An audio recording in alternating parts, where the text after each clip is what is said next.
I think I may have solved the problem. I think I know what it was.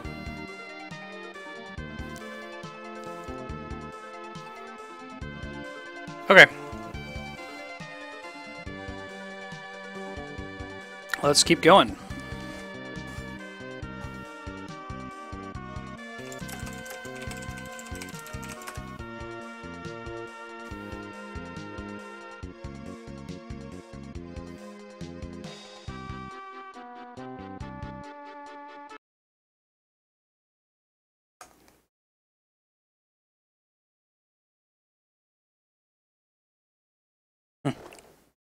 It was second. I need to get my controller to sync.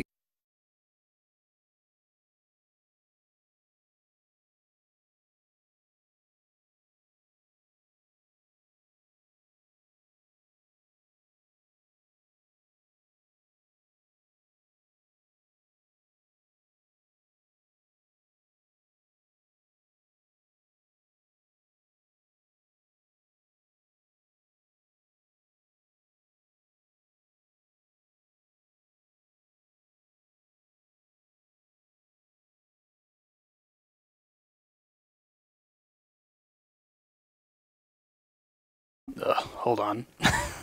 When it's one thing, it's another, right? Device manager.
Hey, I think we might be okay. Hold on.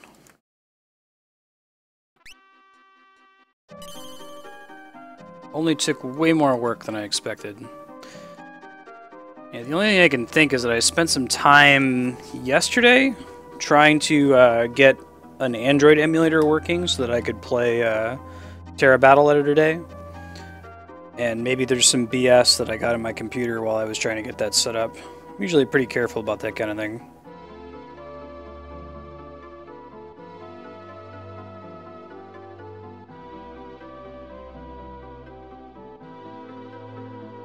Don't think I want to go this way just yet. Check the other way first.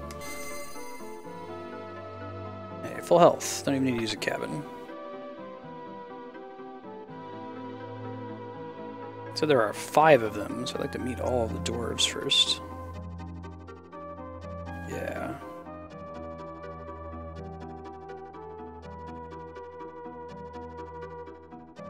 Hoping that's not what it is. I really don't want to have to like quarantine my machine or like flash it or something, you know?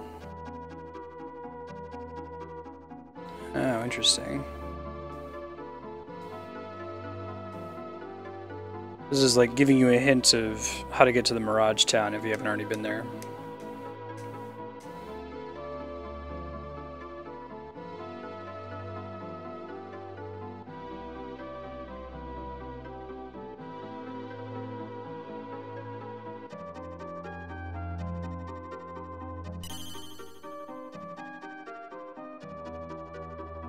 Alright, let's go. We got another 45 minutes or so for Final Fantasy V. I think we'll beat this dungeon. Definitely not going to beat the game today. Good chance we'll beat it next week or the following week when we're able to devote, 3 full hours to it. We'll be all prepared to go into the final dungeon.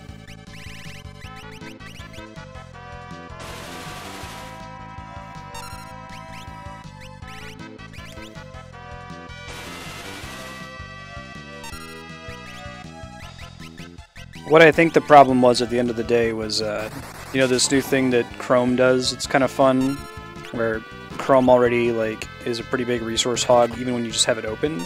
Now, when you close Chrome, it keeps running those processes in the background, even if you restart your computer. So I went into the bottom right corner and ended all Chrome processes that were running. Oh, interesting. I haven't seen the bitrate drop to 0 since doing that. Knock on wood.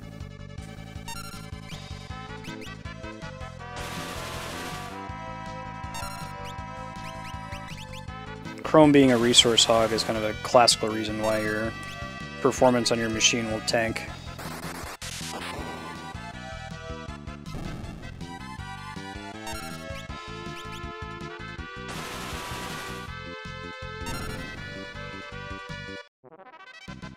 Yeah, exactly, Cappy. And there's a reason Chrome is so fast, because it keeps everything preloaded. A lot of browsers, if you step away from the tab that you're using, it unloads that process, but Chrome keeps it going in case you come back to it.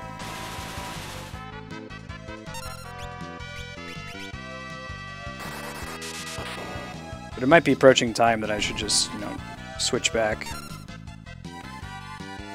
Haven't used Firefox in a long time. Chrome is pretty great for just about everything.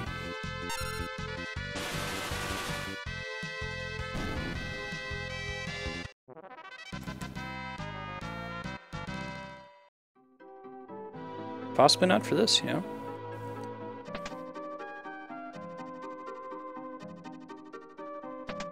feel like this dungeon is the we hope you have a Geomancer dungeon.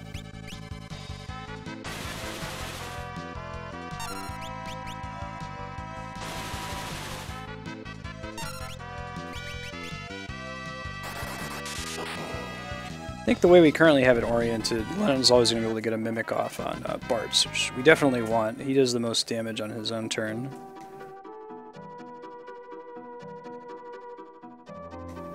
Let's see, hitting that switch does anything.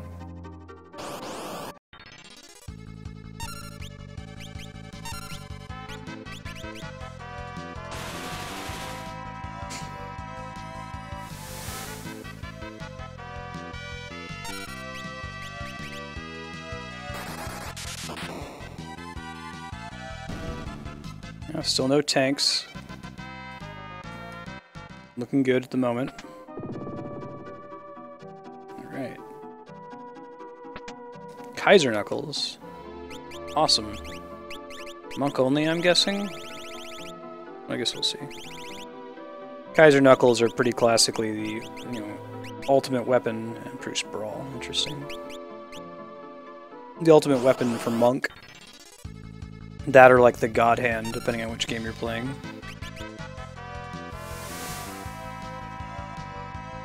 Oh, the front two dudes are weak against water. I wasn't even trying it before since we're in like the Serpent Trench.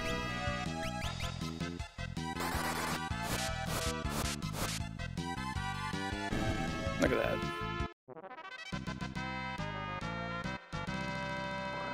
Time Magic level 6. Probably all he really needs. We're gonna go finish learning White Magic, level 6. Right? Oh no, White Magic's done too. So White Magic, Black Magic, Time Magic. Summon? Summon we should do next. Oops. Let's give him, just for funsies, let's try X Magic.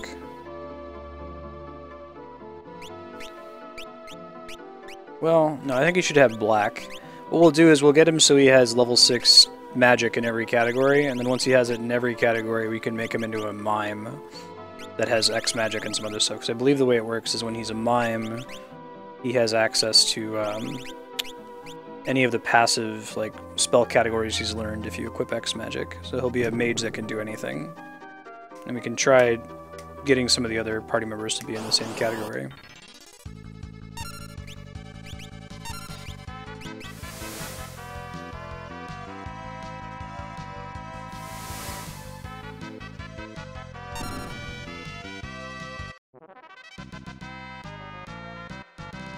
Alright. Damage floor. And what else do we really want? G-Mancer's already done? Wow. Holy shit. Really fast. She's got the trap holes. Is it just time to make her a mime as well? I mean, what else do we really want to invest in for her? I'm not opposed to that, but... No, I feel like I should teach her more of these magics first. Try to get her double cast, and that's going to be a really lot. I don't know if we're going to get another character that can have it. Alright, well, let's try, let's do throw, blue, and ribbons, maybe?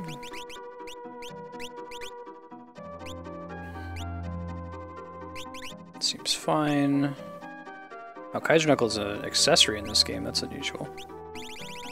You're unusual. Let's try Guard Ring. Keep her in the back row.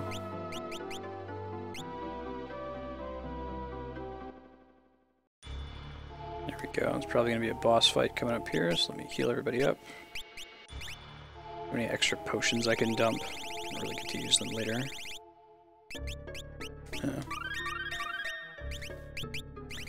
Alright, here we go. Final tablet. Wink, wink.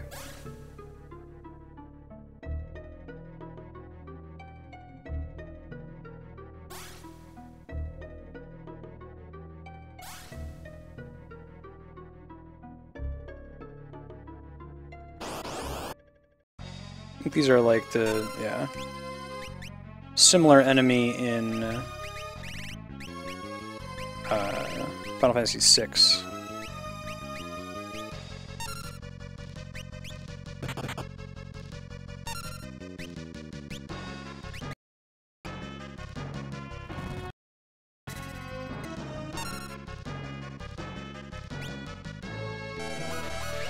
Bio. Some of them are immune to bio, though. Okay.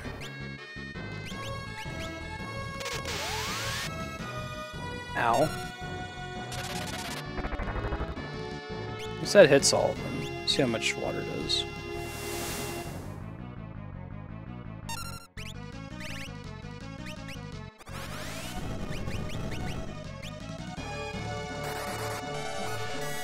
Yeah. I see that. It looks like Twitch restarted too. It looks like it's happening less frequently at least, but God, I hope that's not just me. Because I haven't really changed anything on my end.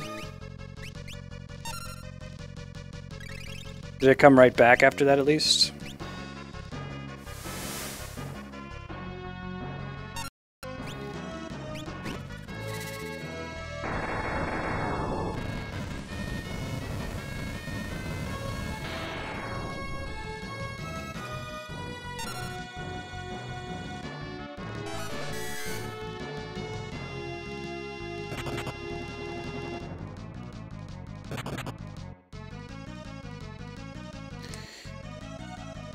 That's frustrating. I'm trying to figure out what I should do to deal with it.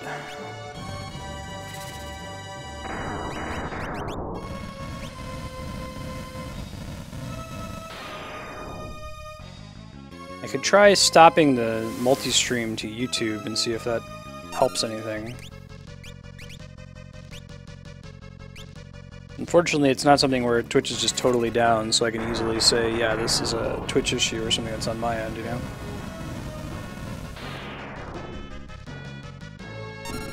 Let me see if I can just finish this boss fight, and then we might have to sacrifice Final Fantasy V on the altar of Twitch connection issues today. Maybe, yeah. But I wish it would just die completely rather than, like, be up no problem for 5 minutes and then die and then be up again.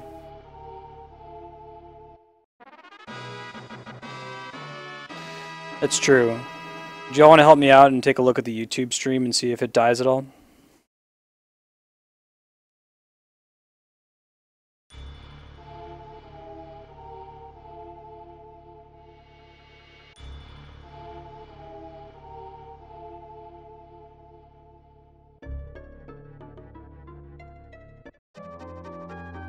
Or if, just to see if it dies at the same time, if one of y'all can watch YouTube and stay in Twitch chat while somebody else watches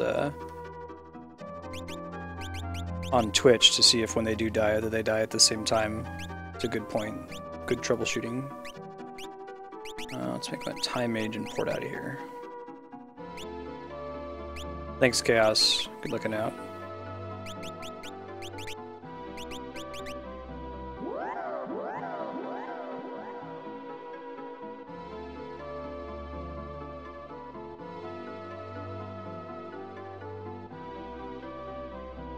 Could be restream.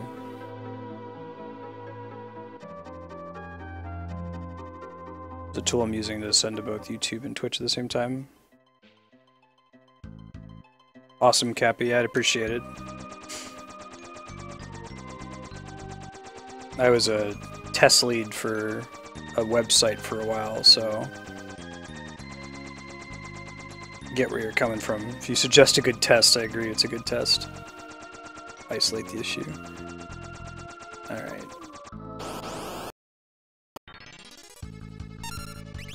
I think this is where we want to go. It's one of these castles. It might be more run down looking than this one though.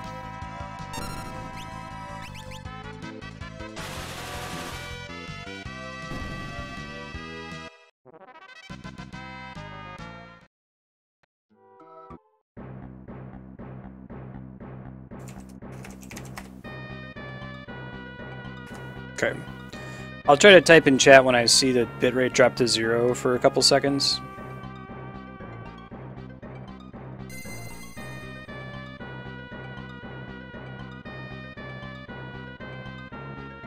We have all the tablets now.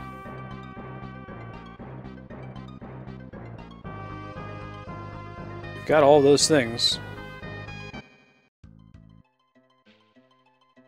YouTube did go down for a bit. That tells me it's probably restream.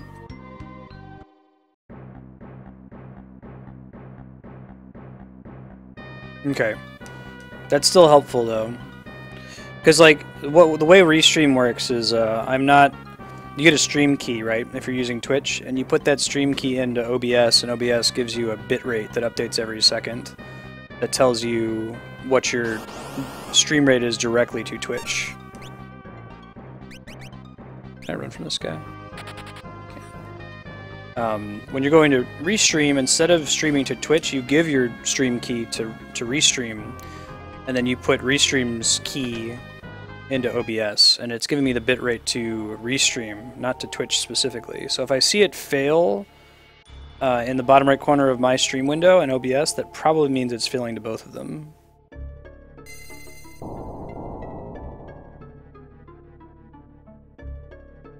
Okay, so I can get all of them now. I could have picked up these weapons earlier and made some of those fights a little bit easier. That's cool.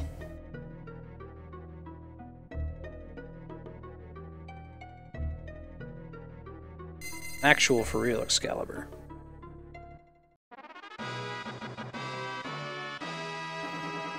So that means that if I see it fail, it could be the failure point is restream, the one that lets me go to Twitch and YouTube at the same time, and if so, I should be able to pretty easily just shut the stream down again and replace it with Twitch, and just go straight to Twitch.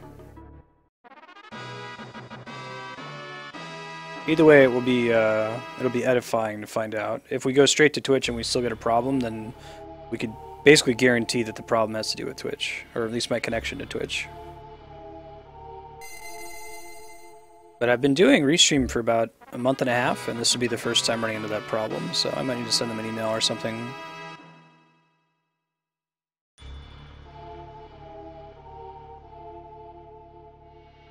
Okay, I gotta go put down another tablet.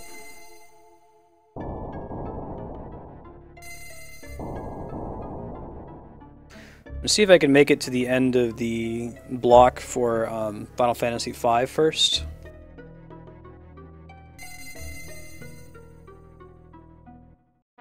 Because right now, like, if I stop streaming, I have to go back after stream and, like, piece videos together, and it's ugly. It's not pretty to do. If I can avoid that, that would be preferable.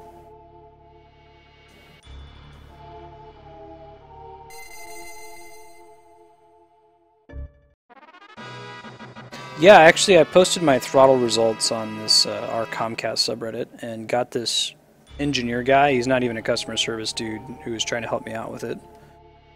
He said that at the moment Twitch isn't throttling anybody, or not Twitch, Comcast isn't throttling anybody related to upload rates on Twitch. And he showed me some pretty convincing evidence that they weren't.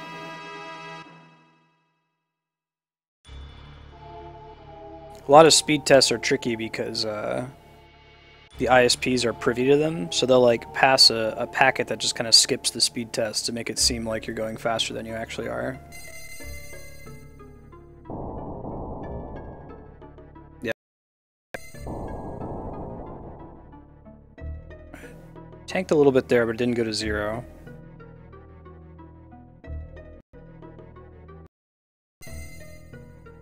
Right, Chaos?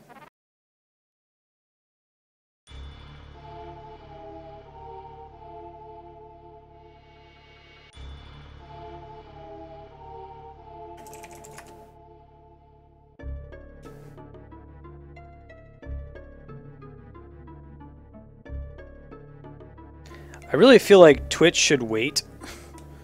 They should give it, like, you know, 10 seconds before they declare the stream offline, I think. Because on my end, it's showing 0 kbps for, like, I don't know, 7 seconds. So did YouTube die?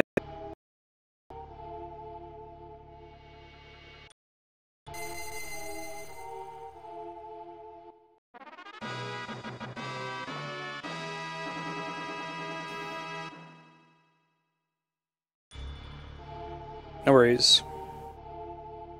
Bet you it's restream. Yeah, that's a good call, Cappy.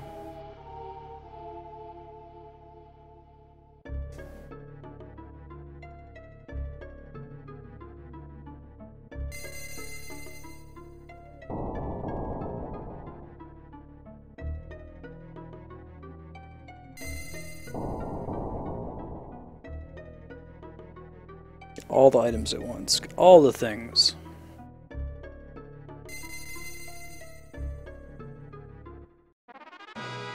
Wizard Rod.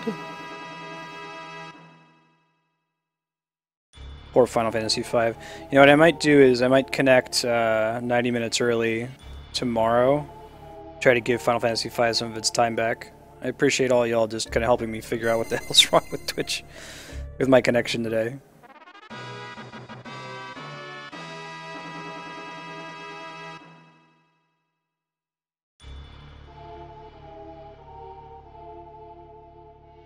Moves along on Final Fantasy V, if nothing else.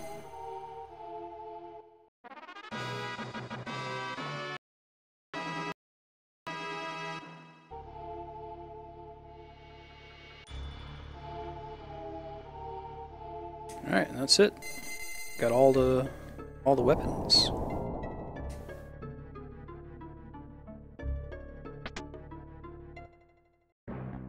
Lost YouTube. Okay, so it's definitely a restream. Let me try to make it the next 30 minutes.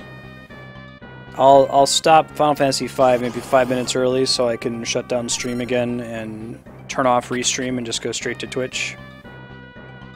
But that way I don't have to piece too many bits of video together.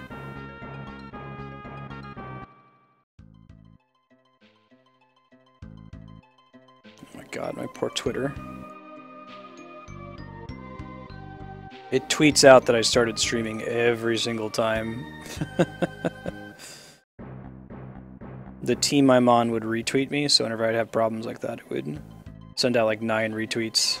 God, I'm sorry. I didn't mean for this to happen, I promise. Okay, I think we want to go to a specific cleft of dimension. But why don't we stop by Mirage real quick and see if there's anything else worth buying first.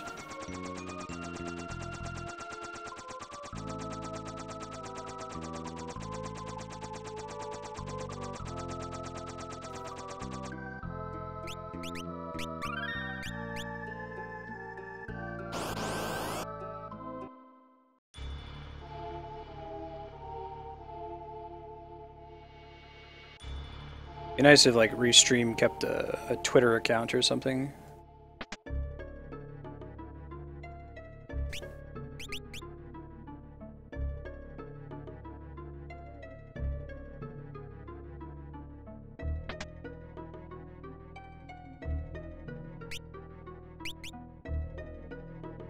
Alright, so we gotta come at that from another angle. Don't think there's anything else to get from the magic shop? Question mark?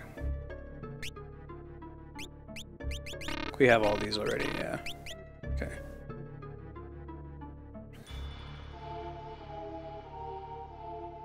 Might want something like the armor or something though.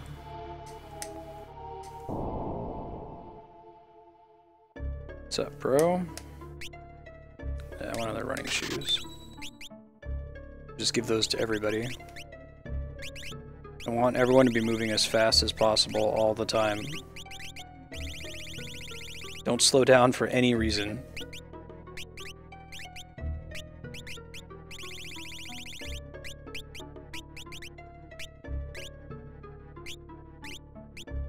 Somebody even equip the wizard staff? Okay.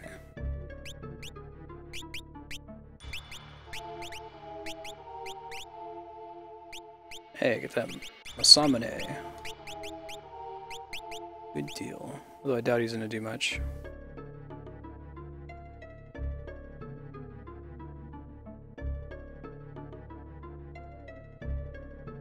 I think that's probably all we want for now.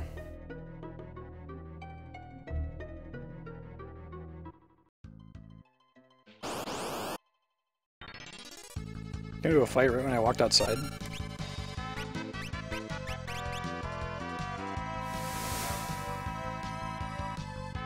Everybody's hasted. It's just Mimic.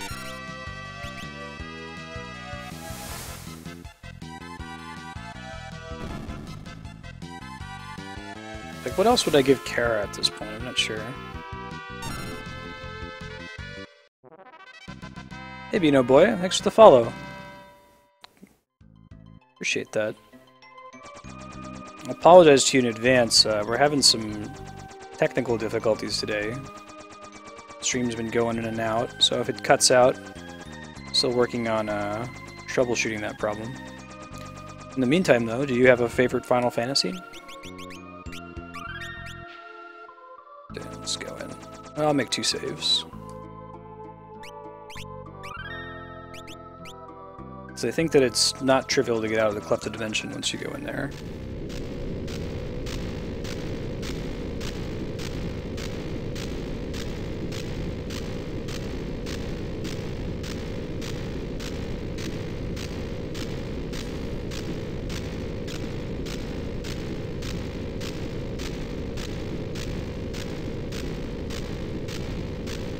Sucked in. Going in.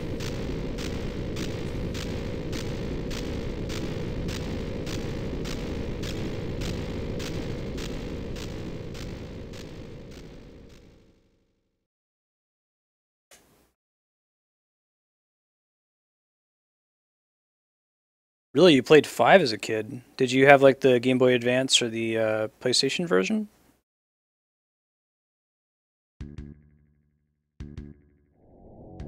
Oh, the music in Cleft Dimension is pretty sweet. It's been a while.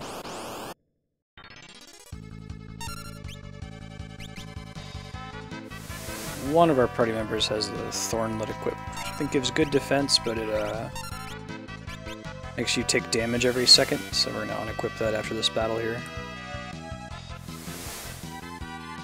Betcha it's Terra. GBA, nice. That's really cool. That's kind of awesome to hear someone in the West's first Final Fantasy experience was Final Fantasy V. For me, I had gotten into Final Fantasy IV and VI, which at the time we knew as Final Fantasy II and III in the US. When they announced 7, kid version of me was like, what the hell? What are you guys talking about Final Fantasy VII? Like, what happened to 4, 5, and 6? So I did my research and found out that, you know, Final Fantasy V had never been released in the United States at that time, back when it was a Super Nintendo title. And tracked down a ROM in the first ever major ROM hack. I believe that the fan translation for Final Fantasy V kind of kicked off the online ROM hacking community. It's super prevalent these days. I think I want to use Aqua Breath with this dude. That's awesome, Bino. I haven't played the GBA version before. I'm actually playing the same one I played as a kid right now. If we revisit this game, which is likely, the goal here to play every awesome game ever made at least once. Some of those games we'll play more than once, though, and I think anything in the Final Fantasy series would qualify. But if we play it again, I'll probably either do the GBA version or the Android version. Yeah, I hear you, Chaos.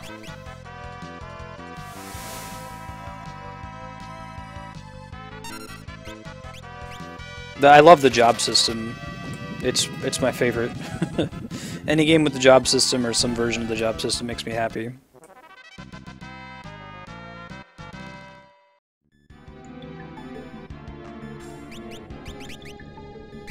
Played the ROM translation as well. Awesome. It's a great way to experience it, man.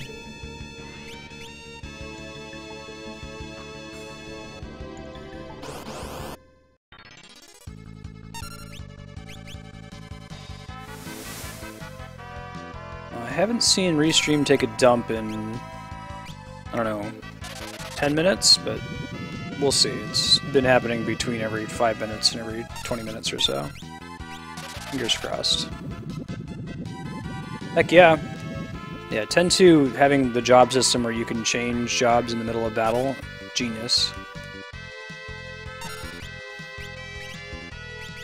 Said it before, my only problem with 10-2 is that it's called 10-2. Just call it something else. Like, call Chronicles something else.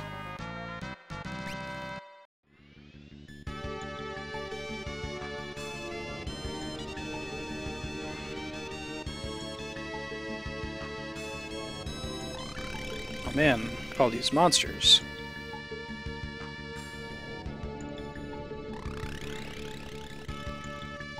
Like the old school, like, 16 by 16 sprites. This ended with Final Fantasy VI. There were still different, like, 16 by 24 sprites for a lot of the bosses compared to the nice looking sprites in battle. But it's kind of cool how much detail they try to fit into these little square sprites.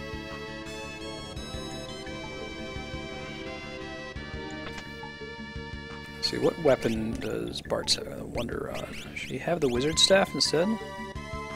Oh, actually. Wonder Rod is more magic, although it doesn't have any physical damage potential. She could take the Wizard Rod. Wizard and maybe like something else that increases her magic power. 58, 57. One that considered 58 is as good as we're gonna get. Just have to remember not to have her physically attack.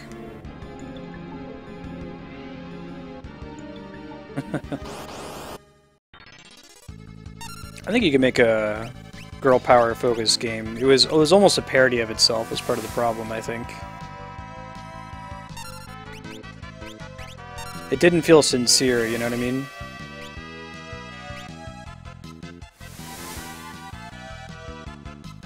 Xandok, this is effectively my first time playing. I played it in 1997. No, 96 was the last time I played it. I played the ROM hack when I was a kid. So that's like 19 years ago. I have some light memory here of this Cleft of Dimension zone, but I don't remember what bosses we're facing or what we should have equipped, that kind of a thing.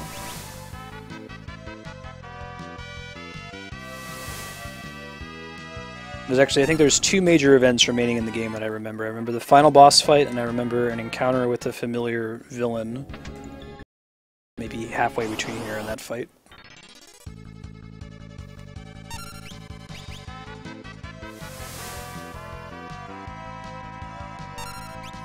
You played this game a lot, Xandok?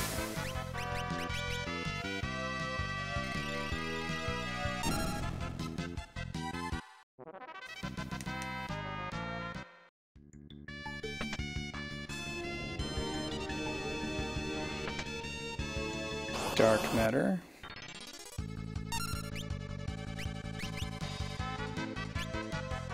Awesome. Is it your favorite among the Final Fantasy titles?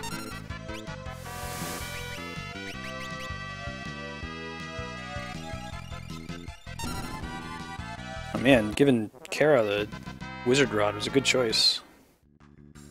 Almost feel like, well, let's see. Give her the Wonder Rod too.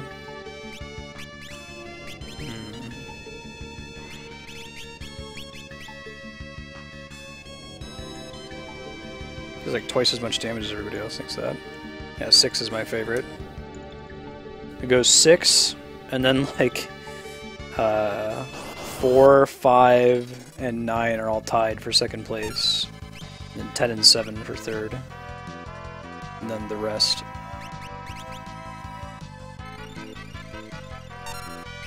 I give my shit to Final Fantasy VIII, but I think it's... yeah, I enjoyed about as much as the Dawn of Souls games and FF3.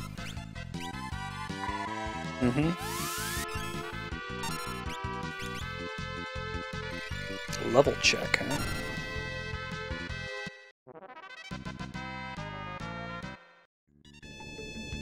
Oh, that's right. We don't have to keep, like, passing Mars's turn. Actually, he doesn't even need to have black equipped. He can do X magic. Because now he has Meteo. We'll do a bunch of extra damage. Ultimate time magic. 8 right now? Nice. We'll do 8 on stream. I'll play it with a critical eye. Right? 8 is a very breakable game. It's probably the most breakable modern Final Fantasy, and or at least the most early breakable. I mean, clearly all those games, once you get to the end game, you can rock them. But you can be a god in 8, you know, very early in Disc 2 if you are devoted enough to the Triple Triad game. Mix, save some throws.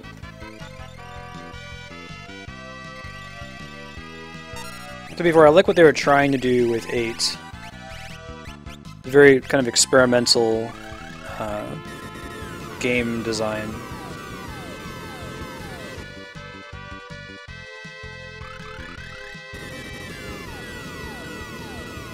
Oh, that's interesting. It doesn't actually target all of them. Or there's some other weird gate behind how it's supposed to work.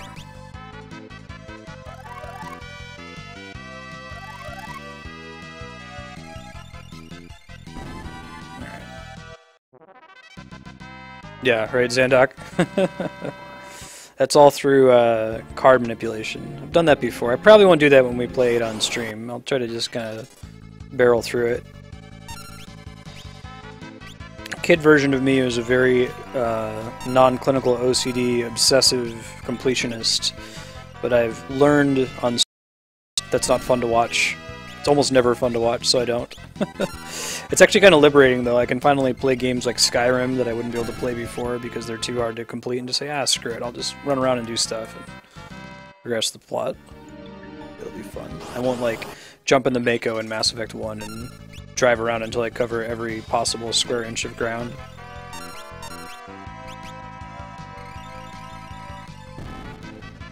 Probably could have picked up some more Ninja Scrolls, but I think we'll be okay. I mean, we can always leave the Clefted Dimension if we absolutely have to. Sphere Grid was a cool idea, but oh my god, it required way too much micromanagement, right?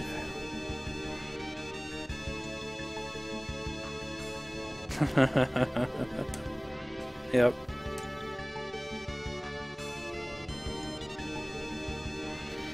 Yeah, my wife's in the same boat, Zandok. She doesn't have the, Oh, can I play the piano here? No, I have to be an actual Mirage, okay. She doesn't have the benefit of nostalgia because she didn't play it when she was a kid, so from her perspective, 7 is just very, very ugly. She can't get through it. I think you can kind of push through if you have it backing you up. Yeah, look at that. How convenient. She basically went from, like, NES straight into PlayStation 2, was her gaming background. But she was able to play, like, Final Fantasy X and even 9 and 8, but 7 is kind of hodgepodge together. We saw a really cool presentation by Hironobu Sakaguchi that did a Q&A with him, Final Fantasy creator, at PAX Prime last year, where he was saying that they had no idea what they were doing when they made 7. You know, they had never made a 3D game before. They just kind of put the whole thing together. It's a miracle that it even happened in the first place. And they kind of got their sea legs with that game and knew what they were doing when they came back for 8 and 9. 7 does have a cool story. One of them? No, none of them absorbs fire. What do you know? I would have thought otherwise. Yeah, 9 is like a love letter to the earlier Final Fantasy games. They're like, you know, we've had this Tetsuya Nomura guy on for a while. He thinks he's cool. Science fiction storylines. Let's make another like Yoshitaka Amano Victorian steampunk fantasy story instead of going, you know, with the pseudo sci-fi we see in a lot of the later games. I like 10 though. I mean, 10 gets a lot of flack. I remember being kind of disappointed by it the first time I played it, but every time I've played it since then, it's probably the only one that I like more and more each playthrough. 10 is the only really Eastern Final Fantasy. You think about the setting and everything about, just about Final Fantasy 1 through 9 is very like European medieval or like, you know, Western American sci-fi, but the whole Spira world in Final Fantasy X is very Eastern. I think that's why the Japanese like that game so much. It's kind of a cool take on it. Yeah, I agree, Chaos. 9 has the best equipment system. Tying abilities to equipment is genius. There's a serious design problem I think you have to address, or at least think about when you're making an RPG, and it's like, how do we keep the player excited about gear? One of the worst experiences for me, I love Bravely Default. It's an outstanding game for the 3DS, but if you dig too greedily and too deep into the game's like optional Street Pass system, you're going to get some really good gear right at the beginning of the game, and then after that you'll never find any gear that's anywhere near as impressive. You stop being excited about new stuff. But 9 makes it so you're always excited whenever you find something new, because maybe it has an ability on it that's cool. Even if you're not going to equip it forever, at least you're excited to use it briefly to learn its skill.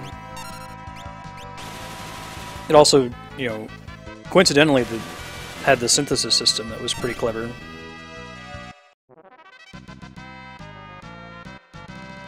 Yeah, Zandok. When we do Bravely Default on stream, I'm gonna have to be pretty chill with Narende to try to keep it at a reasonable difficulty pace. Boss fight? Boss fight.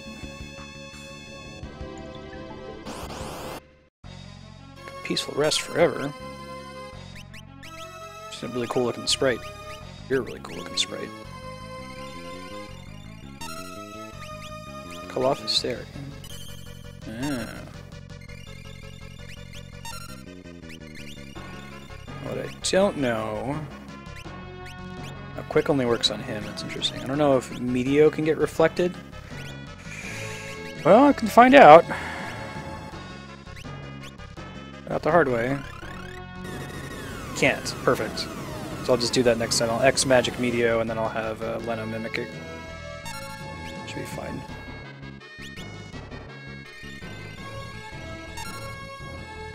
Yeah, me too. Give me Bravely Second, like, immediately. I'm gonna try to time playing through Bravely Default on stream so that we do it shortly before Bravely Second comes out, so it's all fresh in our memories.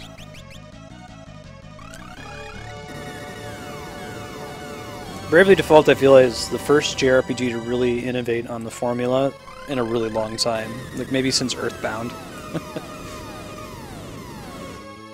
It has lots of things at its core that are great innovations. Being able to dynamically set the encounter rate, like turn them off or double it as wanted to speed up combat. It's all little quality of life things that no one's really thought about in JRPGs for a long time.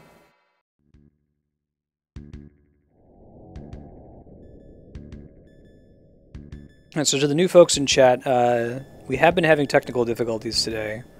Stream has gone down several times, but we've made it now for about 20 minutes without an issue. Knock on wood. So long as those issues don't continue through 1:30, I won't change anything on my end. Yeah, that melt monster is an A-rank hunt, I want to say, in Final Fantasy XIV. It's not too bad.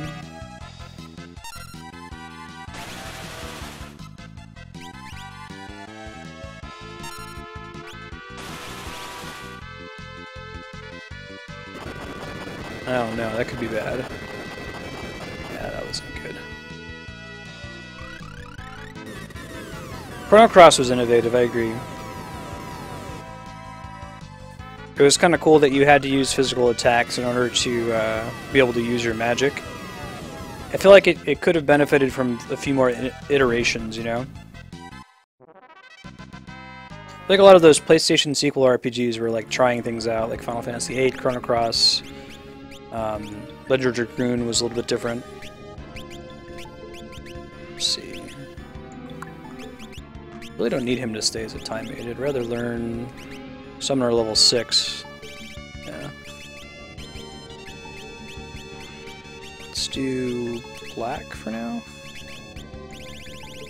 Once he gets Summoner level 6, we can make him a mime with X magic and be good to go pretty much for the rest of the game, I'm guessing. And I think we'll have Terra use White Wind in the next battle. Cool.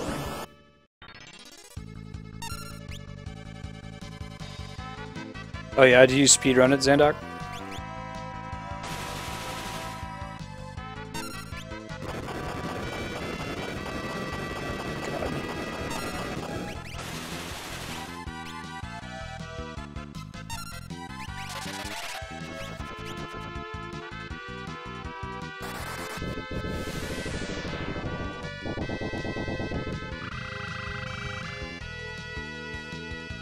Oh man, they asked Sakaguchi about that at that panel I was talking about at PAX Prime last year. And he was like, oh man, you know, we had all gotten everybody on board. We wanted to do Chrono Trigger 2, but the powers that be wouldn't have it. There wasn't money for it, so it got canceled. And then this last E3, they were hinting about, like, oh, we're going to revive an old partnership. You know, we're going to bring back an old IP. Just rumors, though. Everyone was hoping for Chrono Trigger 2. Alright, I should probably make him... I hate changing his skills around, though, because I have to change all his items. I'm not going to use these high potions in battles, so... Might as well dump them somewhere. Ah, you run from the random battles, yeah.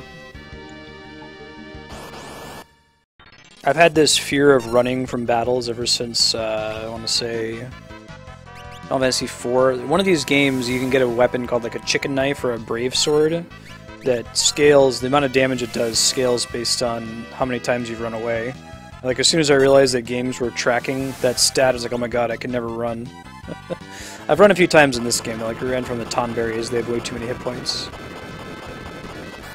Let me see if I can, like, switch over to Time Mage just to cast Float on everybody. And then drop it. Is that this game? Yeah. I didn't pick them up this playthrough, I don't think. Alright, let's do Dimension. Yeah, that's fine.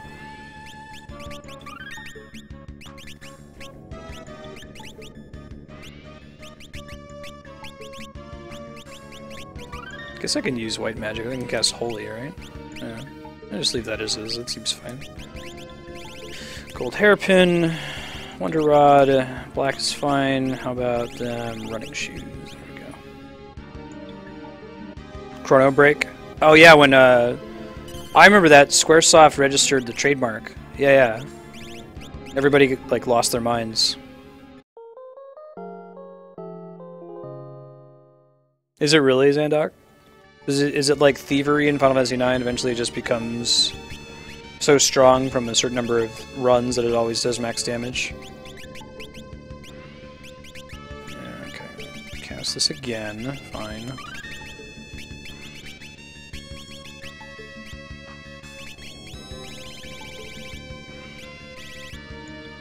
Holy crap, 69? Oh yeah, let's use a Lilith Rod. Actually, we're approaching time, so the plan was to play Final Fantasy V from noon to 1:30 and then switch to Xenoblade Chronicles 3D. I don't think I'm going to get to another save point in 3 minutes, so I'll step outside and fight a few enemies real quick. Just for funsies. And the healing rod's the same as Wonder Staff, what do you know? Oh. And then we'll switch over to Xenoblade Chronicles. Oh, I think that's Omega Weapon. We do not want to fight him. He will kick our asses. If you're new to the stream, the goal of this channel is to complete one full playthrough of every awesome game ever made, because I believe that there are so many awesome games we can't possibly get through all of them in one lifetime, but we're going to try anyway. FF5 is one of those games. Typically, though, we'll switch every so often between every 90 minutes and, 3 hours, depending on the day. Hey Schwartz, how you doing, man? Final Fantasy V will typically be playing on Mondays and Tuesdays until we beat it, and then we'll be subbing it in for another FF game. I don't know if I can handle any of the optional bosses, unless if anyone knows a way to cheese them. If you want to share a cheese strategy, I'll take it. Like either for Shinryu or for Omega. This might have been the first game to really, like, double down on optional bosses. Is that right? I know 4 kind of had them in, like, the Village of the Summons.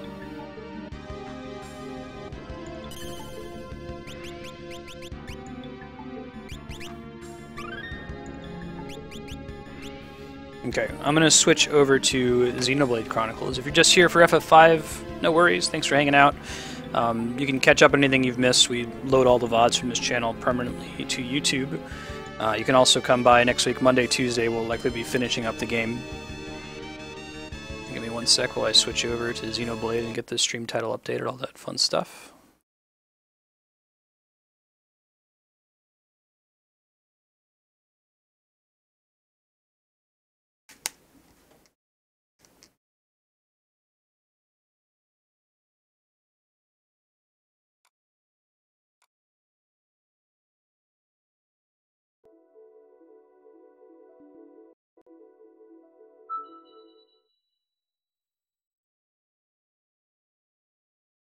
I think we've passed it, size 16s.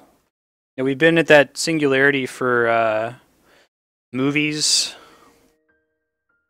for a really long time. We've been at that singularity for books for an even longer time. You can't possibly read every awesome book one lifetime.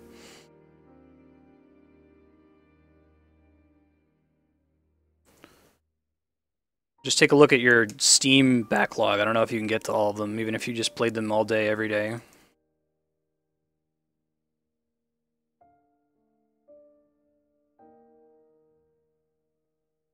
Okay, and I know, Chaos, you were looking to avoid any major spoilers for this game, so I will give you a heads up.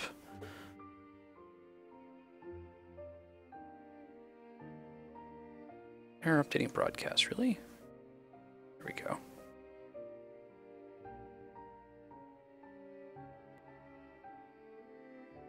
Cool. Yeah, I'll try to stay out of anything like that at the very beginning. We'll see.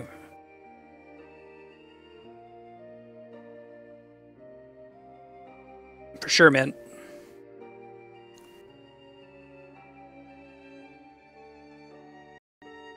Alright, let's go.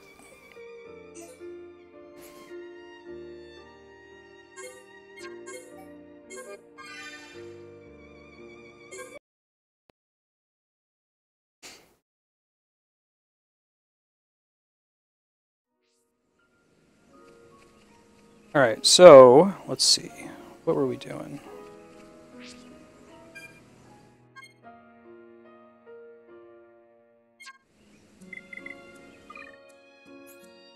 Let's pop over there, why not? Because if a cutscene starts, I'll go ahead and pop out, and we can handle it that way. Probably see a bunch of fights in the meantime.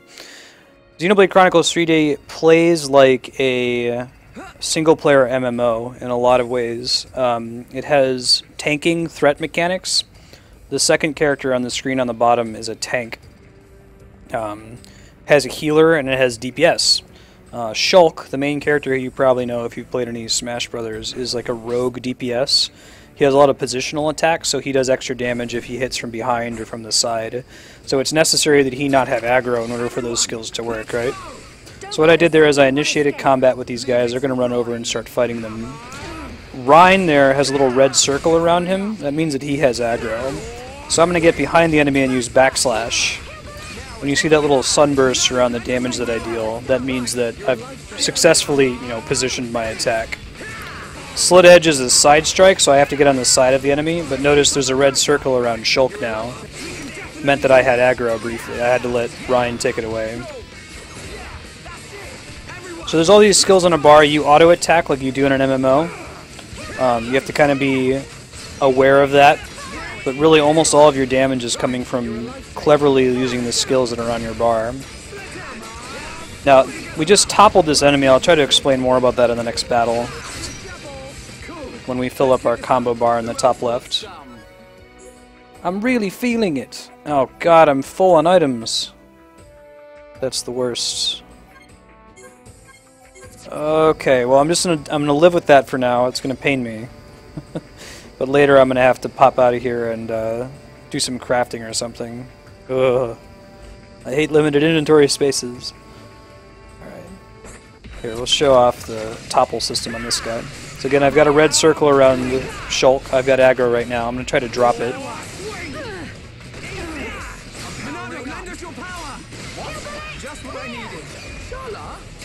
Notice your party members are pretty chatty.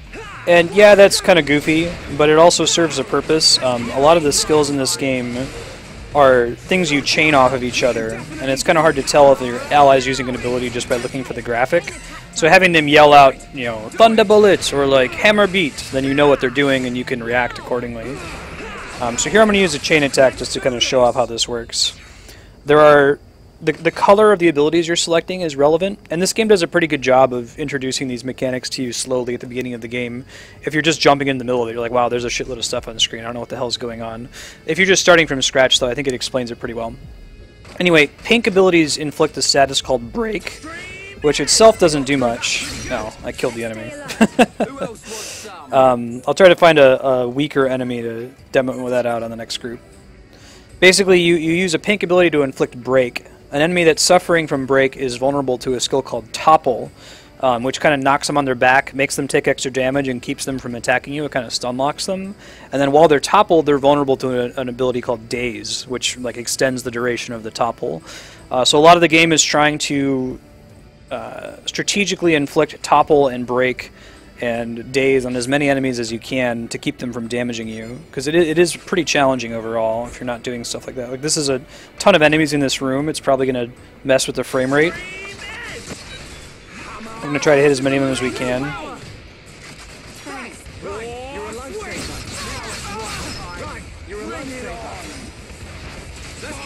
So I'm hitting this guy because it's still on Rhine. You can press buttons to kind of focus your allies to fight one enemy or another. Little timed button press there gives you some affinity with your party members, which increases your, your stats when they're in the same party as you, increase the effectiveness of your abilities, that sort of a thing. See if I can use the Monado on these guys. One sec. I'm going to use Monado Buster, which does extra damage to these robot guys, the Mechon.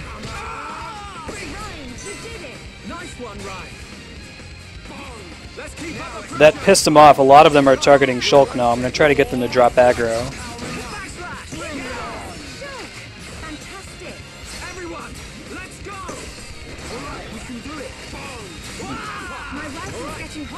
Alright, we might be able to demo out the topple mechanics on the next boss, because we're almost got our combo meter full. You can see there in the top left corner, whenever you're physically attacking using your skills, that meter fills up.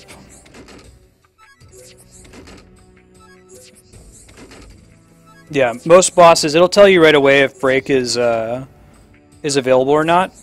You can use them outside of those chain attacks I was showing off, but for bosses, usually the only way you can inflict it is by doing it in a chain attack. A chain attack is a situation where you are allowed to select the skills of all of your party instead of relying on the AI to pick them for you. The AI is usually pretty good about it. Like if you're Shulk and then you inflict break, there's a good chance that your party members will try to topple it when they see that break is available. But if you're in a chain attack, you get to determine what all of them do and make those decisions. So I should be able to do a chain attack on this fight here. One sec though.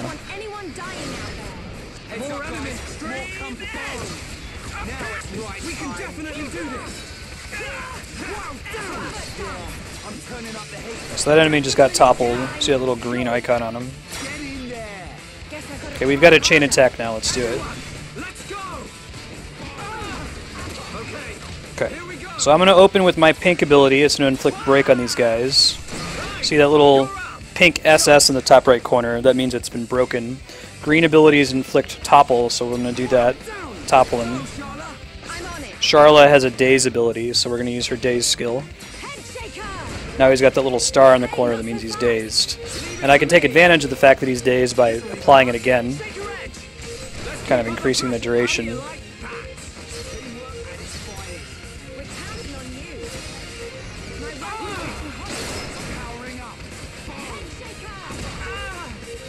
It's a cool mechanic though. It's huge. It's like, you know, the Japanese have never really made a Skyrim style RPG before until this game. It is very, very big. There's a lot of things to do. If you wanted to, you could probably sink about 200 hours into this game in the interest of trying to 100% it. I won't be doing that on stream. I'm more or less pushing through the story, stopping for side quests if we're not leveled enough to progress them.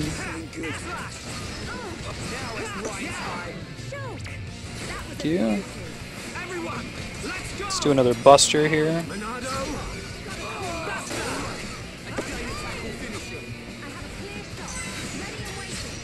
We'll chain attack the last guy to show that skill off again one more time. This is a cool mechanic. This is called Vision. This is very core to the game. Shulk has this special sword called the Monado. The Monado lets him see visions of the future, and it shows up in the plot a little bit, but in battle what it does is when an enemy is going to use a special move on you, it gives you a preview of that move and tells you exactly how much damage it's going to do, whether it's going to kill the person or not. So you can try to change the future a number of ways. Like if he's attacking your healer, you can try to get your tank to taunt the boss off the healer. You can try to just kill him before he finishes it. You can use your Monado arts to block it. It's kind of cool. It gives you some control over the battle. What I'm trying to do is to stop him from using his skill. I'm going to try to topple him and see if we can pull that off.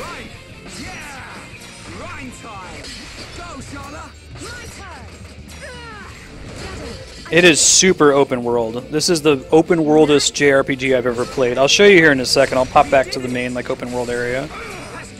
Try to keep this guy perma-dazed if we can.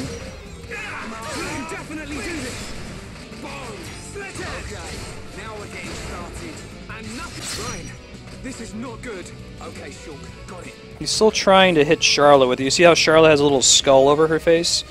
And it shows that her hit points are red. That means that if the attack he's charging up hits Charla, she will die instantly. So I'm going to try to have Ryan taunt it off of her. Yeah, it's warning me about it here. Blood Screw versus Charla for 27-23. So I'm going to try to stop that vision of the future from coming real.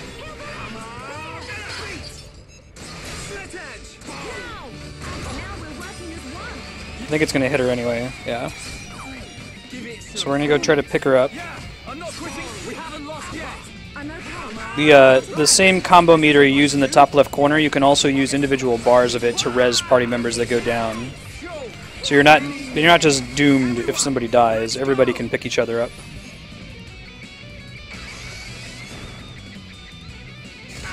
Alright, so that's going to do a ton of damage to Shulk. Let me see if I can stop it.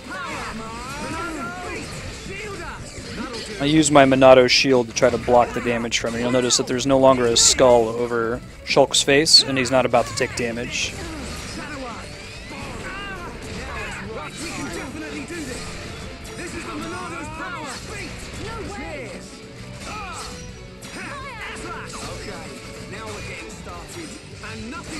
Hey D-Rock, how you been, man?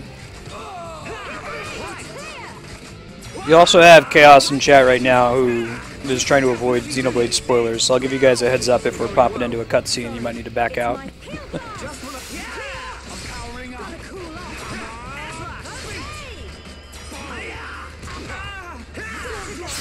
Alright. They drop loot that's mostly random.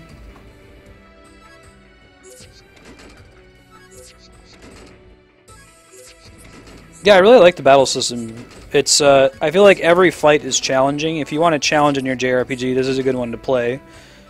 You know, like Skyrim, you'll typically be wandering the open world and you'll see an enemy that's way outside of your capability to handle and be like, man, I can't wait till I get stronger so I can come back and fight him later. Nice. How was it, man?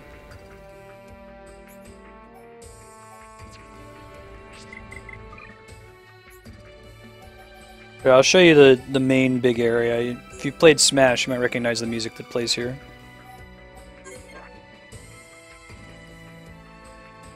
Oh, nice Chaos. My wife used to go there too. This is the Gar Plains. Cool thing about this game world is that the whole game takes place, there's like these two celestial titan things that have been fighting for all eternity. One is called the Bionis and one is called the Mechanis. The Bionis is like this living... This is like the first, 20 minutes of the game that you learn. This isn't a spoiler.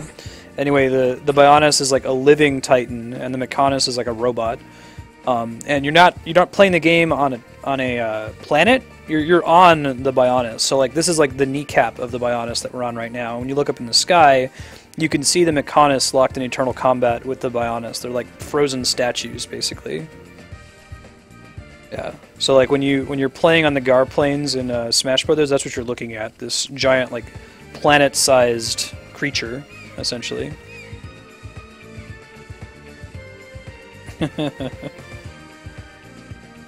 Yeah, I've never had too much fun gambling. I'll go in and I think I've talked about this with you before, D-Rock. I'll say like, okay, I've got $100. I'm just going to spend it all. That'll be the cost of me having fun, like walking into an arcade. If I make money, cool, but I'm not going to spend more than that. Yeah, you're on this like giant titan, so like as you're traveling through the game, you're moving from like, the knee of the Bionis to like the waist of the Bionis to the shoulder of the Bionis, and they do a really cool job of designing the game. Look how huge this map is. It's gigantic. This is going to be cool. When we first came to this zone, these enemies were like, I don't know, we were maybe level 10. Now we're level 52, so we could actually reasonably be able to take this thing on. I doubt it's going to drop anything interesting, but it's kind of cool that now we're coming back and getting revenge on this thing. So I'll use my skill to drop aggro. Ryan will have aggro now, as you can see from the little red circle. I'm going to try to get behind him to use backslash. Do a bunch of extra damage.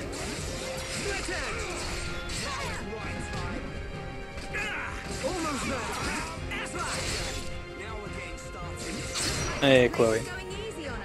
Let's stay focused. Who else wants some? That's a cool system. I'll have to leave that on if anyone comes up with other good quotes. Hey, PK Thunder, how you been?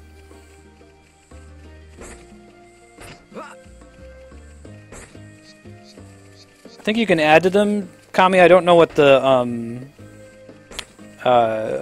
syntax is. If you can share it with D-Rock. I have it for mods only now, but if you guys hear a quote that you want to have added to the list, tell the mods and they can probably get it added for you. Oh, here we go. Getting a little bit more,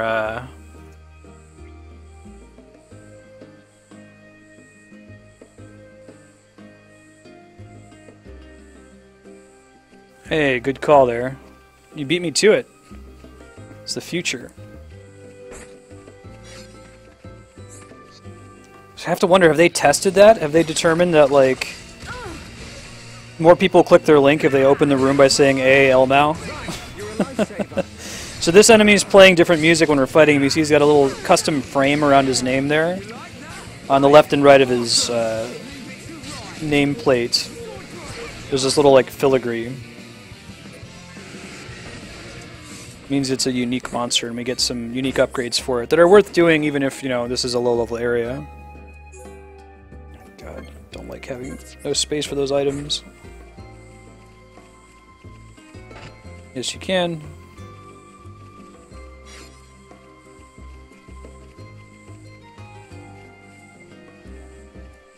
That's like my quote the other day. You think I have to blow this guy to beat him?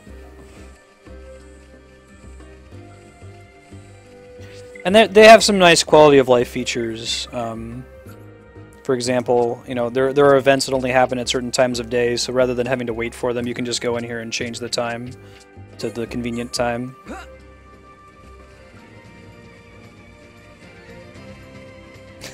Andrew's gonna love that one, D-Rock.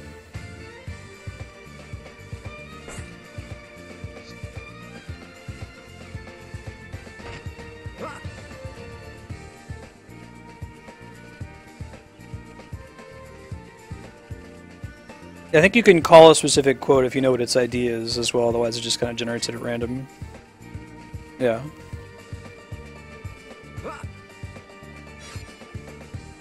Alright, so like this is a low-level area, but you see there are like level 75 enemies here. I still can't, I don't have a hope of being able to take them on, even though they look tiny. So I'm only level 52. So same kind of thing, like you can come back here later when you get a higher level to be able to take more stuff. That's correct, Leon. And as mods, you're able to add any quotes that you want to it.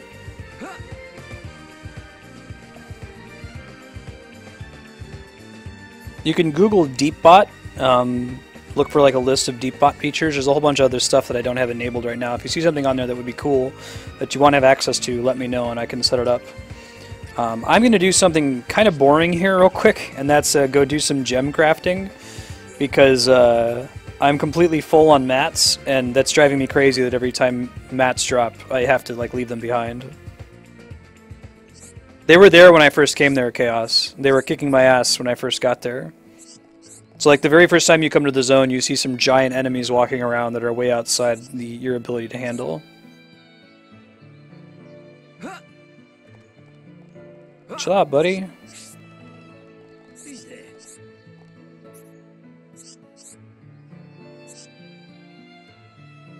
Alright, let's see if we can craft as much as we possibly can.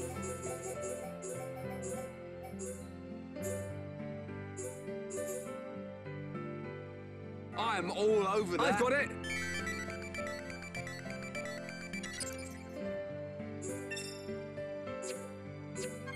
I'm honestly just doing this to clear space. I'm not even gonna like choose what things I use.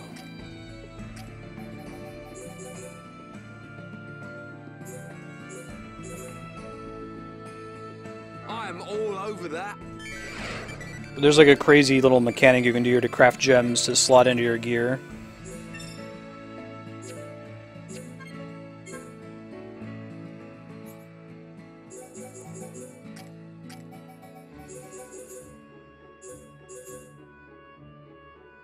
I'm all over that. They're like crafting a gem together. Riding the waves, man. Do I say that all the time? What a delight. I'm not even aware of it. Oh cool, I get a bunch of stuff for that one, that's fun.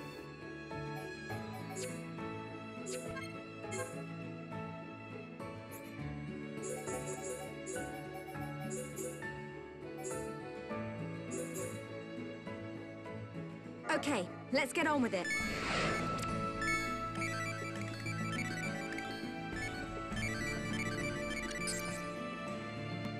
I promise you can figure this out if you want to on your own time, but it's like...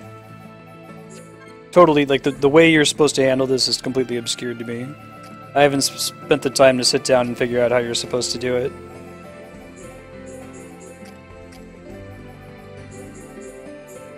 think you like want to pick ingredients that have complementary stats.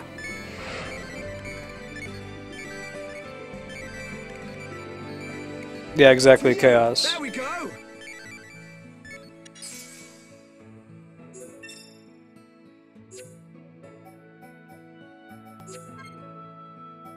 Alright, I think that's enough that I can start picking stuff up again. So we'll go ahead and go back into the dungeon we were in. Yeah, there's this really, you know, lengthy quest log. You can try to do all the quests. There's an affinity chart. You like build affinity with areas by doing missions there. You build affinity with your party members by having them in your party at the same time and doing quests together, so you can try to max that out. It's an extremely rich game. There's achievements. It feels like a gigantic single-player MMO.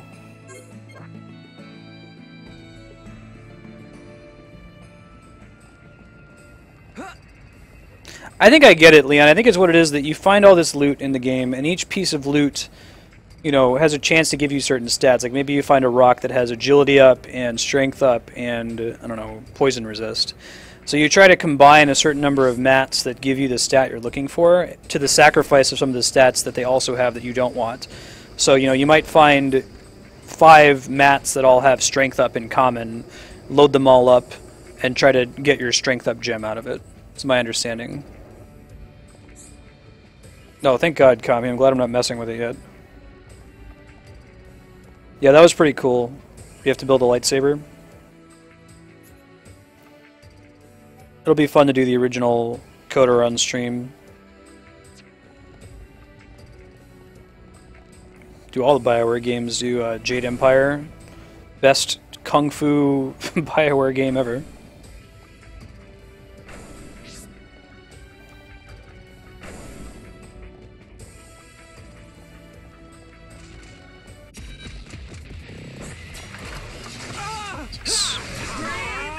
So I have aggro right now, Shulk does.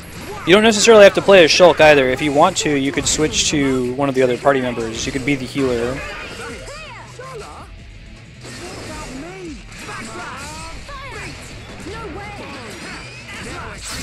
Got him. Level up.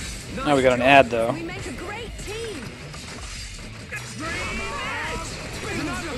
Now these Mechon, again, this is like a first hour of the game. Only the Monado can deal damage to it, Shulk Sword, but he has an ability you can use called Monado Enchant that lets your allies deal damage to them too. But if you see the allies doing like 1 damage, it's because I forgot to apply that skill. 2 sabers where it's at.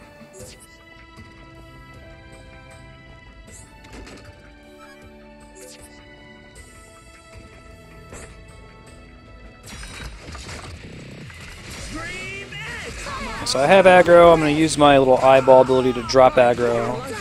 Get behind him.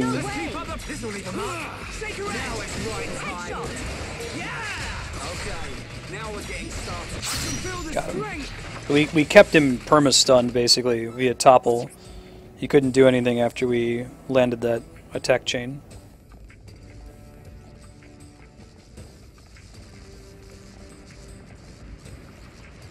Yeah, Kami. That's pretty cool.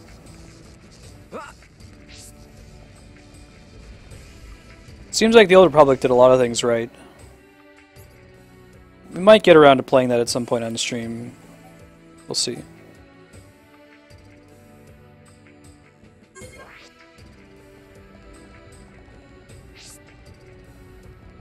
Can I actually access these from here? I hope so. Some quotes from Mass Effect.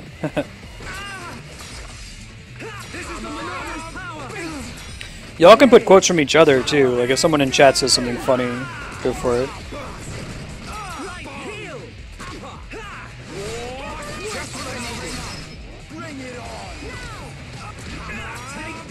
Backslash. Better do a side slash here.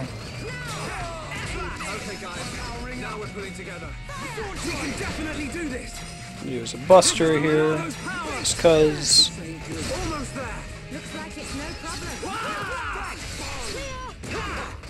I don't want aggro. Oh, that works. Alright, I'm feeling it. Backslash. Now it's Rhine time. Through that pretty good. Okay, let's get Cat height. Yeah, there you go. Lose our heads though.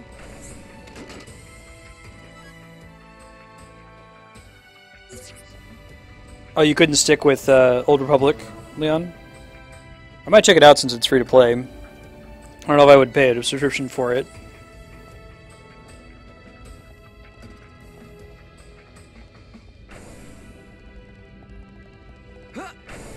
The schedule update will be playing Xenoblade Chronicles 3D for another 1 hour, and then switching to Silent Hill 2.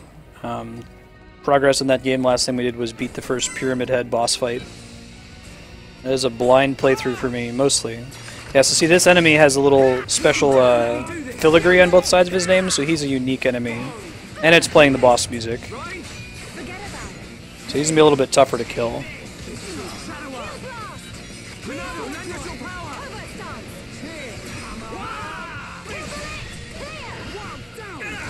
Perfect. He toppled him, and I just dazed him.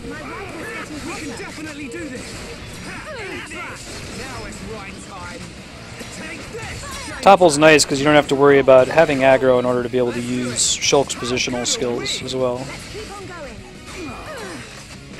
This isn't going well. Don't give up. I'm right next to you. Alright. Let's see if we can topple him again in this chain attack. Hey, you're up. Going down. Break. Topple. Head shaker. It gives you a chance if you press that button on time to continue the chain. The chance of that little pop-up coming up is based on your affinity with your party members, I believe.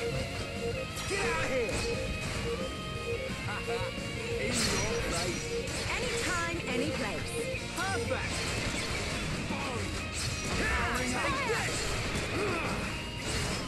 Keep him down and we can finish him off, I think.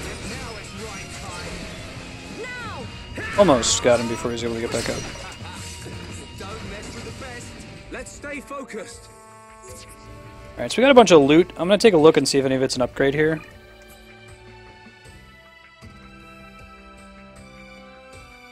Are you serious, D-Rock? No, what happened? How did that happen?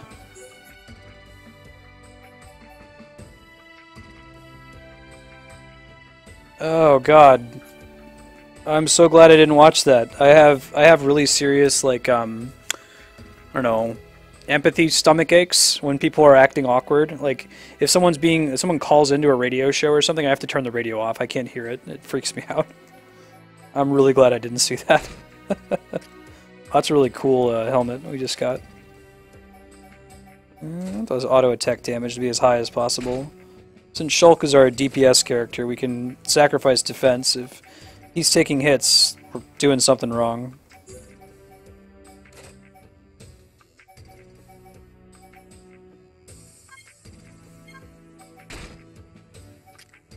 Let's see if Ryan gets any upgrades. Not major. He already has those equipped. Shulk not have those, isn't it?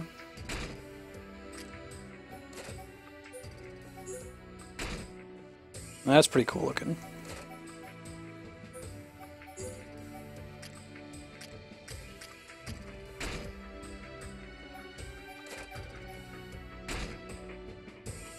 And the ridiculousness of her boob armor doesn't end. I don't know if we're ever going to escape that.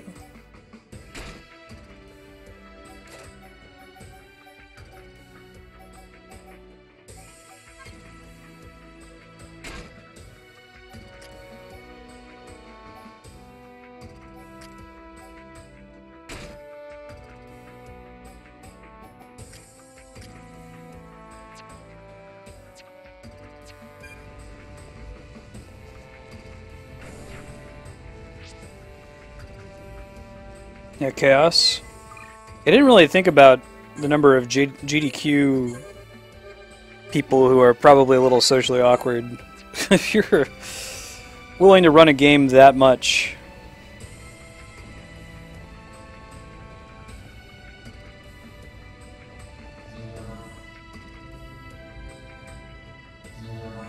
It probably increases the likelihood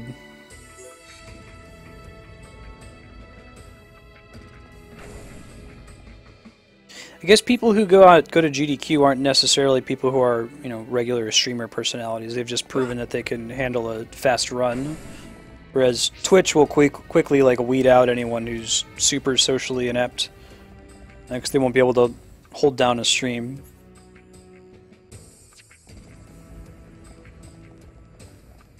Nervous? Oh man, I'm glad I didn't watch that. I would get empathy pains so bad. You have no idea.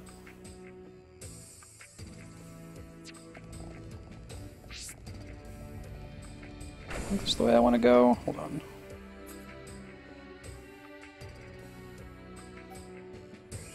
Oh, I should just let that go. It's gonna happen.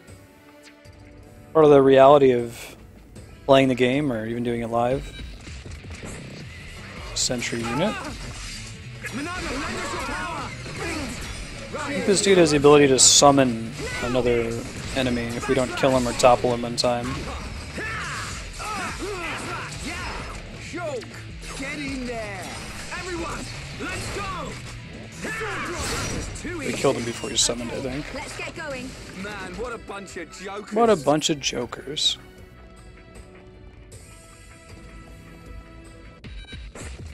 Oh no, I absolutely respect the chaos.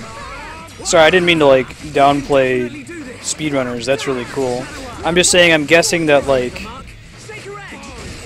since there's not an automatic correction for that, like there is on Twitch, where if you're just a streamer who's really good at a game, you also need to be able to carry on a chat with your community. And if you can't, you kind of get, you know, self-selected out. Your channel won't really grow. But at GDQ, if all you have to do is prove that you can stream it, maybe it's not the best idea to have the person who's doing the running doing a lot of talking as well. Like, have kind of like how you have announcers, you know, or you put limitations on what sports players can say, because just because someone's good at sports doesn't mean that they're super socially capable. Yeah, no, I just wanted to be careful. I love speedrunners. I love the community. I love watching it.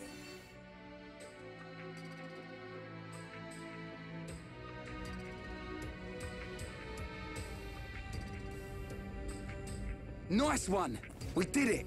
This should prevent them from mobilizing any. There's cat hype in the bottom right corner there. Hey, Marty. Hopefully, we've improved the Allied forces' chances.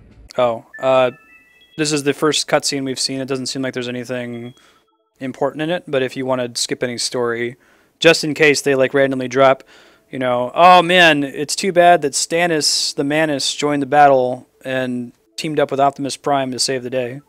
Now would be a good time to bounce.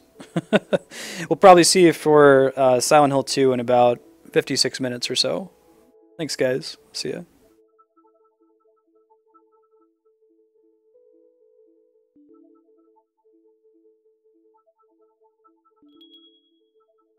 Alright, see you later, man. And we're going to count down 3, 2, 1, back into the game. Hold steady, my brother. Core. Thanks for hanging out.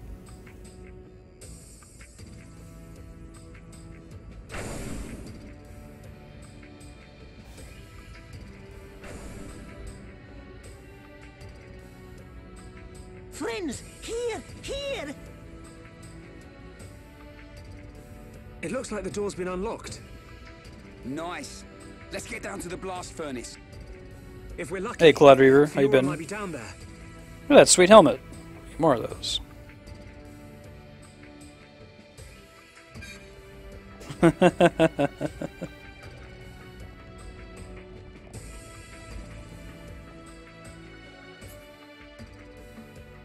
Glad I warned him, although I don't think that name would have meant anything.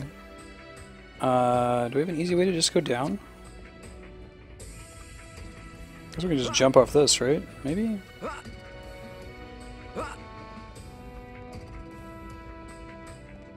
Maybe not. Maybe there's some other way to get down there. See the area. Let's see.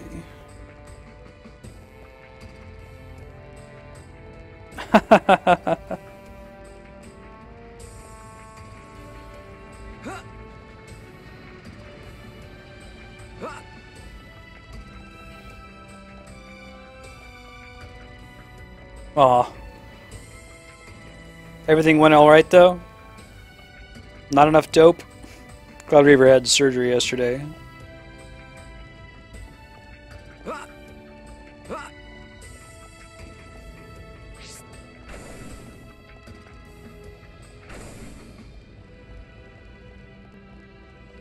Alright, so I think... Can I just take the elevator down, maybe?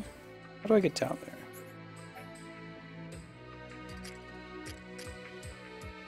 This is where I want to go to. That is a window, so I can't use that. I drink whenever I check the map.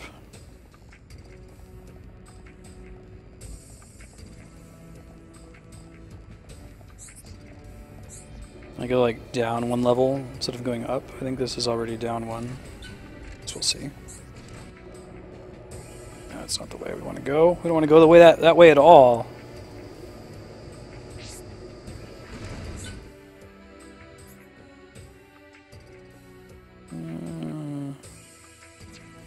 Yeah, let's go back down.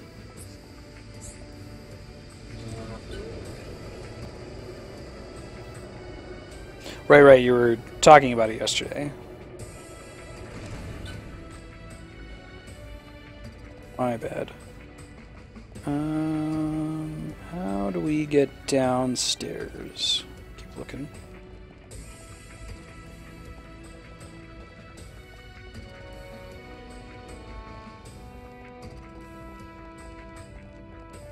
Oh, maybe this wasn't available before. Oh. I thought this email was entitled Teddy Graham Memories. Everyone, let's go! Let me at him. Don't let a single one escape. I love the music in this area. It's really cool. Monado, lend us your power! Now it's right time. No way! Bring it on! Lifesaver. Backslash!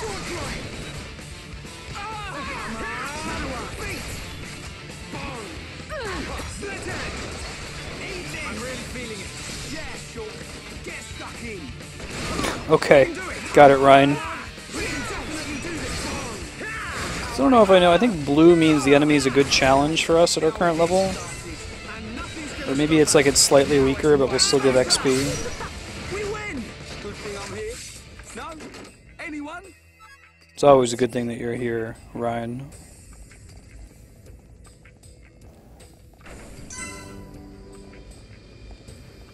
Ether input stream. Everyone, let's go! Leave it to Ryan. Don't let a single one escape. No way! This'll leave a mark. Ryan time. Okay, guys. Now we're putting T'Challa. Awesome! I think we can do it. Ah, that didn't count? Fine. So you say, game. Alright, I need to use enchant. That's you might need to clear that one and replace it. That was definitely an Andrea quote. AMA 4483. Sounds like something a junior model would do. Hey, we got a skill to equip that too after this fight here. Is this Monato's powder? Powder? We can topple this guy. So he's the kind of guy that's big enough you normally wouldn't be able to topple.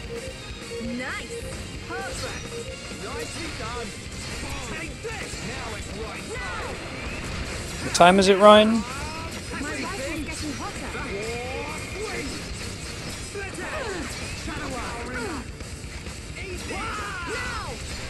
Command break, it looks like.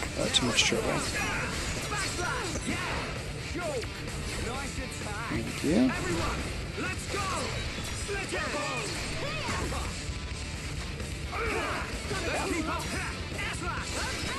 Air slash.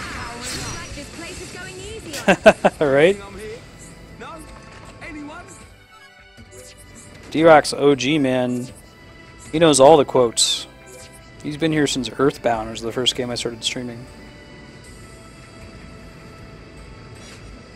I think there's like a delete button. I don't know if you can edit one. Maybe able to delete it though. I might be able to edit it. Let me check real quick. See if I can do this in a way that's Easy.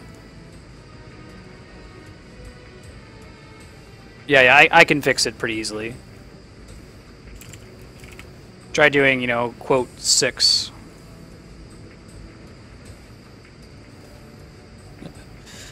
I just say we should fix it now because when you use it later and it says it's attributable to me, Andrea will be unhappy.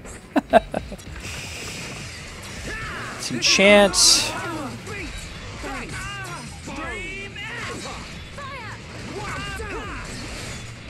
Wild time.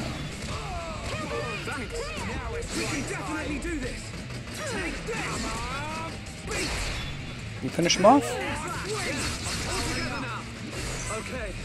There you go.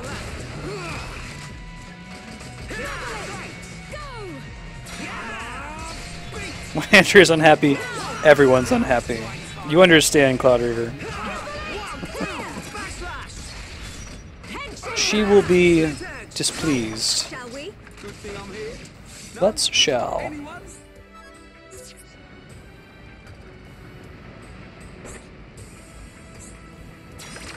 Right, let's do this. Leave it to Ryan. I don't want anyone dying out there. Thanks. Shadow Eye. Boom. Take this. I'm powering up. Now! Let's keep up. Okay, here we go. Let's see if we can knock him down. Right. I know. Not the most exciting use of the chain attack. Just a little more. Keep okay. Gets work done, though. Perfect. Teamwork at its finest. Perfect. We got through that pretty good. Rocked him. Let's not lose our heads, though.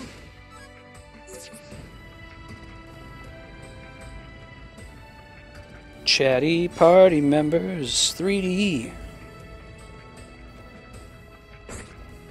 Wonder if they'll adjust that at all in Xenoblade Chronicles I X. don't want anyone dying out there. Leave it to Ryan. Backslash. Said it's kind of necessary. You need to know what your party members are doing to be able to respond to their actions.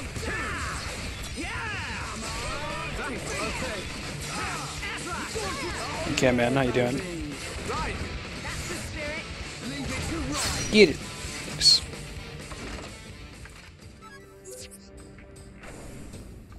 Stellar armor. Is there someone else who could equip that?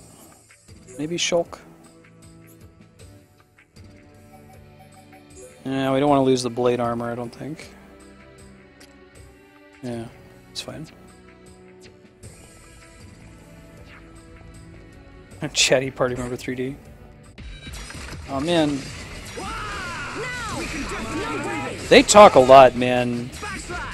And I defend it, because I get why they do. At first I was like, yeah, but I mean, your party members chat a lot in Mass Effect, right? They're like, you know, too late, now you're dead. It's non-stop in this game. You think they'd need like a drink of water or something along the way.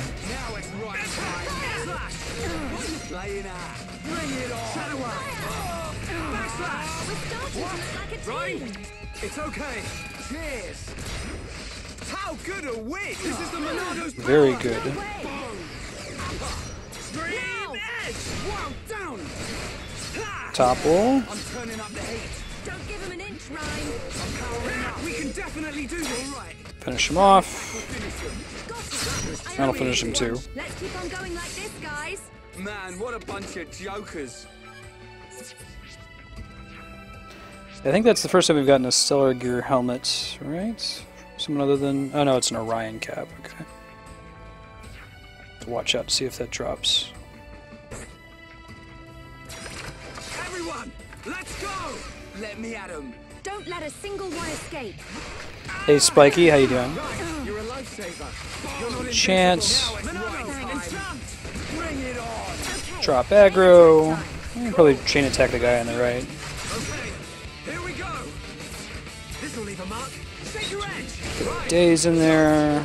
Get out of here. Hope for the one-shot kill from headshot. Alright, instant death. Look at that. Nice. That's We did it. Nice. what we're going for there. She has an ability that can instant death an enemy if used against a person with Dazed. Not a very high proc chance, but it's exciting when it works. I'm powering up. level up. Nice. Let's keep on going like this, guys. Styptic leggings and blade armor. Alright, well, we don't really need blade armor on anybody other than Shulk, so I'm gonna leave that alone for the moment.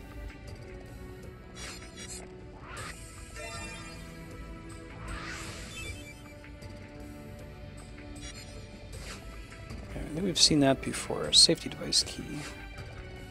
Don't know if that's actually like a optional quest item or if we need that to progress the main story. I guess we'll find out.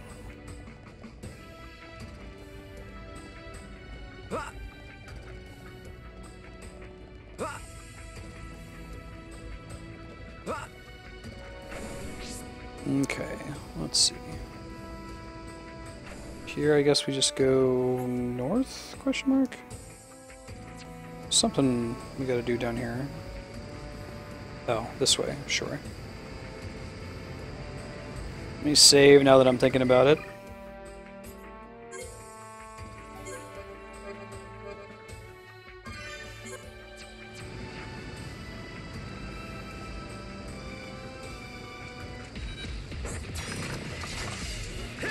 If you shoot me a Twitch message for any quotes you need to adjust, so just tell me the quote number and what you want it to say, and I can fix it off stream. It should take a couple minutes or so. I'll look into it. See, there's got to be a way to let mods adjust it. Or maybe I can give you guys access to DeepBot as well. That would be really great if you could just have DeepBot mess with all this stuff as well.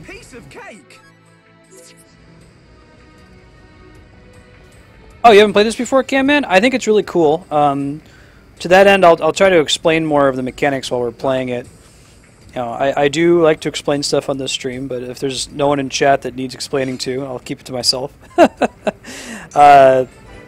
This game's really cool. It's like a single-player MMO. It's like the first Japanese RPG that feels like an open-world Skyrim-style game, at least first one that I've played. It's huge. If you want it to be, it can be about 200 hours of gameplay. Maybe closer to like 60 or 70 if you're just kind of beelining through it. The battle's really neat in that you have concrete tanking mechanics like you would in an MMO. You have a tank that tries to pull aggro onto himself, you have a healer who keeps the party topped off, and you have a DPS or damage character who has to position themselves to do a bunch of damage. That's Shulk, the main character. He's very squishy though, unlike the tank, so if he does take damage, it hurts pretty bad. As you can see, I just took about half of my health and damage there. I think it's nice and challenging. I certainly enjoy the challenge of the battles. I'm myself an MMO fan, so it's cool to see these mechanics that are very familiar to me entering into a genre that usually doesn't include. Charlotte went down. That's not good. So our healer just died. We're going to go try to pick her up, and we're all going to die here. That's cool. We should be able to come back here pretty quickly. I think we just unlocked a landmark. Yeah, put us right back here. So convenient. But Camman, if you have specific questions about the way that combat's working, like what is that skill use that you just did, or what do you think about this part of the game, I'm happy to help. In the meantime, though, I definitely recommend you check this out. Either pick it up for the new 3DS or for the Wii if you can find a copy. I hear it's kind of hard to find on Wii. Did I pull that guy by himself? Oh, that's awesome. Usually we're playing as Melee. Apparently you're not the only person. I've had a lot of people in chat say, man, why aren't you playing as Melia? I'm like, oh no. Sorry.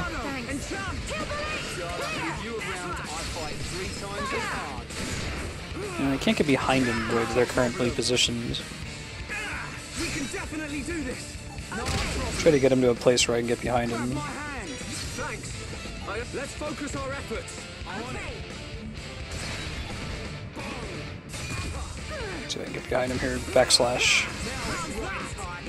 So Shulk, as a melee DPS character, has a lot of positionals. He has to be behind or flanking an enemy to do his extra damage. So clearly, if he's the one that has enemy aggro, he can't use that. If the enemy's facing him, he can't use it.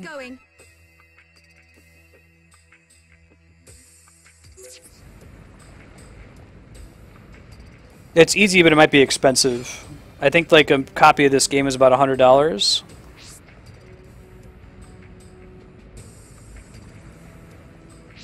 Yeah, there you go, D-Rock.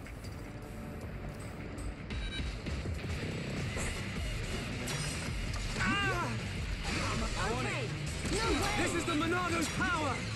Whose power is it? What power is it? Come on, guys. Trying to get them to come to me, but I don't think they can cross him, so Let's focus our efforts. we'll just fight him from here. Take this. Sword drive. Yeah. Okay. Now we're getting started, and nothing's gonna stop us. Thanks.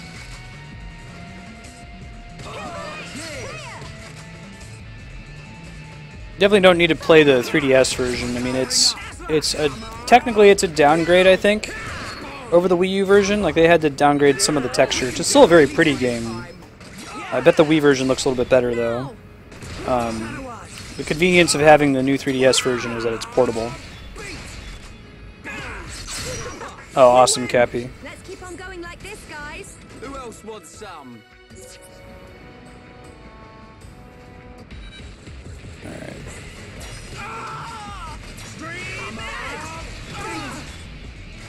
Let's focus our efforts. It's not a major downgrade. I mean, it really shows how impressive the new 3DS is as a system. How much they're able to fit onto this little cart.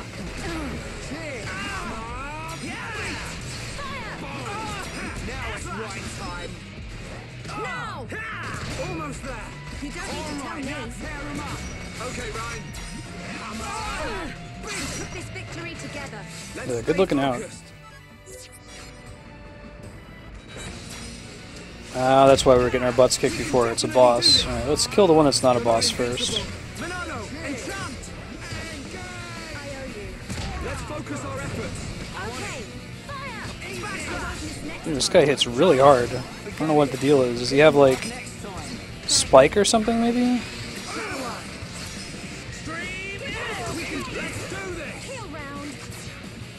We're gonna try to use the healing here. Stream edge. Right, you're up. Go. Wow, down. Go. While down, we're gonna use her to heal, actually, here. My rifle's getting hotter. We're not finished yet. No, we're not. Yeah. I'm really feeling it. It's not over yet. Get a sword drive off. Get out of here. Okay. Nice. Now it ain't over yet. My turn. No, it's not. Does anyone still need healing?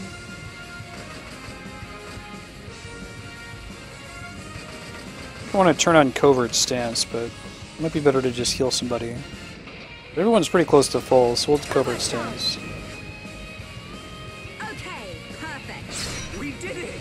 Teamwork at its finest. Oh, that's awesome, Spiky. Bring it on. That could be cool, D-Rock. It has a raffle, there's betting too. You could use that to have people bet on the outcome of a match. Like a team. We can do even better. No way. Come on, Shala. Now. Shala, it's okay. Thanks. Oh man, ouch. Thanks. Dazed me. One-shot dazed too. That's what I needed. Come on. Now. Let's do this. Okay, let's go ahead and Right. topple him again. Go, Shala. My turn. You hear that part of that song is like Shulk's victory music in Smash? Sounds familiar. Okay, perfect. We did it. This will leave a mark. Gonna get it off in time? Did, nice. Do it.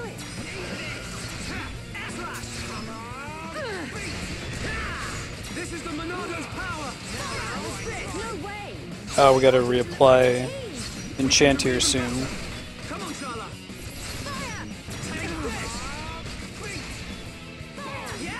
Oh, I think it just fell off of Charla. Right. The beauty.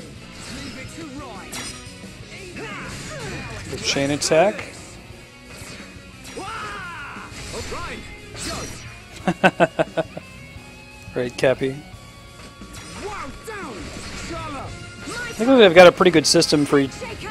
using SP coming up here soon. You'll be able to spend it to vote for the next game in queue. And I'll populate the queue out of like 10 options. Nice, Extol. Grats. This will leave a mark. Shake your edge. Keep it up. Yeah. Grind time. Ain't over yet. Not gonna work. We'll try a headshot. It's immune instant We're death. not finished yet. Okay, my turn. Never gonna Look at that. Oh, level up and everything. Pretty good.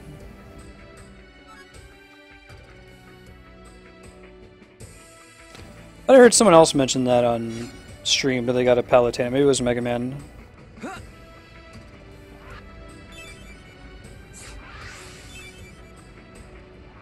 Not careful with your amiibo. Okay. That's the idea, Cappy. So, like, you'll be able to... I'm trying to keep it all around sphere points, but it'll work out so that if you donate $5, that gives you just enough sphere points to put a vote towards one of the 10 games. So you could kind of cheat one up to the front with donations if you wanted to.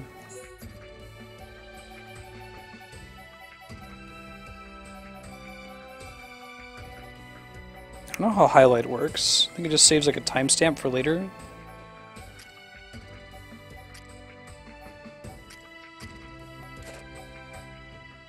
you have any new weapons? Should check for that.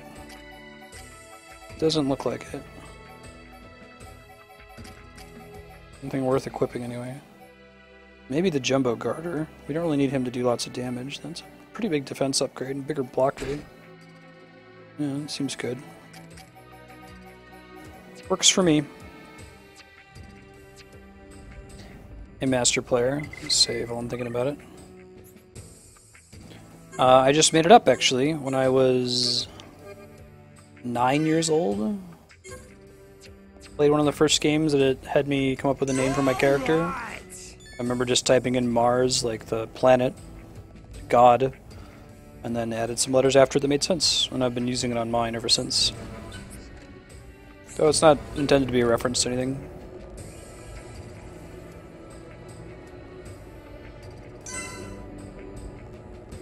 Huh, nice.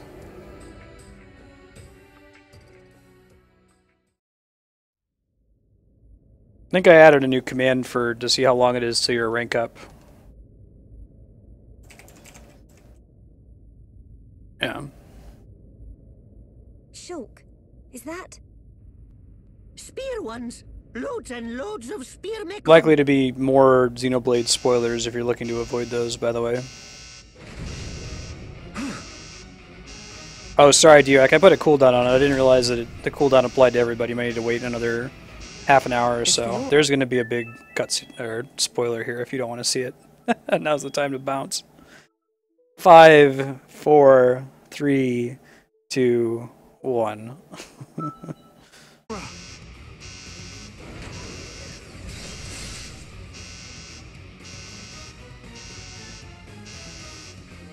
How's this working out? Face Nemesis. This isn't good. Fiora! No way! We can definitely do this! This is the Monado's power! No way!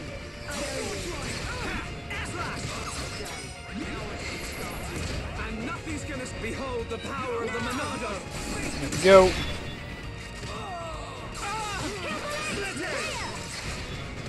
Let's focus Try to take this guy down first, yeah.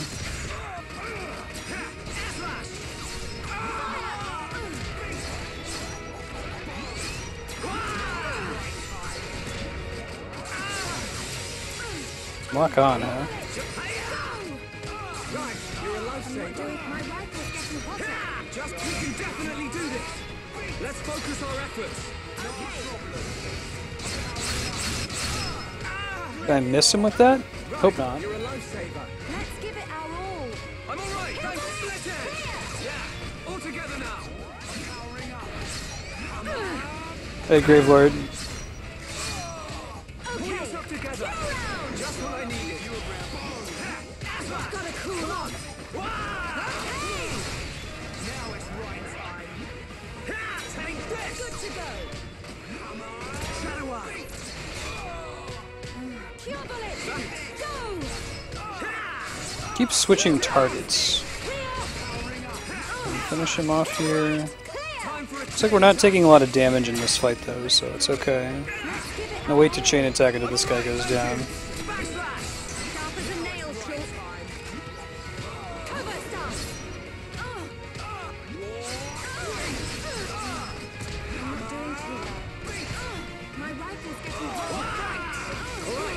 Come on, I'm trying to switch targets here. It's not really letting me. I think it's because of lock-on or something. Let's try doing that. Fortunately, it seems like you can always break these guys. Hey, Gravelord, enjoying it. It's a fun, challenging game. Handshaker. Okay, perfect. We did it! Nicely done! Ah, I'm really feeling it. You like that? Right. That's the spirit. Leave it to Ryan. This is the Monado. Refresh and chance. Drop aggro. Big light heal! I'm turning up the heat. You're really getting into this, Ryan. Stream edge! Yes, he is. Come on, we can do it. Powering up. Oh, it does make me change target to them. That's why I'm not able to do it. That makes sense.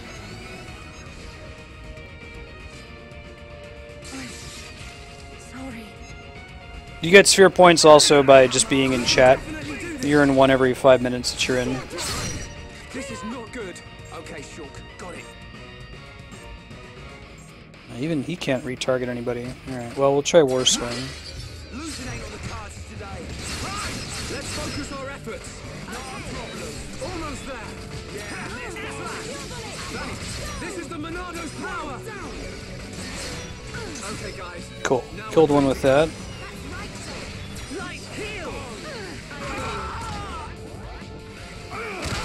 K-roll. Going well. Sorry. Let's focus our efforts. Let's call the defensive guards down. They're kind of irritating. They keep changing your target.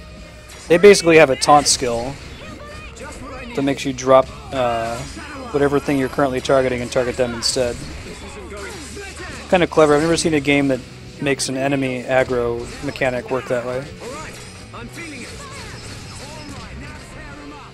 Let's focus our efforts. I see it. What's he doing? Hey, Salvucci, how you been? Let's see if we can block that. Yeah! Battle soul! We can definitely do this. It's one we can theoretically block with shield, What I needed. but unfortunately, shield's not leveled high enough for it to work.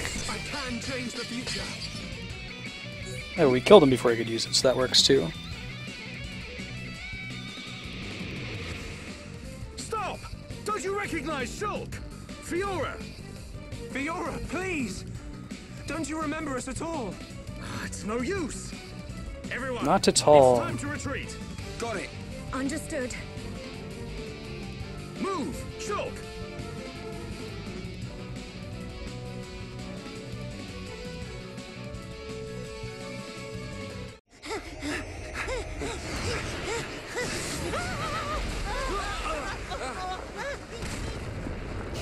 We're going to watch this cutscene. We got about 25 more minutes of Xenoblade Chronicles 3D, followed by an hour and a half of Silent Hill 2.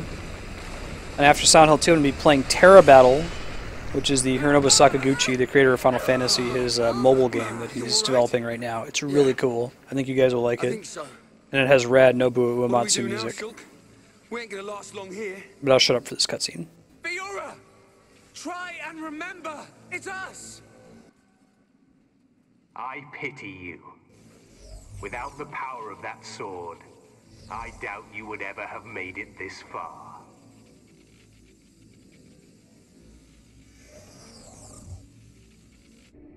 Apocrypha, activate. What is...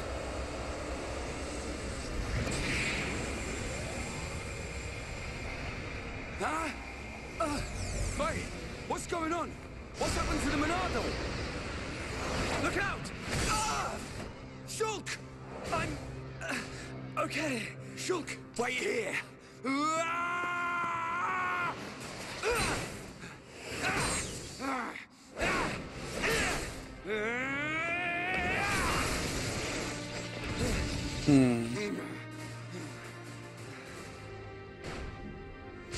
Bad stuff's going down. Fiora! Stop this right now! I played against one Palutena when I've done a Smash Day before. Shulk came here to save you!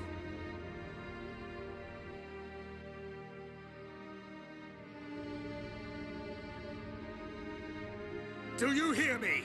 Fiora!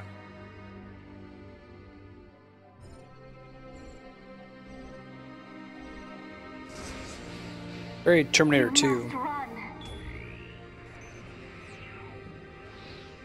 Fiora! Fiora! Or whoever you are. Please, run. Or whoever you are is probably right. Not under my control. Not under your control. Is it him? Most surprising. Most I admit, I surprising. never expected such resistance to becoming a faith.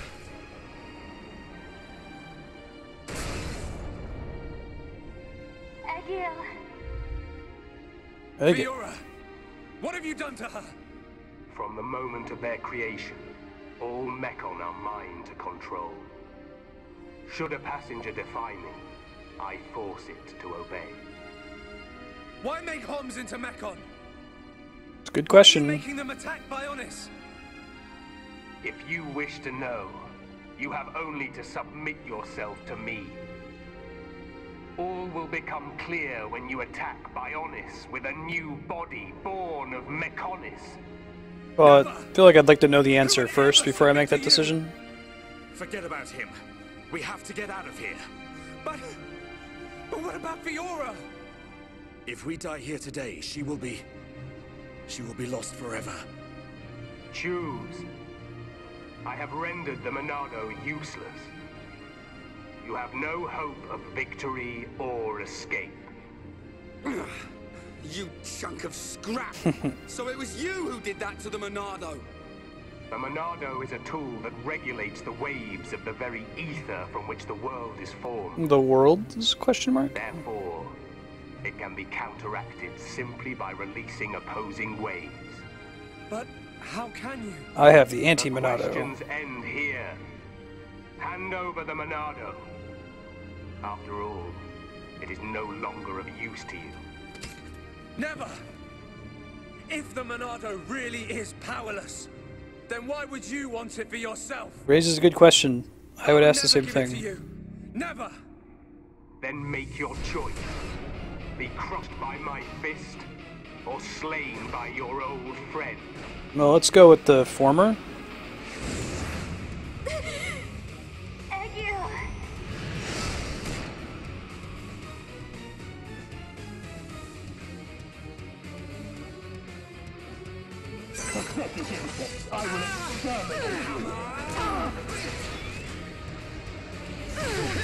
Let's focus our efforts! Oh, he's way too high level for us to even be able to damage. I mean, we can try. Do this! Shala! It's okay! Everyone... Monado doesn't seem busted to me. Oh, I can't use the power of the Monado. It is locked, isn't it? So I can attack with it, but I can't do like chain arcs. Here we go! Stream edge! Right! Can we topple him? One down! Can. Do normal damage. Okay, perfect.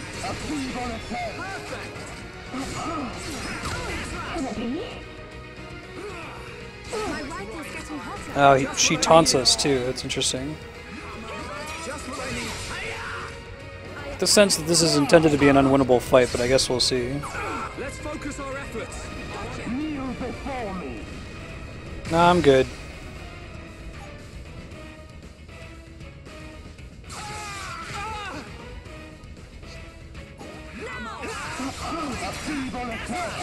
Thanks.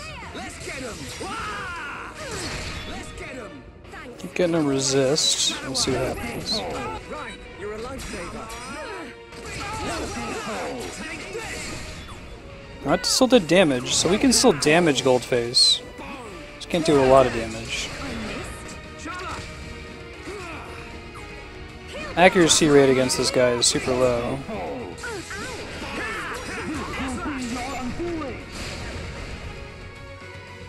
Okay, it was a scripted battle. I was starting to get a little bit worried there. Maybe they give you enough time to, like, kill the white Mechon. I cannot allow this. That boy is at risk. What you gonna do about it? Shulk, don't let him die. Help Shulk. Help them. Who are you? This is the end. Heir to the Monado. Whoever you are, please lend me your strength. I won't let you do this. Cool scene. How dare you defy me? Worthless machine! Oh. Ooh, interesting. Why would he call her a machine like that? Egil, no matter how much you yearn for revenge, I will not permit you to have your way. The Monado? What? But how? Yeah, Shulk's hat's pretty cool. It's like the Baron helmet.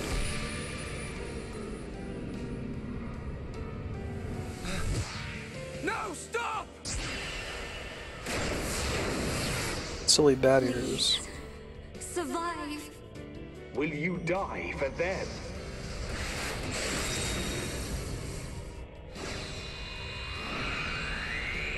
What is this? It's love radiation.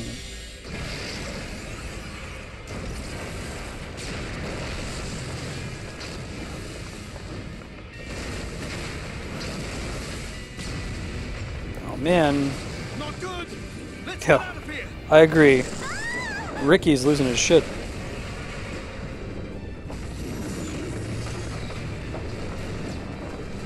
Shulk! Where are you?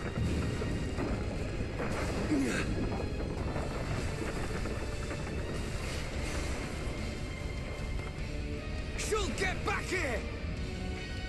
Fiora! On Shulk. It's hard to take you seriously with that hat, man.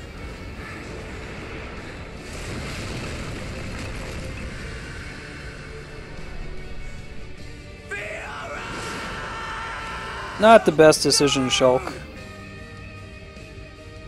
What's your plan here, buddy?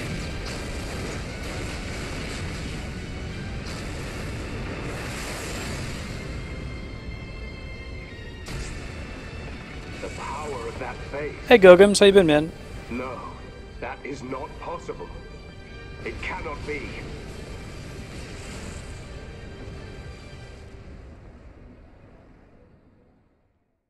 It was a really important cutscene. A lot of stuff happened. Alright, so we're back in the Aerith Sea? Okay. The fortress has collapsed? What of Melia? And Shulk? The observation was based solely on long-range intelligence. We cannot be any more specific. Okay, so they didn't, like, recover You them. don't need to worry about them. Got so real, Cappy. No kidding. But Take it easy. I've got a pretty good idea where they are. If you're gonna attack, Dixon's so chill. you better do it now. Their fortress ain't completely destroyed. Or do we just sit here and wait to die? Shall I perform the divination ritual now? forgive me, Seer. That will not be necessary. I imagine so, Cappy. Seize our destiny with our own hands. We don't need to see the future. The Mechon forces are on their way. No doubt about it. I like the look in your eye there, lad. It's time. This is war. Dixon's the man. I want to play a game where I play as Dixon the whole game.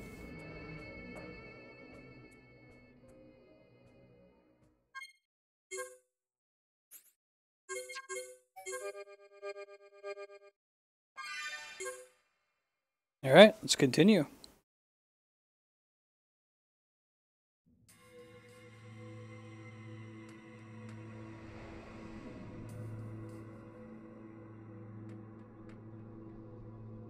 It's been a long time Indeed since it I last has. had this dream. Oh, I've never seen this before. I reached out for a piece of scrap metal, Look how cute little Shulk is. and then I fell into the ground.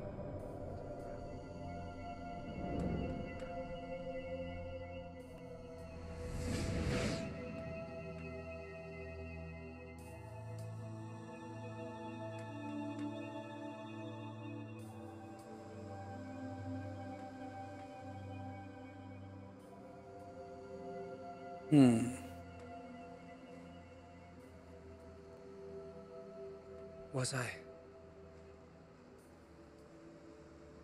Good thing you landed on that Was I soft sand. Dreaming.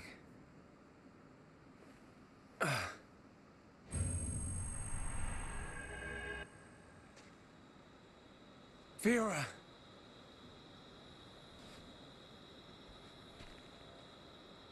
What's that? Oh, cool. You can make out the Mechonis in the distance. Shulk only. Wreckage beats.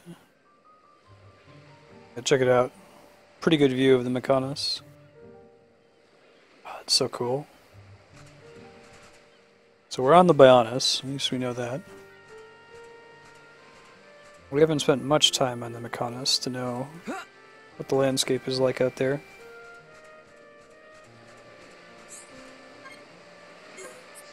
Cannot see this heart-to-heart yet. You're a spoiler. You got it, Cloud Reaver.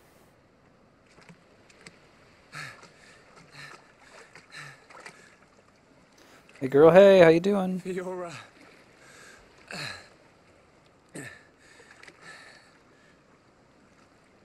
Let's say, can I get a giant robot in my party? Because that'd be really cool.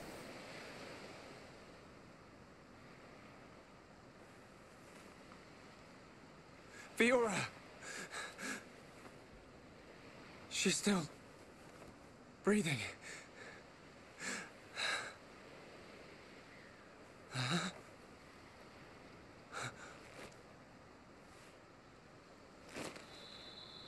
We saw this thing shining before, the mystical love radiation. Yeah, I agree, Spiky. It's unique to this setting, I think. Wake up.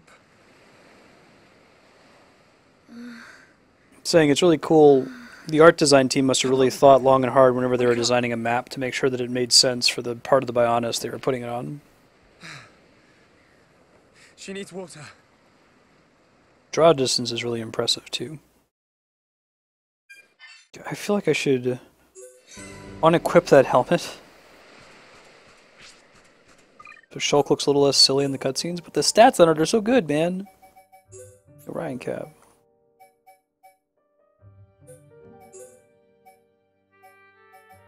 Yeah, it's a huge upgrade. No, we gotta wear the Orion Cab, even though Shulk looks really goofy. That's really cool, Spiky. Yeah, you're very impressive. The draw distances, pretty great. Especially for a new 3DS title. I'm sure it looked great on the Wii as well. Exact Spring.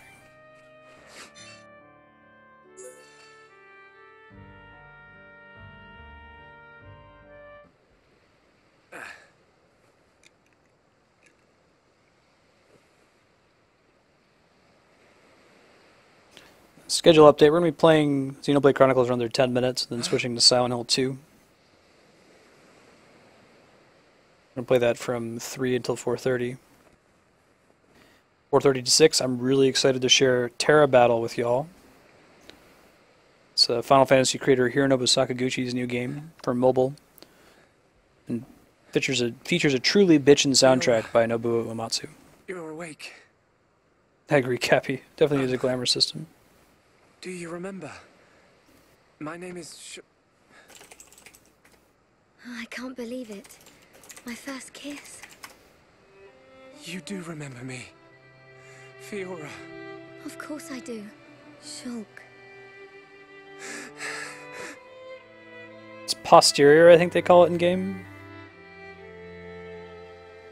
There's a couple pieces of heavy armor that look cool on Ryan. That's about the extent of it. I don't like any of the female armor.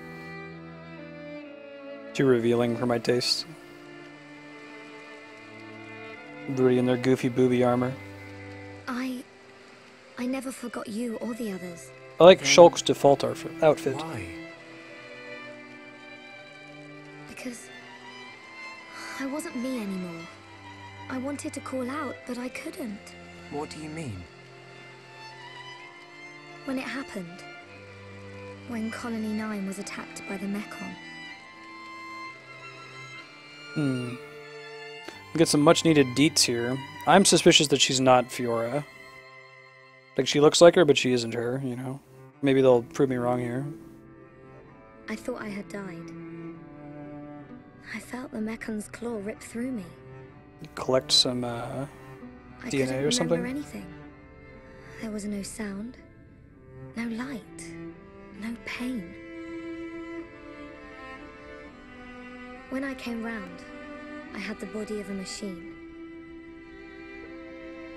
And it felt like there was someone inside me.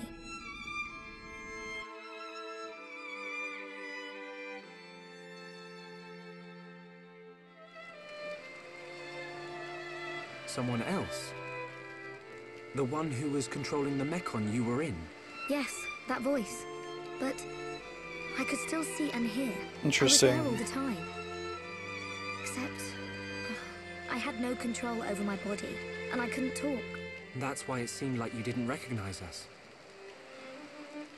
Yes. Inside my heart, I was crying out desperately. But you didn't hear me. Nobody did. We always believed it was you. It's okay. You don't have to say that. I mean, I didn't, but... I know it would have confused me. I'm still suspicious. But... the person inside you...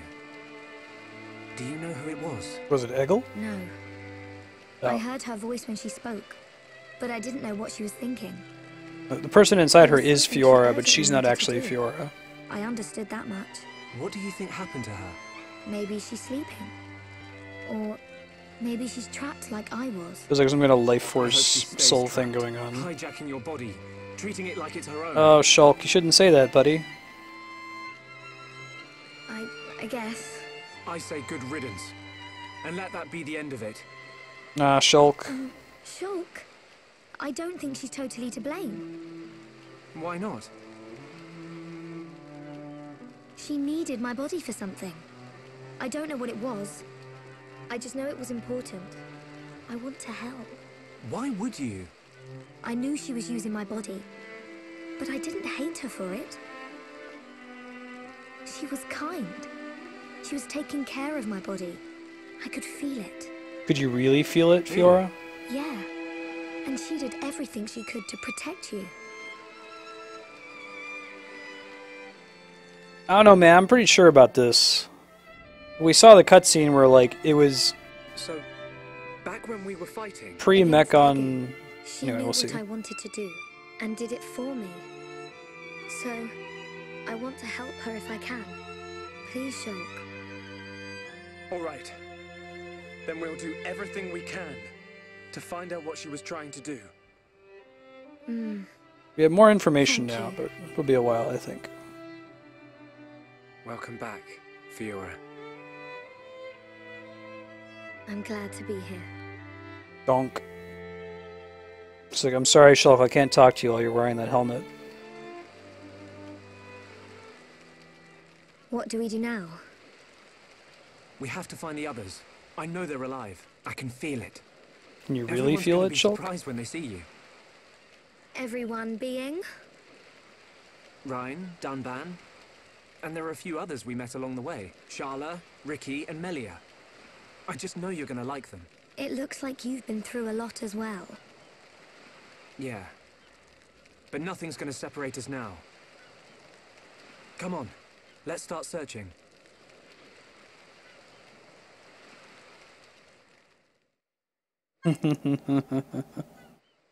Ooh.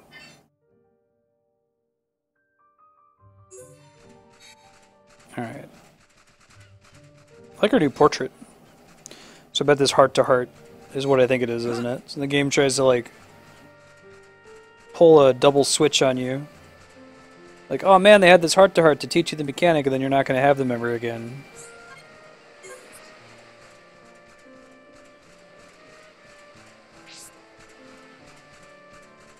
Maybe. No idea. I don't have enough information yet to have a strong guess.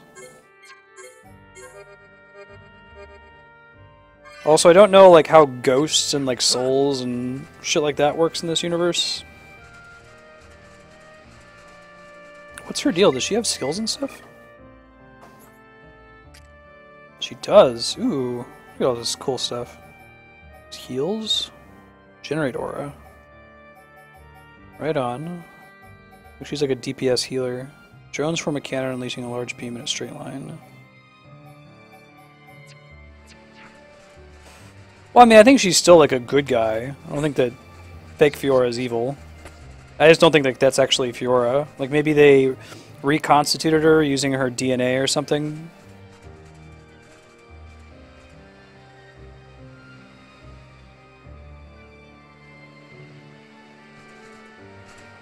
Do dig her character design. Does she have a bunch of skills and stuff? Is she going to be like a permanent party member? I should switch Shulk's path, by the way. She does. Ooh, that's cool. Canis armor. Fills party gauge when 2 allies are incapacitated. That would be a really good skill to have. Holy crap, that's like, you're not screwed yet. Probably get the movement speed thing at some point. XP awarded from battle. I'm going to need to move over to that one first, though.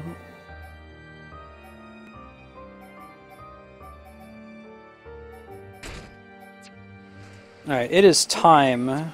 Got 2:59 over here, so I'm going to go get Silent Hill spun up. I'll throw up a BRB in a couple minutes when I get it ready. I'll be back shortly. So I'll also take the opportunity to go and feed the cat, so it'll be 4 or 5 minutes, and then we'll get on with Silent Hill. Hey, thanks for the follow, Liste. If you joined for Xenoblade, sorry, we're just about wrapping up, but we'll be playing again next week, Monday and Tuesday. For now, we're going to be switching games.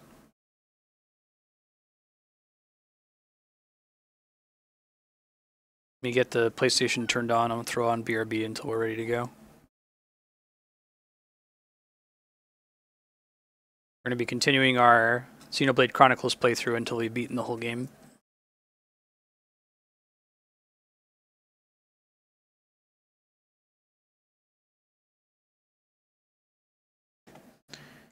Camman, if you unlock everything, it's about a 200-hour game. If you try to just like blitz through the story, it's maybe 60, 70 hours, it seems like.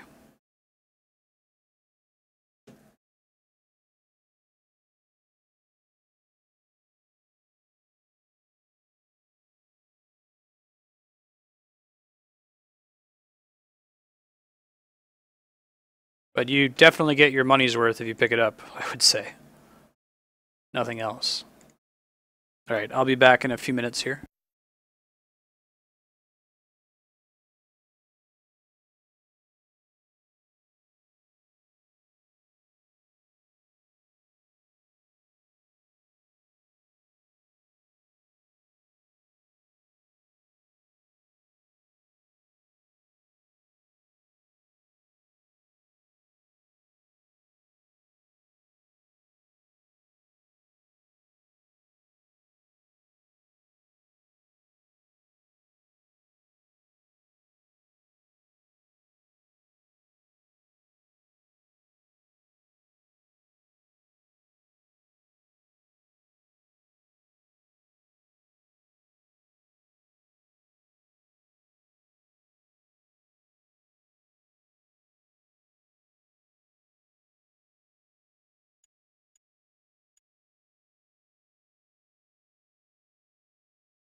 This game is very scary.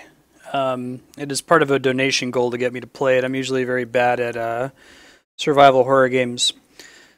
We will be returning to a non-horror game in about an hour and a half. If you want to come back at 4:30, that's when we're starting up Terra Battle, which is the new Hironobu Sakaguchi mobile game that I'm really excited to share with everybody. So if you're interested in horror, go watch GDQ.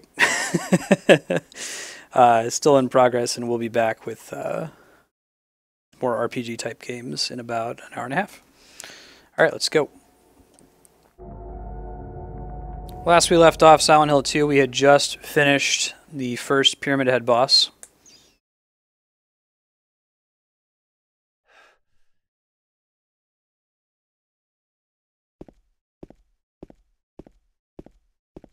Wait, I think this is the way we want to be.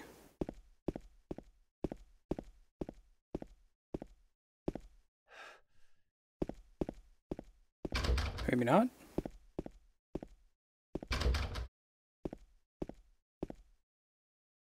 Very good.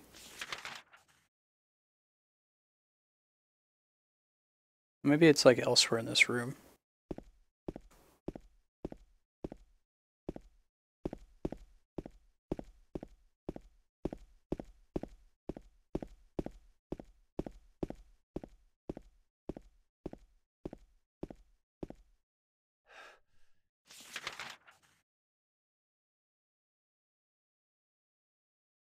Looks like there's an exit from here, but maybe I'm crazy.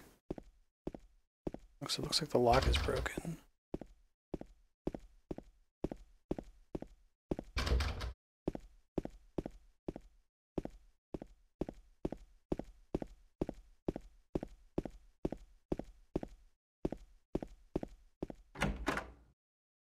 Very good, very good.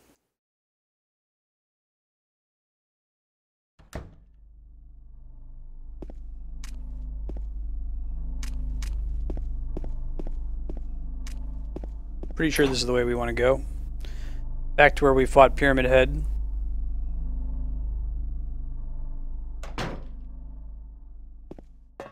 Yeah, so we were in this big scary room with Pyramid Head. The siren went off and he left. He like walked down into the basement down here. And the water all drained out.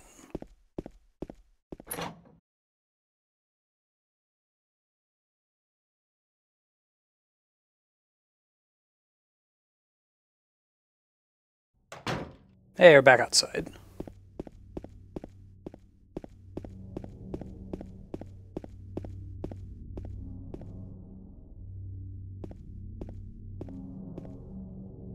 Cool. We need health. I think we're actually not doing too great from the Pyramid Head fight. Let's just use that right now. Okay. Back up.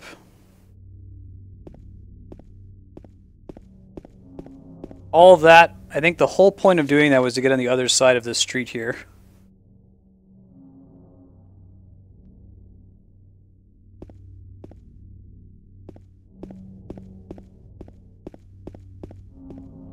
Very good, Catman. Freaks me out. It's very much a quiet horror. Like, it's not like a jump scare game, kind of like Dead Space. Which is nothing wrong with that style of horror game. It's more like atmospheric. You're not going to have anything just like pop out of a corner, or at least not terribly often.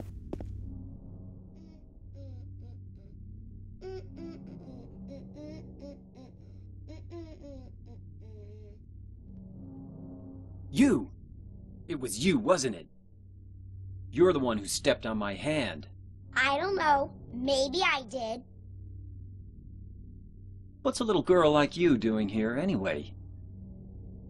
Huh? Are you blind or something? What's that letter? None of your business. You didn't love Mary anyway. What you know about Mary? How do you know Mary's name? Yeah, exactly, Cloud Reaver. This game does a great job of building dread.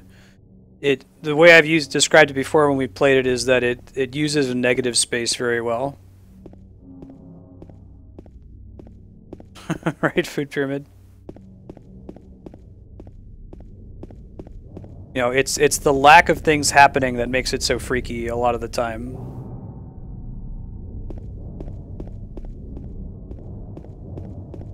It's the fact that this whole corridor, you know, you suspect that Pyramid Head's going to be here and he's not. Games that just, you know, overdo it too much ends up being less scary a lot of the time.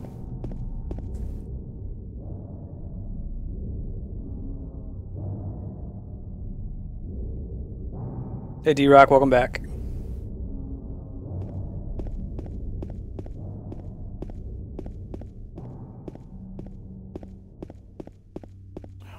Hate how it changes the camera angle like that. You can like press the Z target button to move it around, but yeah, it should be updated, right?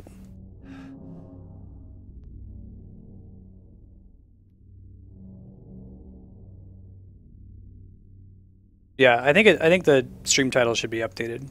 Looks like it says Silent Hill on my end. Yeah, Cloud Reaver, I have that as a $100 donation goal. Actually, I think I have it now as I will play certain hours of Amnesia. Charge an hourly rate instead of just trying to beat the game. The first thing that happens when you boot up Amnesia, it says, like, you know, don't play this game to beat it. Just immerse yourself in it. Like, oh, great.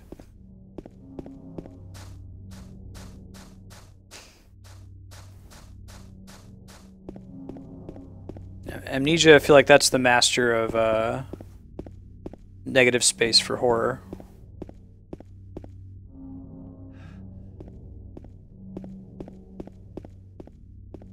This game does the Silent Hill camera angle a lot, where you're like running and it just changes so the camera is facing you, and it's like, don't do that, man. I need to see what's in front of me.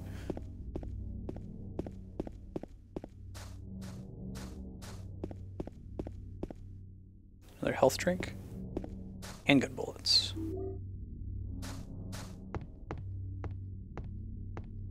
Notice this game doesn't have a UI, doesn't have a HUD rather, which is really clever. This wasn't very common in games at the time this one came out. You always had to have like a little health bar. Notice that, like, the way I notice if there are things for me to pick up is that James, he points his head at it. He like physically moves and notices it. I didn't notice that until about the last session. Yeah, Dead Space is more gamey, right? It's like Aliens to this game's Alien. Is that a good analogy? Mary? Hey, Chaos, welcome back. No, you're not. Do I look like your girlfriend? No, my late wife. I can't believe it. You could be her twin. Your face, your voice, just your hair and clothes are different. My name is Maria. I don't look like a ghost, do I? No, I mean, like, Aliens is scary, but it's like, it's more jump scare scary rather than like See? Feel how thriller scary, I guess. You're really not Mary. I told you, I'm Maria. Sorry. I was confused. Where are you going? I'm looking for Mary. Have you seen her? Didn't you say she died? Oh yeah, 3 years ago. But I got a letter from her. She says she was waiting in our special place. And that's here? Anyway, I Kami, haven't seen her. if you have any love in the world for me. Is this your only special place?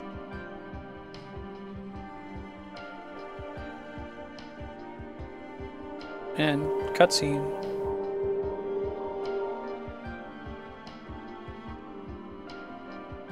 Well, there's the hotel too, I guess. The one on the lake? I wonder if it's still there. The Lakeview Hotel? Yeah, it's still there. So, the hotel was your special place, huh? I'll bet it was. One of the big themes in this game is James and his sexual frustration. Just joking. So you're going to see a lot of that. That even like Maria's costume that she's currently wearing, she's dressed much more sexily than James remembers Mary dressing. You're coming with me? You were gonna just leave me? No, but... With all these monsters around? No, I just... I'm all alone here. Everyone else is gone. I've watched Outlast. That game is scary. I look like Mary, don't I? You loved her, right? Or maybe you hated her. Don't be ridiculous. So it's okay? Yeah, fine. Also noticed that like the little girl Lauren is running around the town, or Laura maybe, and she doesn't seem to have a problem with the monsters, which makes me wonder, like, are the monsters real? Like, is James just running around this town like beating people to death?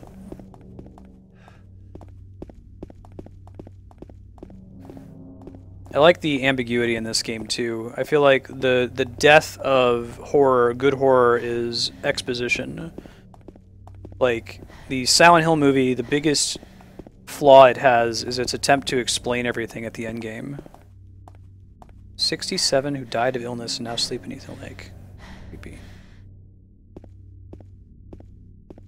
Is that intentional food pyramid? Are you a big fan of the series, man? This is my first time playing Silent Hill 2. I had a friend who was really into Silent Hill, so I've seen a lot of the story cutscenes. I kind of know where the plot's going. But I've never actually executed and ran through the levels before, because I'm really bad at horror games. Okay, D-Rock. Is it spoilers just for Silent Hill 2? Is it something we can talk about when we beat this game?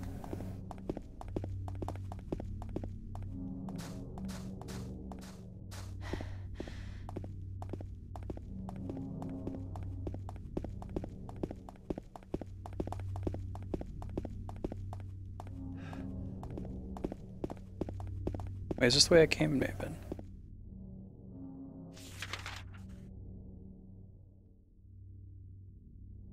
Cool.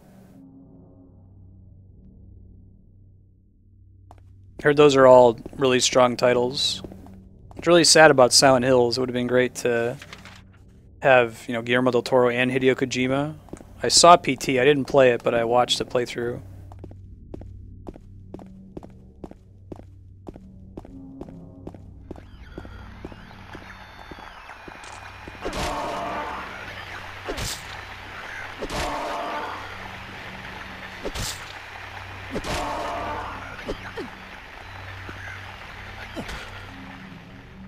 Hey, Angel Asakara, how you doing? You don't have to use that. That's like an authenticator if you want to set one up. You don't need it to sign into the game, so you can just leave that blank if you haven't set one up.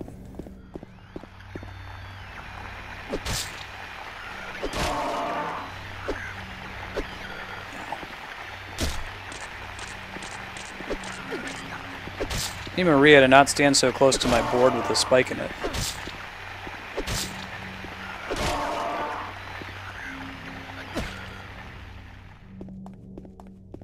Del Taco. Oh, that'd be cool, Food Pyramid. Oh, that would be so awesome. Like if they did like, oh, it's basically Silent Hill, but we're not going to call it that. Man, that would be... I hope so.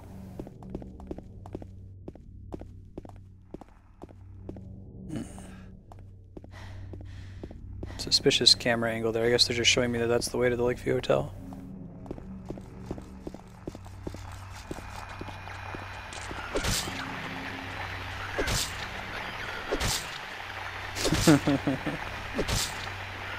Dude, if you've seen Pan's Labyrinth, then you know that Del Toro would make a great creative inspiration for a Silent Hill game. Like, there's a whole part of that movie that basically plays out like a Silent Hill level.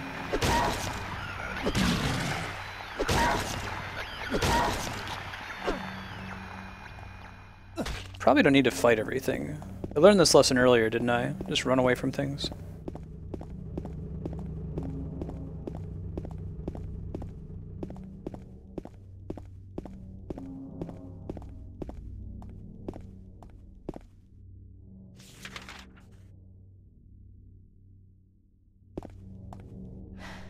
The fact that she's panting means she's probably taking damage. I don't know if there's a way for me to heal her or not. Oh, freaky. Why is the car running?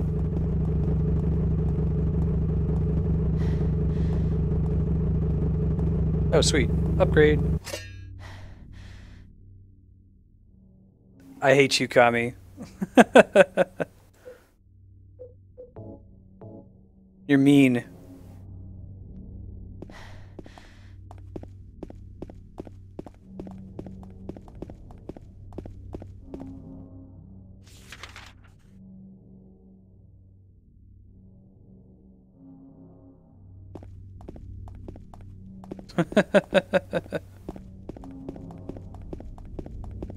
Wait, I thought I saw something.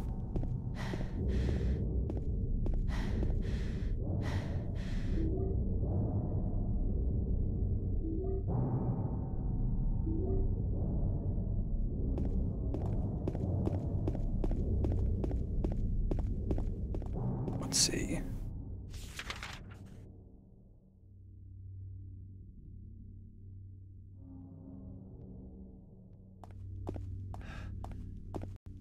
We want to go to the Lakeview Hotel, right? Where is that? Maybe it's not on the map yet.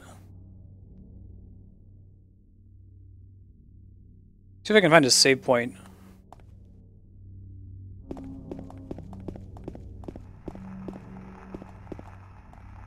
Alright, we want to stay away from cars parked on the side of the road. Little dudes will like scuttle out of them. It's freaky. Freaky deaky. This might be a thing.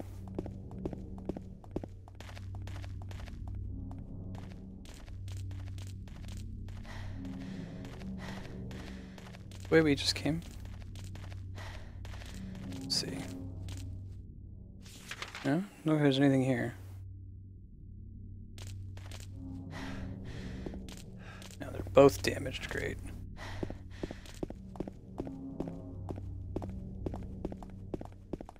Explore all the main buildings that are marked on the map.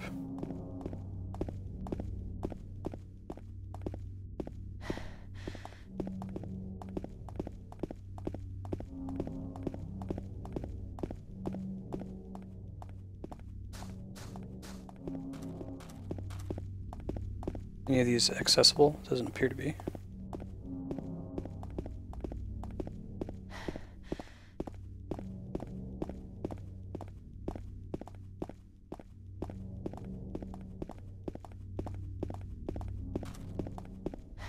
There's got to be something in here, right? Or is this just here to mess with me?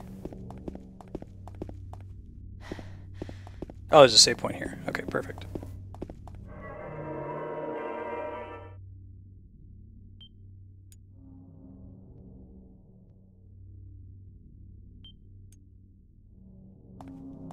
Alright, let's continue along Nathan Avenue. See if we can get to the Lakeview Hotel. It would make sense if it was like right on the lake.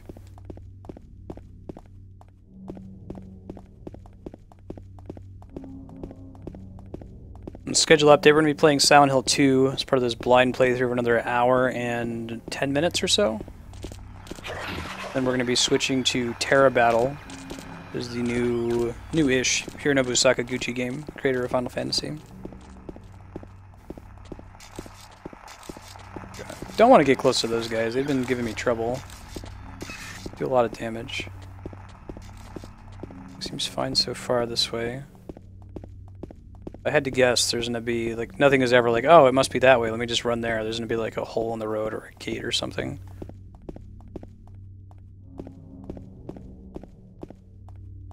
Silent Hill Historical Society.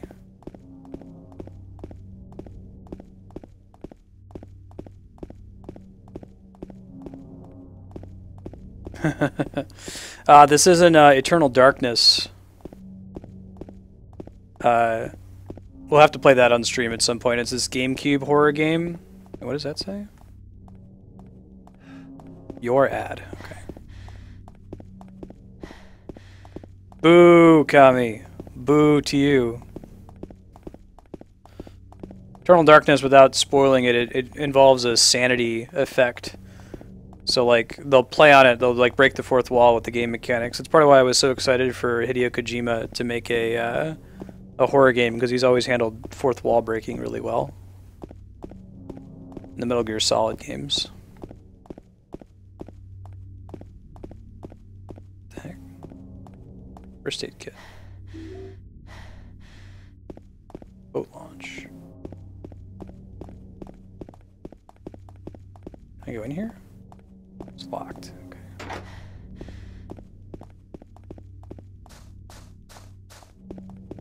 Whoa! That's not cool! Can you not?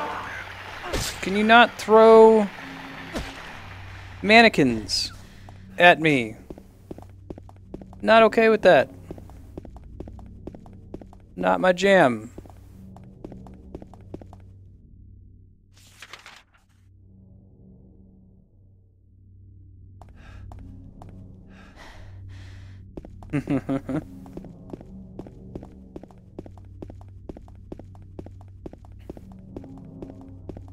Like few hotel. Oh my god, not again. Not okay.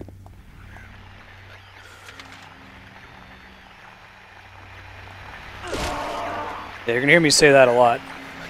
What D-Rock just added. It's typically what we're trying to do on this channel, is play through every awesome game at least once. To my chagrin, the Silent Hill games count as awesome games, even though I'm bad at horror. Whoa. What's your deal, buddy? Map here. Okay. Huh. That's creepy. Do they have to, like, write on it in blood?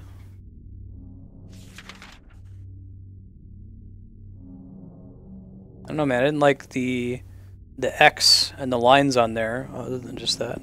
Oh. So we can't go this way. But we're going to the Bolorama. Sounds good. Dude, what happened to that guy?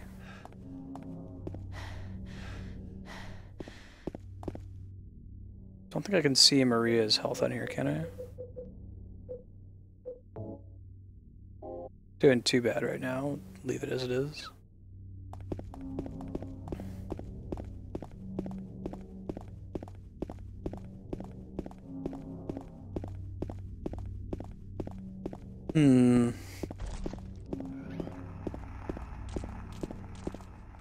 No more, like, flinging mannequins at me, game. I gotta stay away from those cars. Steel pipe is way better than the last weapon we had, though, so... He doesn't, like, swing it haphazardly, accidentally hitting Maria in the head.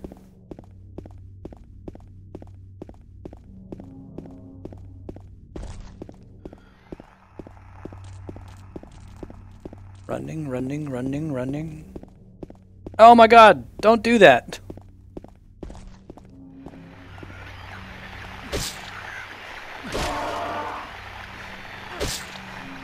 Stop him to keep him from coming back.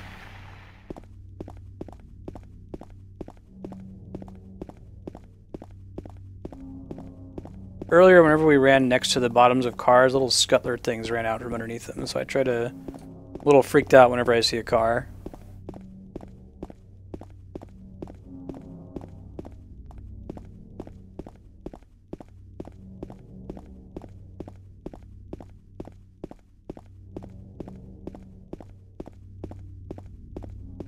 Okay, am I close to the Bolorama? I am. I'm at the Bolorama. Hey, what does he see? Health drink? I do like the lack of HUD. I know that the game that really improved upon the HUD-less style was Dead Space. I'll wait here. I hate Okay. bowling. I didn't come here to play, you know. He still doesn't want to come in? Alright. Because there's some things you want to know in Dead Space with a HUD, but instead they put it on your character. Like, I think his health is on his back. Oh, why is this bowling alley so gross?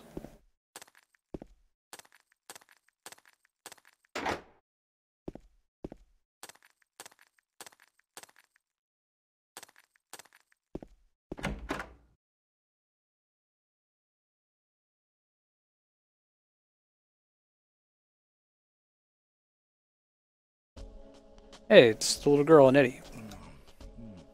So what'd you do? Robbery? Murder? Nah, nothing like that. Huh, you're just a gutless fatso. Where do you get pizza? That for? I thought you said the cops were after you. No, I just ran because I was scared. I don't know what the cops are doing.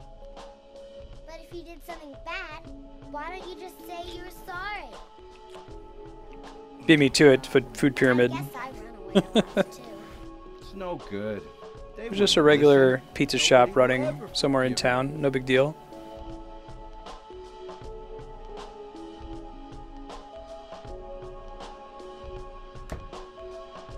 Did you find the lady you're looking for? What's her name? Mary? Alright, so how did the little girl know Mary?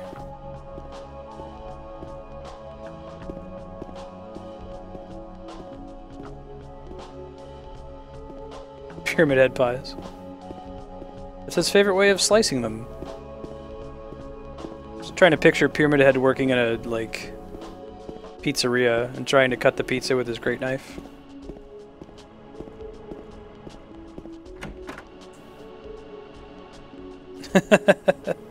Hell yeah, I love pizza. There needs to be more pizza in Silent Hill. I can tolerate the horror more.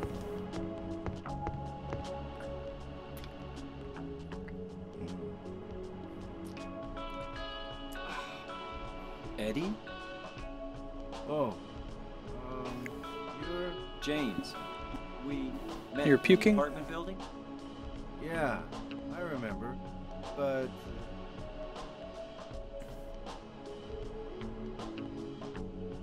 Are you alone here, Eddie? No.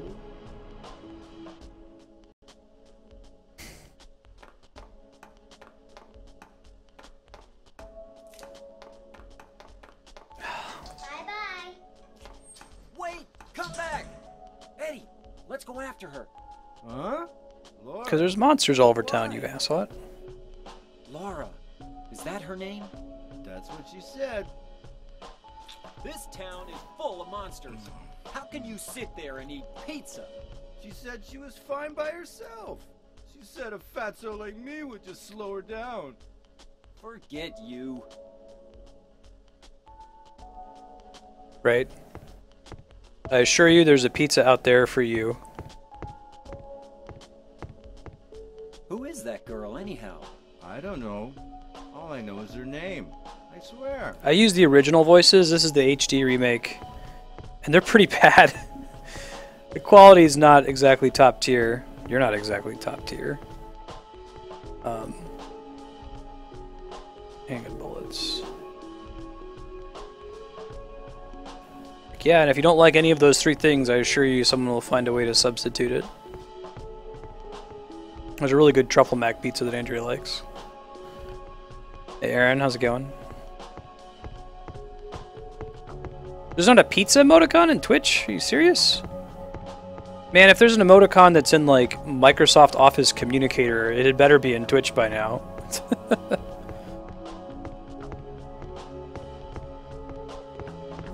We had that one, we had like a picture of a sheep.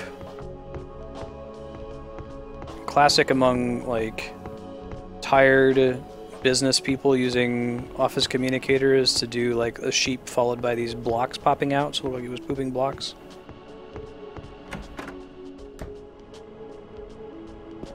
I'll have to make a pizza as a sub-emote. Delicious pizza.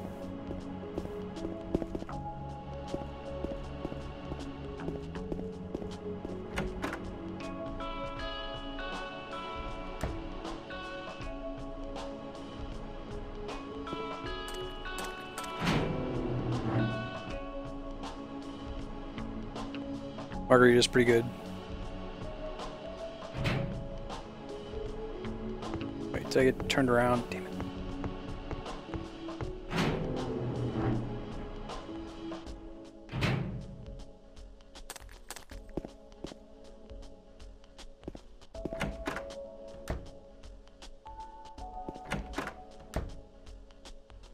Here we go.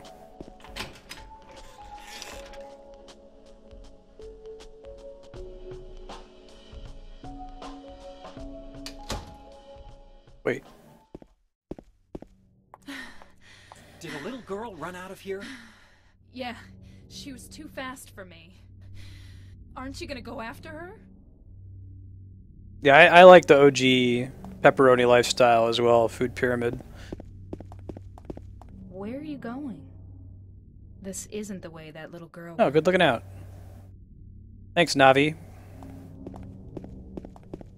Playing Silent Hill and talking about pizza. Playing Silent Hill, talking about our favorite pizzas. Don't call it held down. That makes it sound like pizza, like you're restricted. No. Pepperoni is a lifestyle.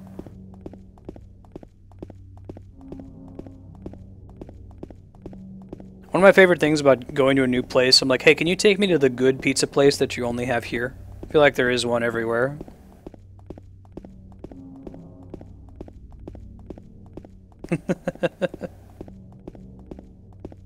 Yeah, I'm a little freaked out, but we'll be okay as long as we keep talking about pizza. Good choice. There's a place called Hound Dogs in Columbus, Ohio, if you ever find yourself visiting. It has this really cool butter crust.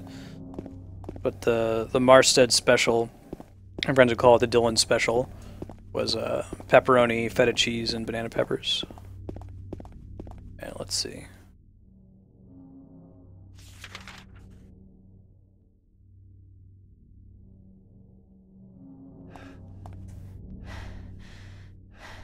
Okay, I think I'm going the wrong way. Oh yeah, any minute now, Kami. Dick. Oh my god, don't do that! That freaks me out every time. You just come flying out of nowhere.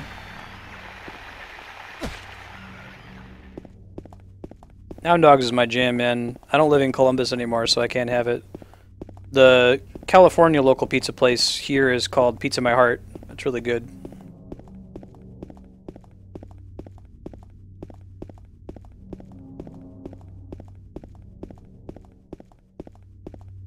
But you can't see when you're running, so at some point I'm just going to turn around and there's going to be Pyramid Head. Emos Pizza? Nice. People usually know what you mean when you ask them that, when they're like, hey, welcome to town, what do you want to eat tonight? It's like, can you take me to your good pizza place? Like, your good, unique pizza place? They're like, yeah. I know exactly what you're talking about, man. Is it by the bowling alley?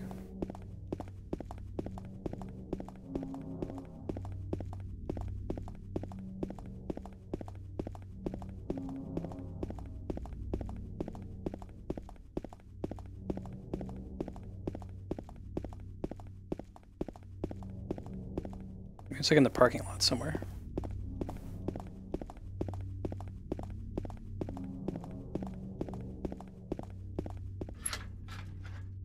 Pizza My Heart's really good. It's greasy, but most good pizza places are. Oh, Cappy. She went through there. Well, we're screwed. Is there any other way? Yeah, there is. Right through there. Okay.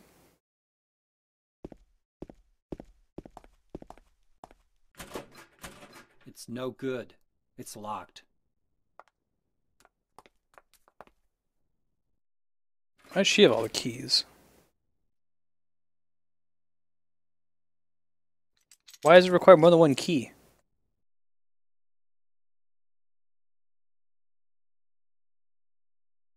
Yeah, I suppose that's true. I feel like asking that question is a spark test. But Kami, I think you pass. I have this theory of the spark, right? Like some people just kind of get it.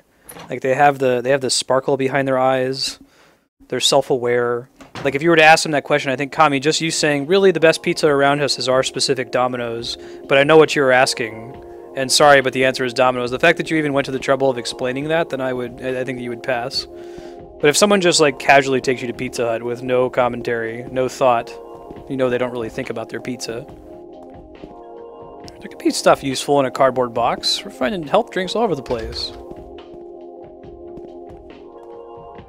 So, Maria, why do you have the keys to this place?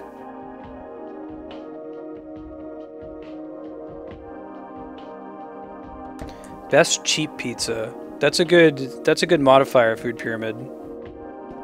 Oh, this place is like strip joint? Oh, it's totally a strip joint. Why do you have the keys to this place, Maria? That's part of why, I mean, aside from the bad voice acting, good storytelling in this game, they let you just kind of figure that out, that, huh, I wonder why Maria has the keys to this place. Heaven's Night. A bad game would have a, person would pop up and they would discuss it. Just a normal table.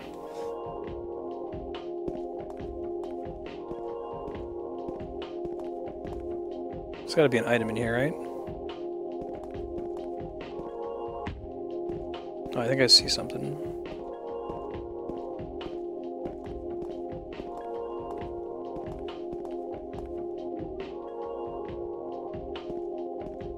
Roxanne!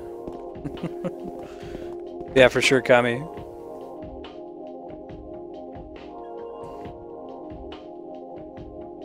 I feel like that totally passes the spark test, which is the purpose of that question. Do you have the light behind your eyes?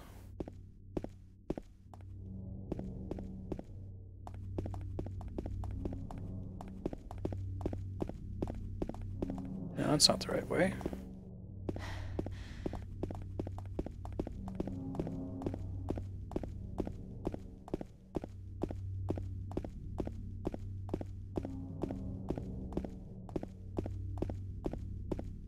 I think the best cheap pizza is Little Caesars, because Little Caesars is super cheap. It's ridiculously cheap. And the quality is pretty decent. But it's a franchise thing, so you might find a place that doesn't do it very well. Over there.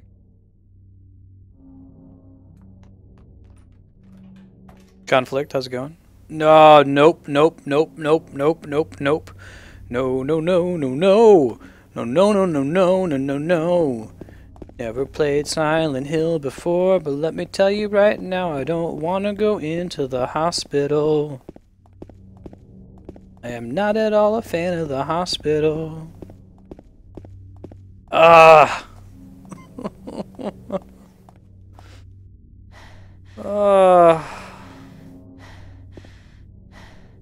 T-Rock, you're a jerk.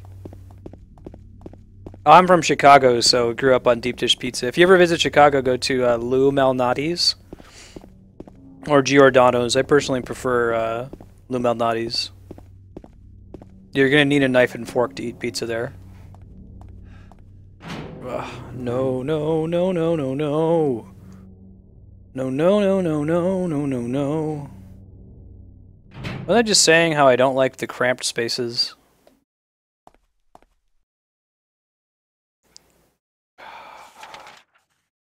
James, look, she's a lost cause. Let's just move on with our lives. Let's go back to the car at the beginning of the game and let's drive away.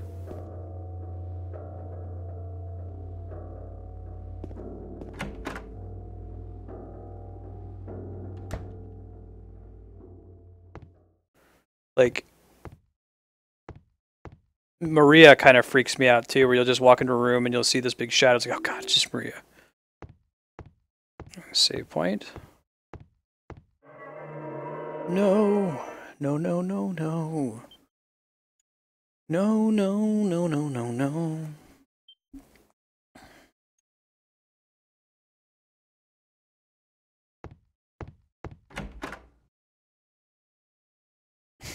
Dear, this. Yup, yup, yup, yup, yup. Oh my god, don't do that. Something's written on it.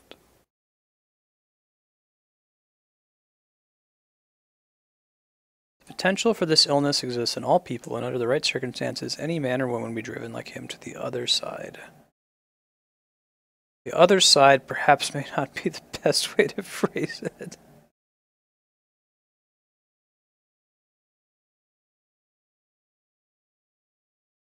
You cannot agree with him. I'm a doctor, not a philosopher, or even a psychiatrist. There simply is no other reality. God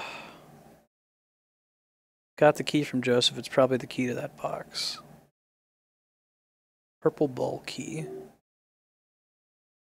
Ugh. Why are they talking about another reality, man? This game has been freaking me out, and we haven't even gone to Otherworld yet.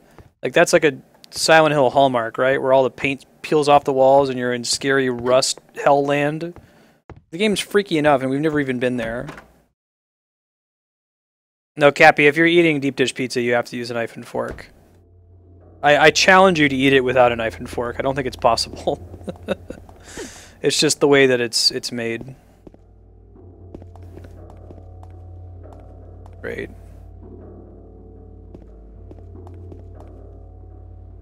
Man, don't be foreshadowing Otherworld on me, man.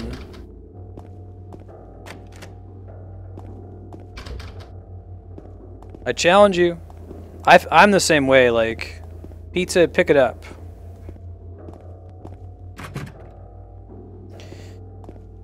Yeah, Chaos, I think it has the best atmosphere.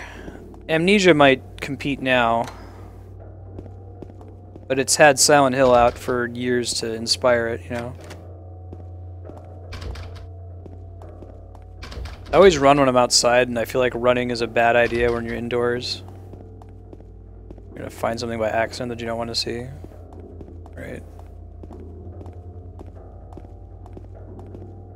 We still marking doors whether we've examined them or not? Okay, cool. That's convenient.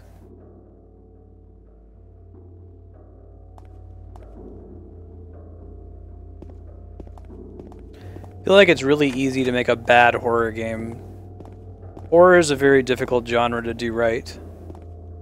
There's a lot of mistakes you could make. You can get your execution down right, but you can make a mistake in the ambience.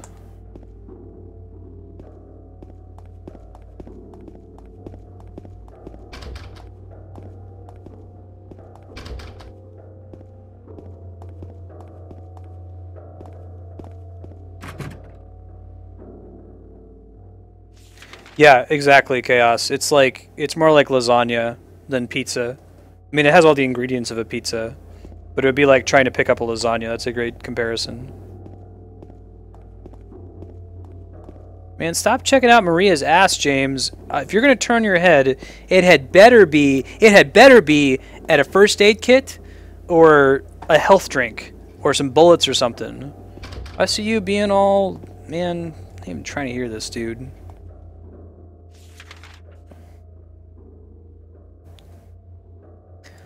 There's a long list of things that I ain't trying to hear. Top of that list is the Silent Hill Hospital. Second on that list is the Otherworld girl. And third is definitely James turning his head for something other than an item. Can we not right now? Can we come back here? Okay, hold on. We go in the examining room? That sounds like a treat.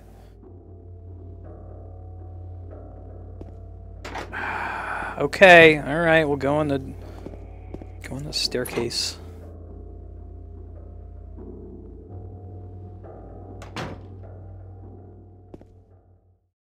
Okay, good. Down is blocked.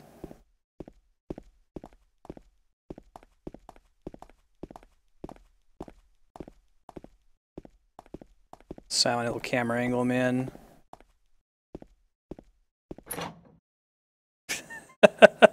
Cappy, just to prove a point, I'm picturing you like picking up a lasagna and it just crumbles. He's like, ah!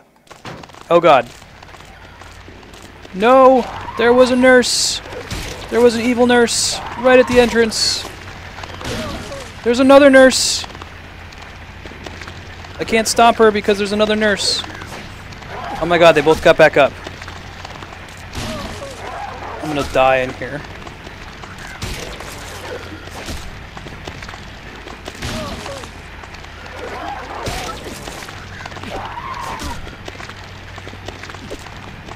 I just died. Holy crap. Alright, this game is for real, guys. Whew, let's try that again. You gotta kill the one nurse and stomp it. Post haste. Told you I wasn't trying to hear that. Okay. I haven't played Parasite Eve. No, I should. I think I rented it one time and I got maybe a couple hours into it. Parasite Eve is the one that the Final Fantasy VIII demo came with, right?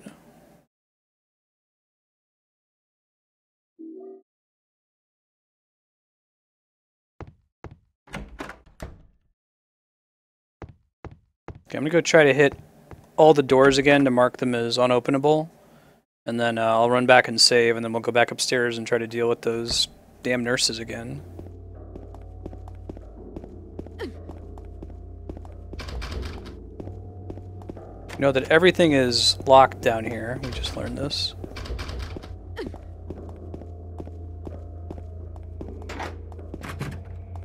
Yeah.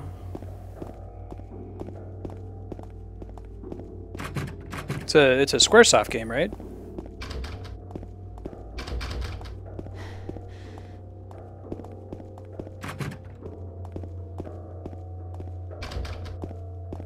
Game with Xenogears. Brave Friends Musashi came with FF8. Alright. I remember beating Brave Friends Musashi. That sounds right.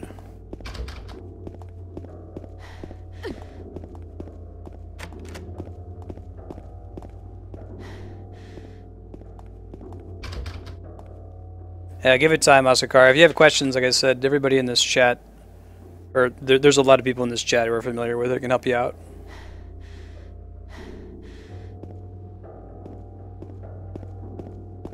Wait, hold on. Yeah, I have the sequel. I only played a little bit of it. Feel like it made it a little too Kingdom Heartsy.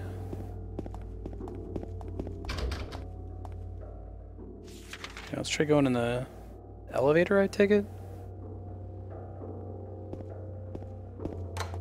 Okay, elevator.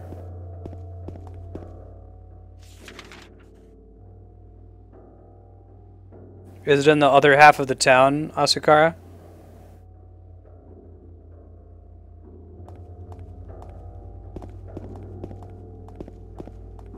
Like there's two halves of the town that you're currently in. You might need to move to the other half. There's a new Gridania and old Gridania. So you might need to find that. It takes a while to get used to the map in that game. You're not the only one. Oh man, Legend of Legaia. Yeah, Chaos, that game's totally on the list. I did play that when it came out. I remember I played Legend of Legaia and then I played Final Fantasy IX. I'm like, wow, the plots of these games are kind of similar, right? There's like these big trees that put mist everywhere and monsters live in the mist. That's a strong game. I look forward to playing that. Another one that I don't really remember too much for other than like the major plot notes.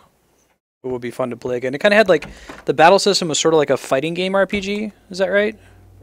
Like you had to like choose between high, mid, and low, and you did combos and stuff. It was still, it wasn't like Shenmue as a fighting RPG. It was still turn-based. Alright, here we go. Let's go fight those bubble nurses. That was in my phase when I was still addicted to JRPGs. I would play it if it was a JRPG and for no other reason.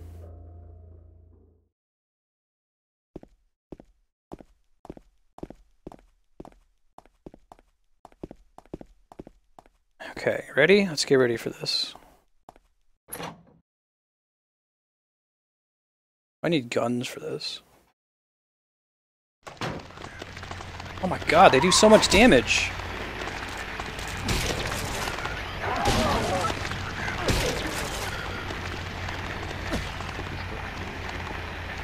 Hey, thanks for the follow, Emil.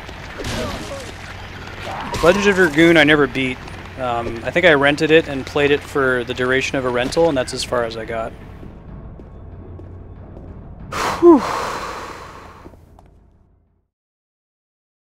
are we doing on health? They hit you really hard, man. I don't like the nurses. Oh my god.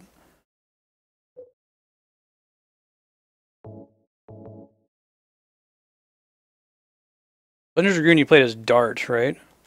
Can we not turn off our flashlight? Let's not do that. What's in the room? What's in the room? Silent Hill camera angle. Maria freaking me out.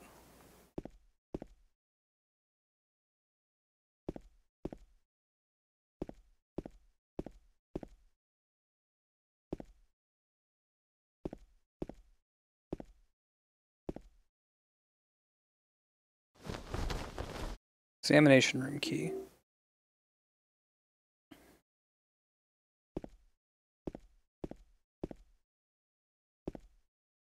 When you heal yourself, you heal Maria. Okay, thank you. That's helpful. I think that's all that's in this room. Okay, get ready to fight. Don't know if those bubble nurses come back to life.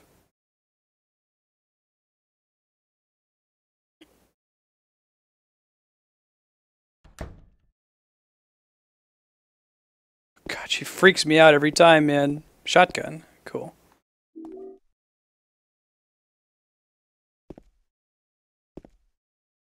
That's a good call, Chaos.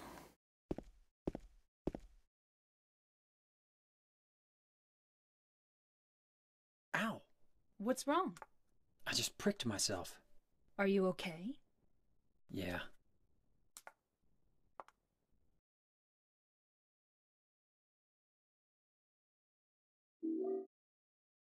Bent needle. They don't come back? Man, I don't know if I should trust chat or not.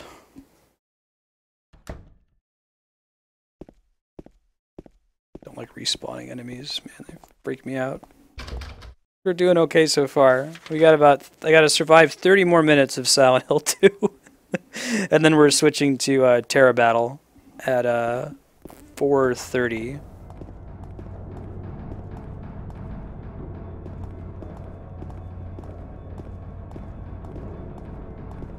The music though, man, you hear that?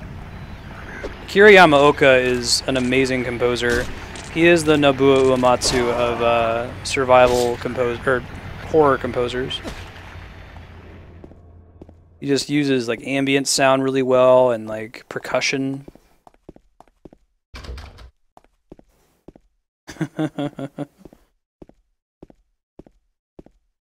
Very good, D-Rock. I'm glad to hear that. Hope I'm keeping chat interesting. I mean, talking about pizza, but like, it is important to talk about what makes Silent Hill great. If you notice something that I don't mention, that's like cool game design or cool story design, please point it out on my behalf. Maria, don't like your shadows, girl. Okay, is there anything else on this floor? The fact that there's potentially so little on this floor also freaks me out. That makes me think, like, why do they design all this? Am I going to have to come back here when it's, like, Otherworld or something and hate my life? Let's go use that exam room key. And hit the save point again.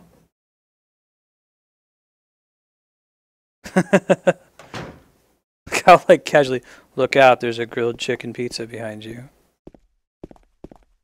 That'd be pretty scary, man, like, an anthropomorphic grilled chicken pizza. I feel like you could write a Silent Hill that takes place in that universe.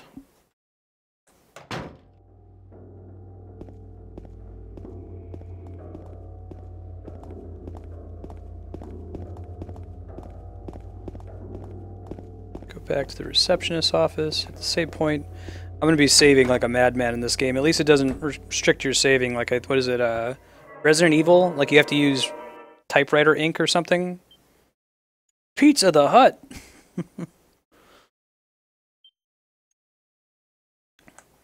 Silent Hill is purgatory. You must be punished for your sins. You ate too much pizza.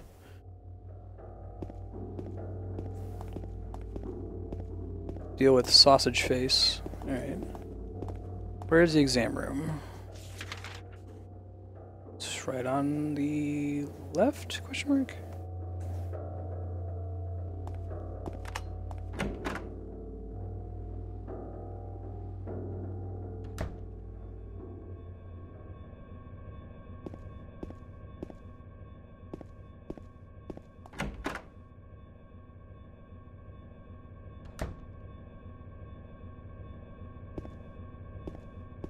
Because if she's just chilling when I come in. 3rd floor, patient wing hall, 7335. Let me write that down. Sometimes the game will write stuff down for you. 3rd floor, patient wing hall.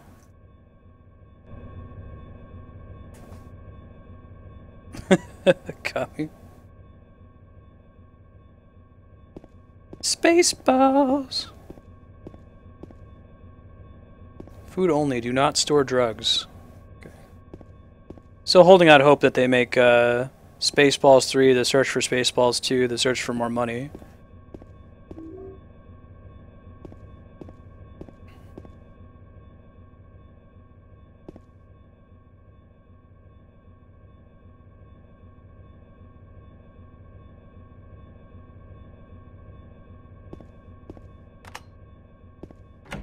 Of course, we got to keep it going.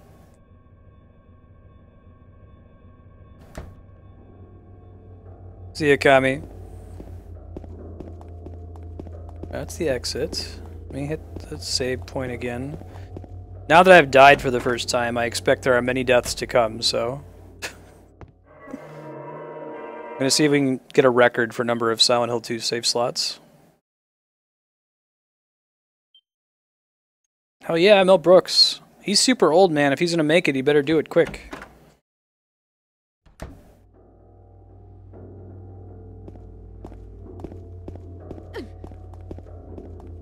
Yeah, Rick Moranis, his wife died, so he quit acting in order to take care of his family, I think? Be like a stay-at-home dad? That's why he hasn't really been around since the mid-90s. It's something like that. You don't quote me on that. Google whatever happened to Rick Moranis.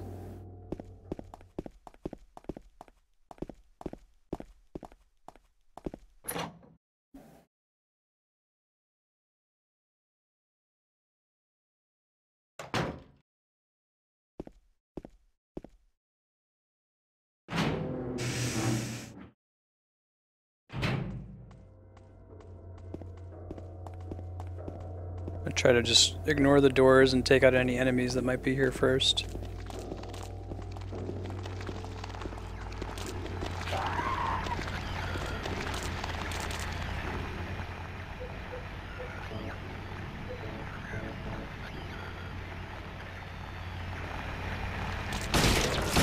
I hate that. The way the game works is that, like, when you're coming out of a menu, the game is actually happening behind you for a few seconds before you're actually able to do anything. It freaks me out. Coming out of a menu or the map. It's like you saw I was pressing the shoot button before the game finished reloading. Ugh. Oh, look at that. I can use the gun way more than I have been. We're totally fine on bullets for the moment. Maybe that might not last forever. We'll see. Alright, so this is where we came in. Let's go ahead and take this slowly. Handgun bullets.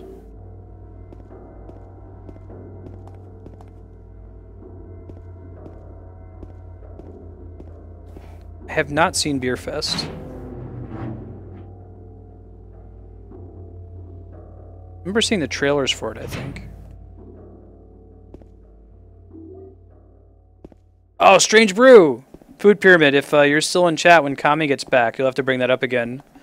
Rick Moranis and, oh, what's his name? It's on the tip of my tongue.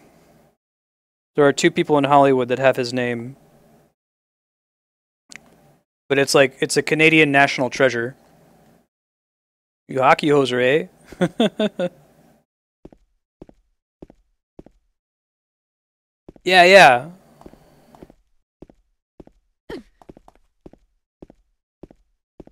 Oh, what's the other guy's name? He's in a whole bunch of movies. Dave Thomas is Rick Moranis. They cut the gummy bears. Lock is broken. Let's check the map. Yeah, that movie's outstanding. Kami's a Canada native, so he'll be proud to hear that someone else is a fan of Strange Brew. What are you noticing? What do you see there, James? Apicai key. Cool. And shotgun shells. God, I hope I don't have to use the shotgun anytime soon.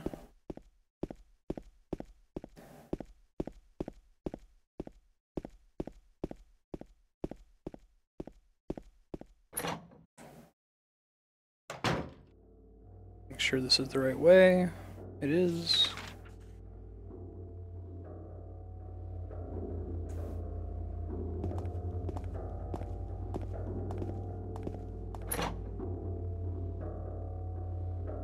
Oh, are you serious, Food Pyramid? Oh, that's awesome.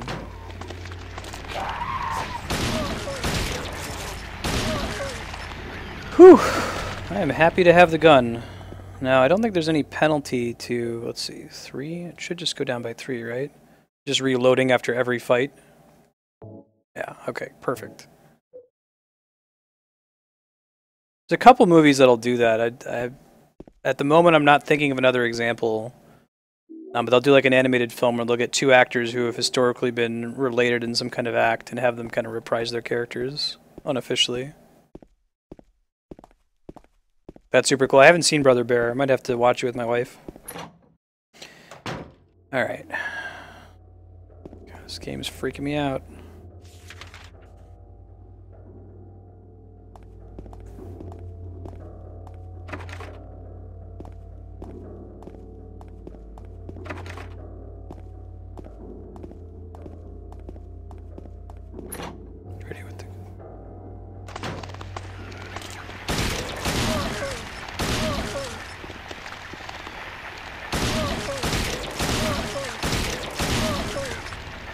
Do you see Maria's shadow there? Her silhouette in the corner? I thought she was another nurse.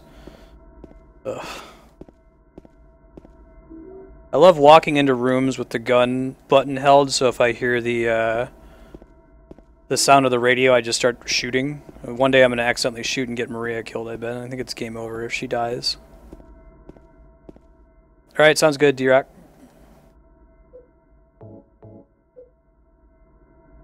Yeah, exactly. If I game over, oh well. I'm happy. Stop walking around so creepy, girl. Alright.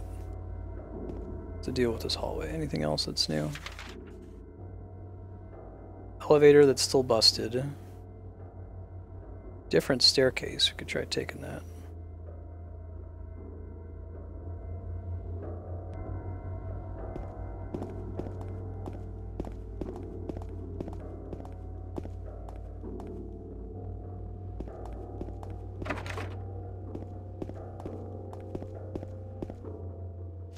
We have to take the main staircase, I think.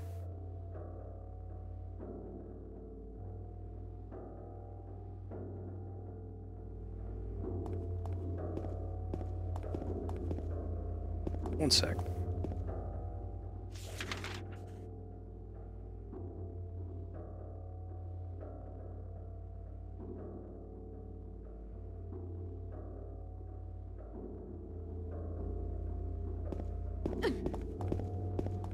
Is there something with the endings depending on how many times you like bump into Maria? Am I making that up? You don't want to bump into her too much. You don't want to let her take too much damage. I don't care what ending I get. I'll just be happy that I end it. If I can make it to the ending.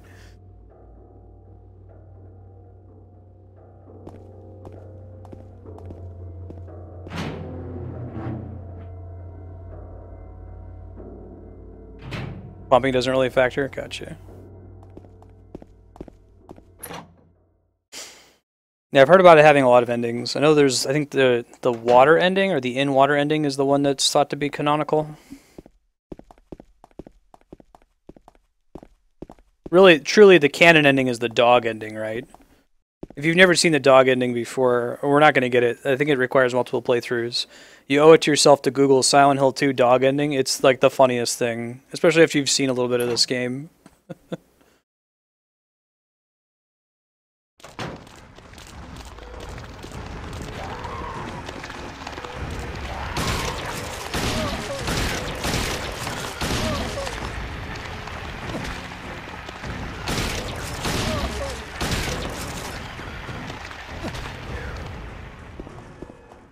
Shoot first, ask questions later. Absolutely. Rough, rough, rough, rough, rough, rough, rough, rough, rough, rough, rough. This is something that should have crossed your desk if you just use Reddit. It'll show up on our gaming every now and then. Water.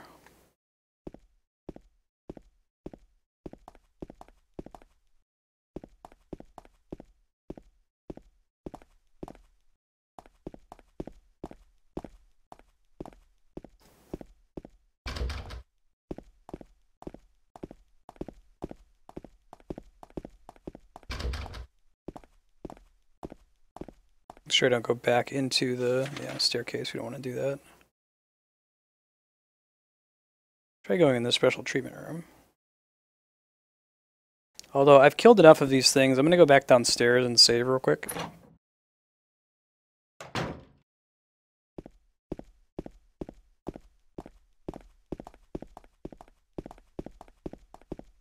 Maybe I'm like seeing the benefits of being extra conservative with my ammo in part 1. Yeah, Claudia, it was you the whole time? Best ending. That's the real canon ending. Let's be real here.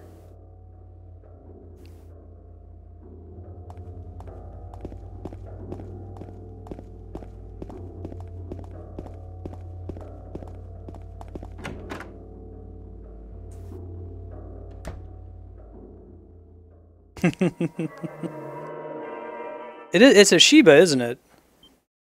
I've heard that the dog has a name and it like shows up. It's referenced in some of the joke endings of the later Silent Hills.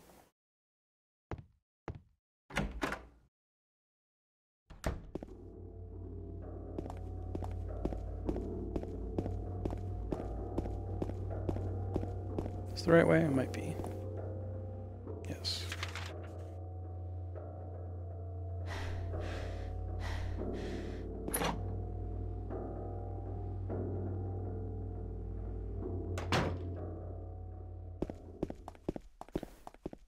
I'm going to be right back. I'm going to go run to the restroom real quick.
All right, I'm back.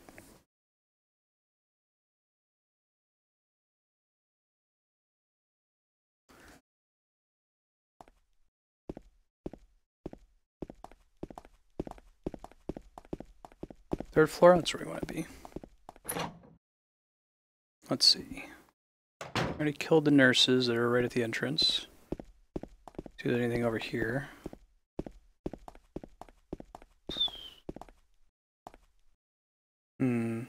Oh, did we write down this code?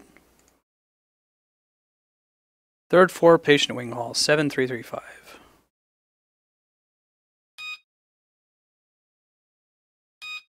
Got it. Ready with the gun.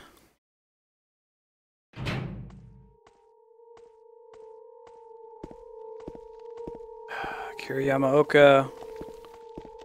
Why you gotta play me like that, man? Why you gotta play that music? When nothing's happening, it makes it worse. It really does. He did that a couple times. There was some whispering in a room we were in earlier where there was nothing going on. Just freaky whispers, no reason.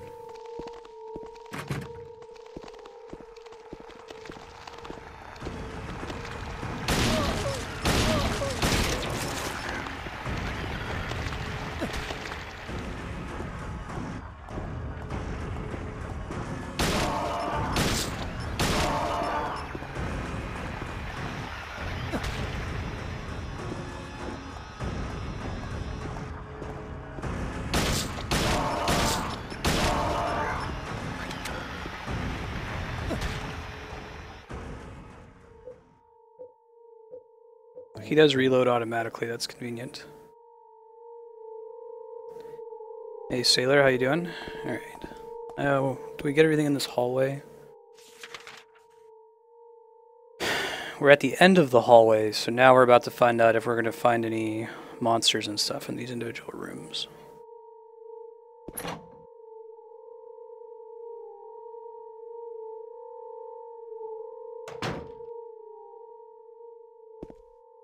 Hey, Data Rip. Thanks for the host. I appreciate that. Oh, God. Well, don't have the answer to this yet. God, they better to put something awesome inside of this box. Is it still 7335? No, okay. Maybe we'll learn more about that later.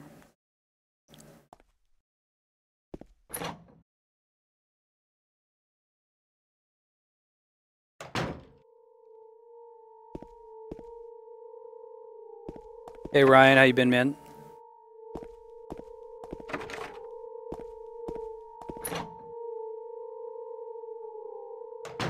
Hey, save point. Cool. Sounds like the kind of password an idiot would put on his luggage. 1, 1, 1, 2, 2, 2.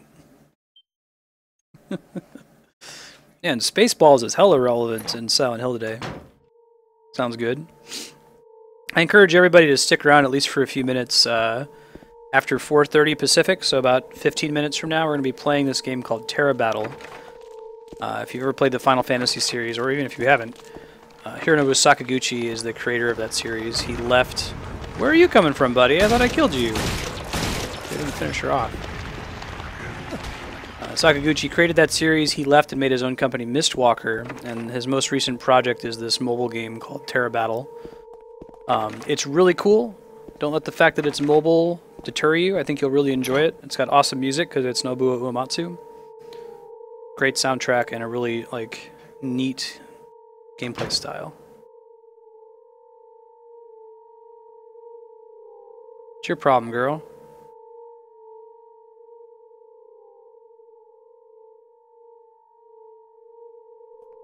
James. Wait a minute. I'm kind of tired.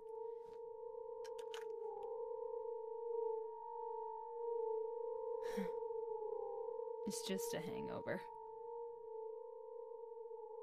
You should rest.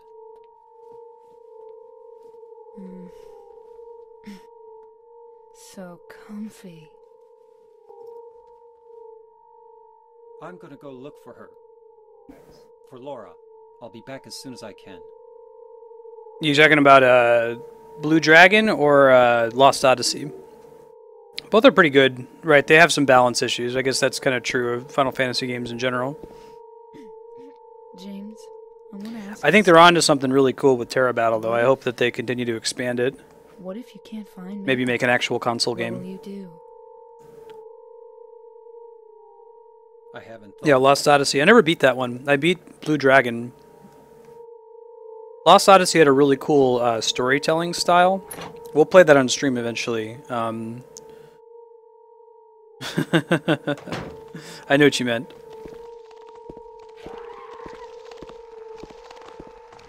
Oh my god, they're respawning. That or there's just more and more of them each time.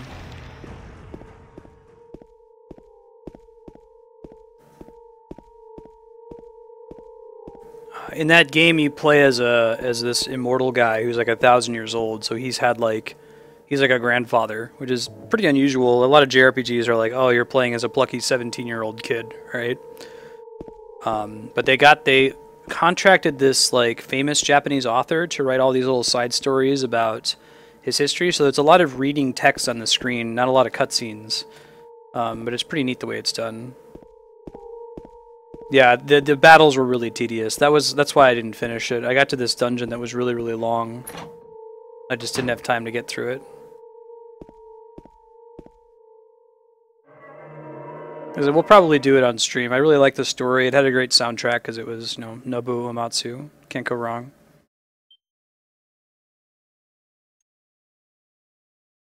Yeah, they're really well-written stories, too.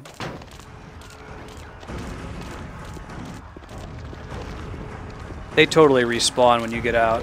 That's frustrating. I'm gonna waste all my bullets in this part of the game. Hey, welcome back. Kami.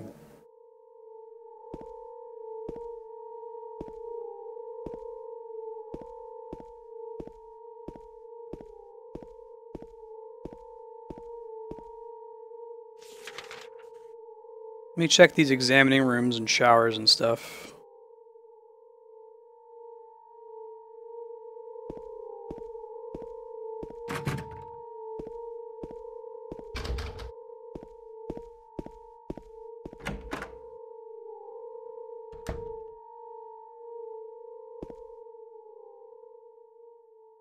Something's stuck in the drainage pipe. The hole's too small, I can't get my hand inside to reach it. Long, narrow tool. Okay. I feel like if I dip below 100 bullets, I should switch to a different gun. Or a different weapon.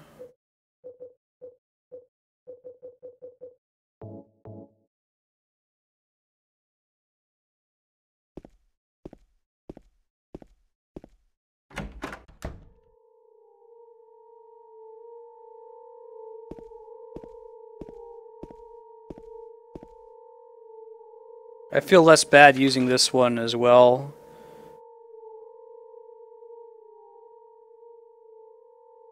Yeah. I was meleeing plenty until I got killed by those nurses. Especially with, like, there's almost no reason to shoot the mannequins. They're very little threat, right?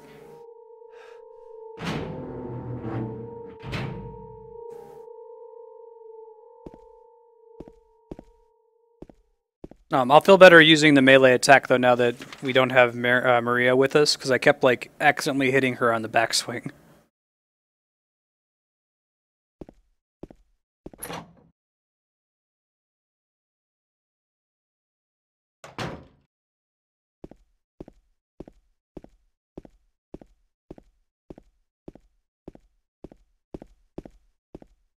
It's the roof. We should have the key for it.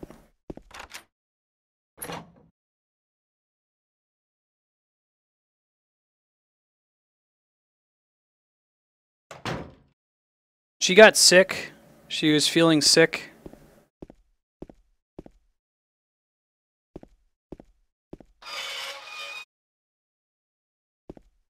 So we went in one of the exam rooms. She's like, I'm just going to stay here.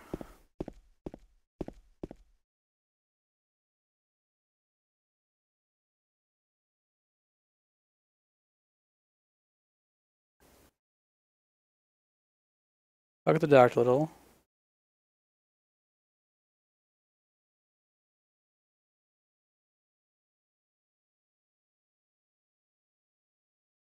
Right, food pyramid. Getting her to escort me around Silent Hill. Totally worth it.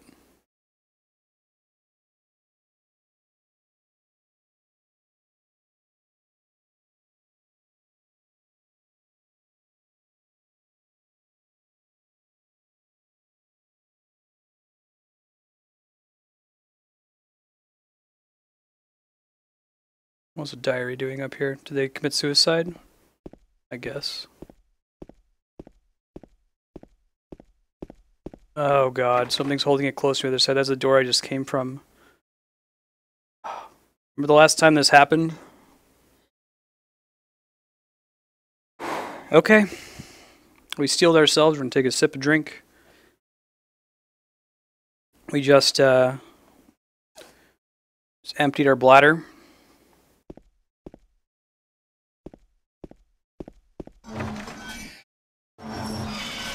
Oh my god. No, no, let me run.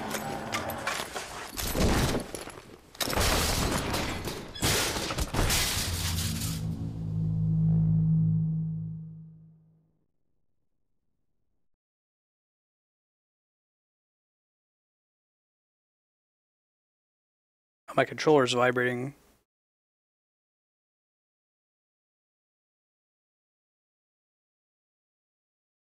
Holy crap, that actually did damage to me? That was a scripted thing. Okay, all right. I'm not going to complain about it.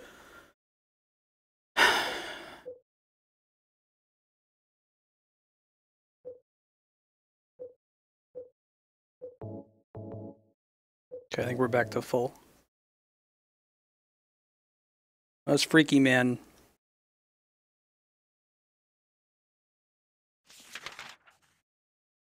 How did I end up in the special treatment room? Who brought me here? Ugh.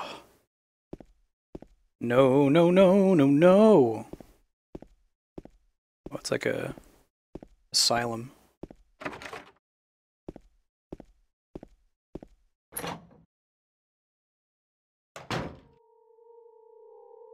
that's not okay. That's not okay. There's nothing in this room. The only purpose of this room is to freak me out.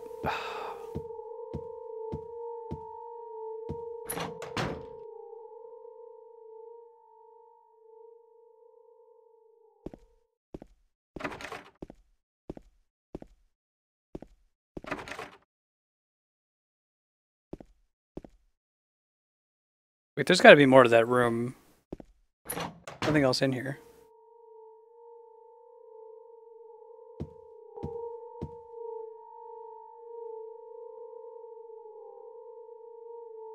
Two, 2421 maybe? Can't read the text underneath it. Oh wait. Turn, turn, turn. I think it's 2421.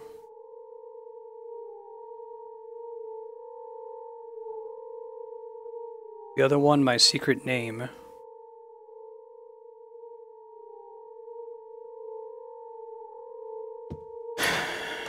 Okay.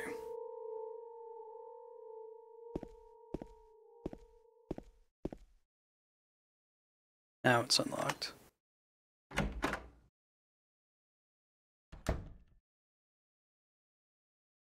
Am I back on the first floor?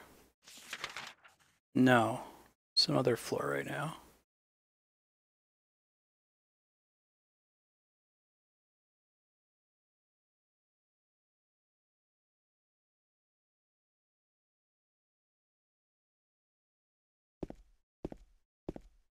Try to go back to the save point. I think it'll be a good stopping point. It'll take me a little sec to get Terra Battle spun up. I don't think we'll hit another save point after this one.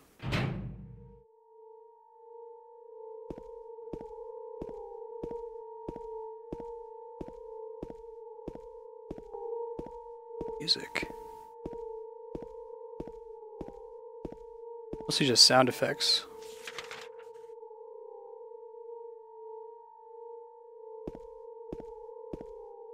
We got my notes taken for the next session though. This time the nurses didn't respawn. They did a couple times though. I gotta skip the door.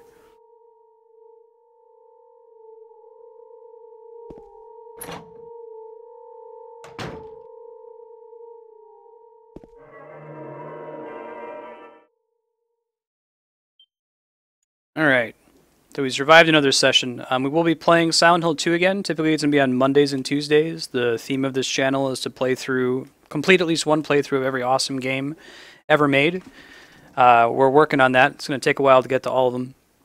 If you're just here for Silent Hill, that's cool. Just check the schedule below the stream. I update it on Sunday nights, Monday mornings. You can see when Silent Hill will be next, but it's typically Mondays and Tuesdays. We'll keep playing through it until we beat it, and then it's likely, because a lot of the other Silent Hill games are good games, that they'll pass the donation goal threshold and I'll end up playing them too. But we'll keep doing this until we finish it. Give me 2 or 3 minutes to get Terra Battle spun up. I have to get the Android emulator running, and we'll get that started. So I'll throw up the BRB while I'm working on that.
Alright, I think we're ready to go.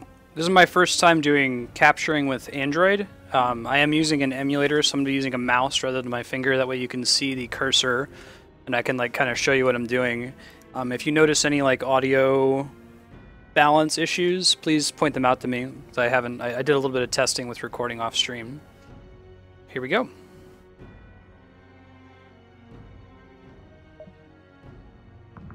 I'm starting this game from scratch.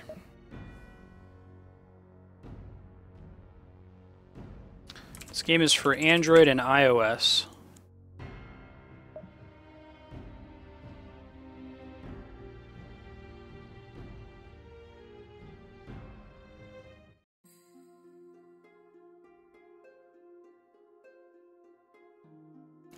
I remember right, last time I played this was a while ago, all the story is presented to you via this text. So the primordial civilization of Gallus, millennia have passed since its fall, those who remain now wander in ebbing twilight.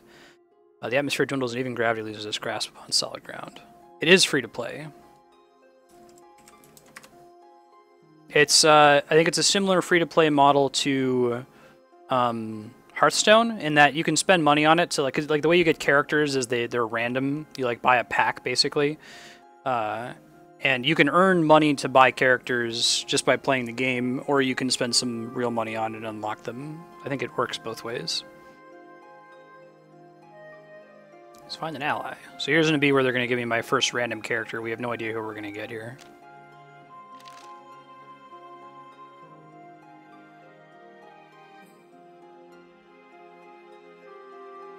Cool.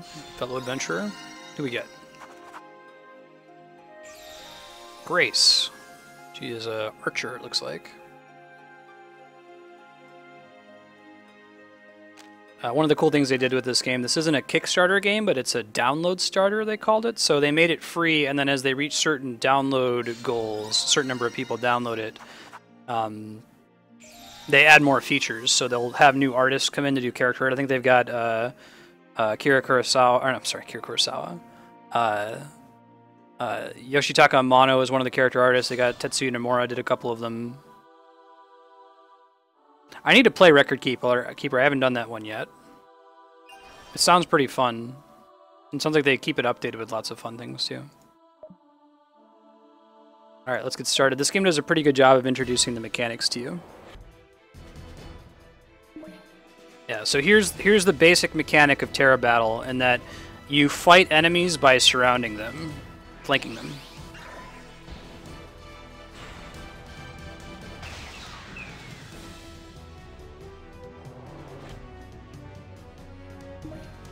And there's a timer. Watch, I'm going to click and hold her to kind of demo it.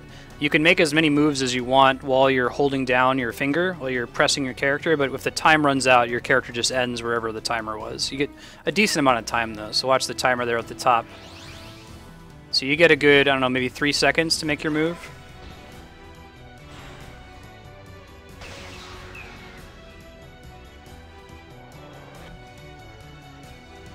Now, there's a way that I could beat this enemy in one move, but they're going to teach it to me later, so I won't introduce it just yet. On your turn, you can only move one character in your party, so I'm going to move her first. I'm going to move her.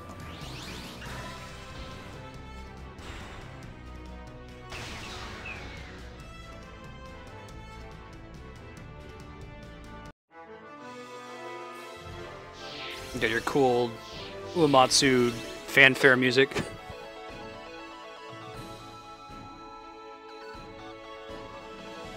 And coins are the in-game currency you use to buy new characters if you want them.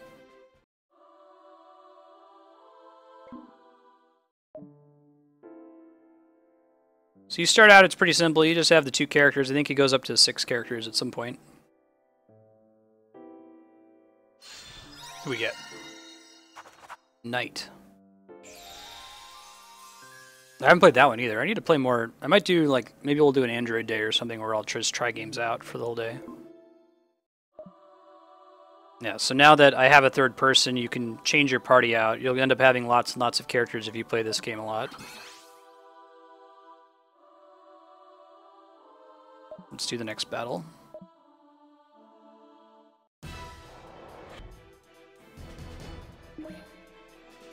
Alright, so this is kind of cool. Check it out. I think it's going to show us here. But notice how my spearman, the knight character, is on the same column, on the same line as our bowman. One of your units flanks an enemy and is directly aligned with an ally along a horizontal or vertical line. So if you have another ally who's on the same row or column, they leash up, they do like a combo attack.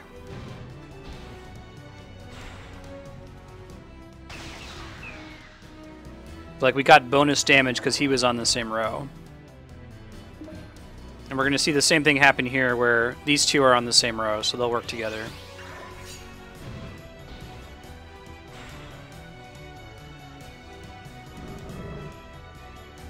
And they each take time before they take their turns. As you can see, this one has a 4, so it's going to be a while before he gets to act again.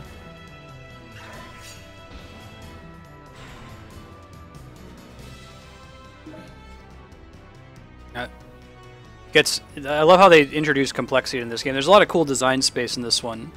This would trigger 2 battles, right? If I move her where they want me to take her, then we're both going to attack this enemy and this enemy on the same turn. I really like the way healing works in this game too. I'll explain. I think we'll see that pretty soon here.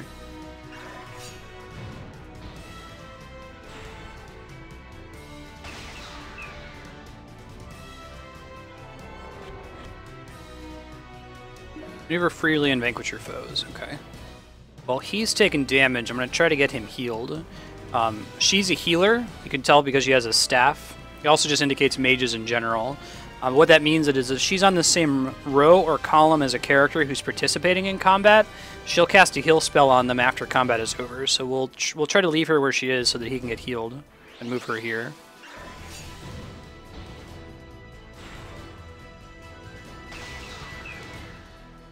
Oh, they may be waiting to introduce healing as a mechanic since it's a little more complex. Let's see what happens here.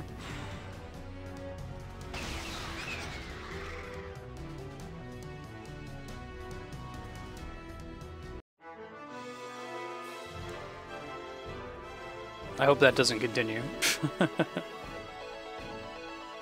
we're good.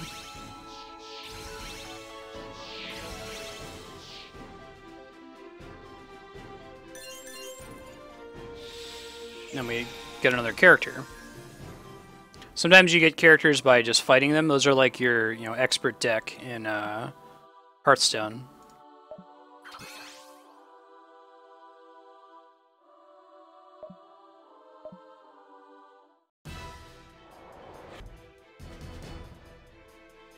Say, this is interesting. The icon indicates what type of weapon the character wields.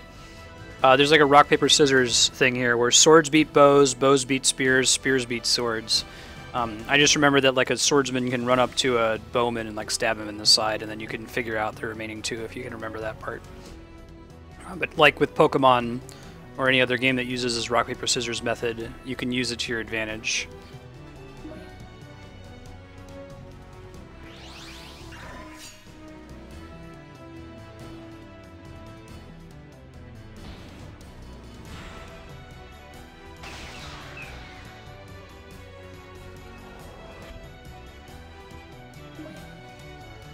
Yeah, so we know that swordsmen beat bows. We're going to bring him in. Soon they're going to introduce the ability to move other party members on the same turn that you're moving one. I think that's my favorite part of this game. It's what adds a lot of like strategic depth. Alright, so we know spears beat swords, so we'll involve him in this fight.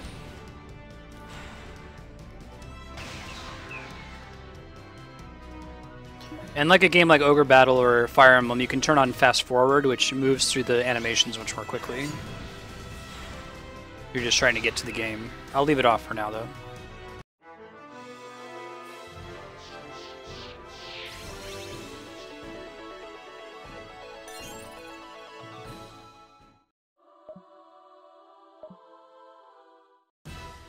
There's a lot of interesting design space with the map that they have, right? There's this grid, and there's the characters that you have that you can control. Like, what can they do with the grid? They could do things like they could put spikes on the map we're going to run into later. There's an enemy later that you run into that's like a slime monster that leaves a trail of slime behind it when it moves. So if you move through the slime, you take damage. Yeah, so here we go. When moving units around the map, you can reposition allies by choosing a path that crosses theirs. By strategically moving units and allies this way, you can flank foes in a pincer attack with a single move. So remember, normally I can only move one person at a time, but like when you move through an ally, you pull them in the direction you were coming. You don't like push them away, but you pull them towards you. So if I like move up and through this guy, it's gonna, if I move up like this, as if I was moving through him, it's gonna pull him down into position. So watch this, this is really cool. And you can do as much maneuvering like that of moving your other party members around as you can in the time limit once you start pulling a character. So we're going to try it again here. We're going to pull the healer into position like that. And now all 4 of them can attack in the way we've got them lined up.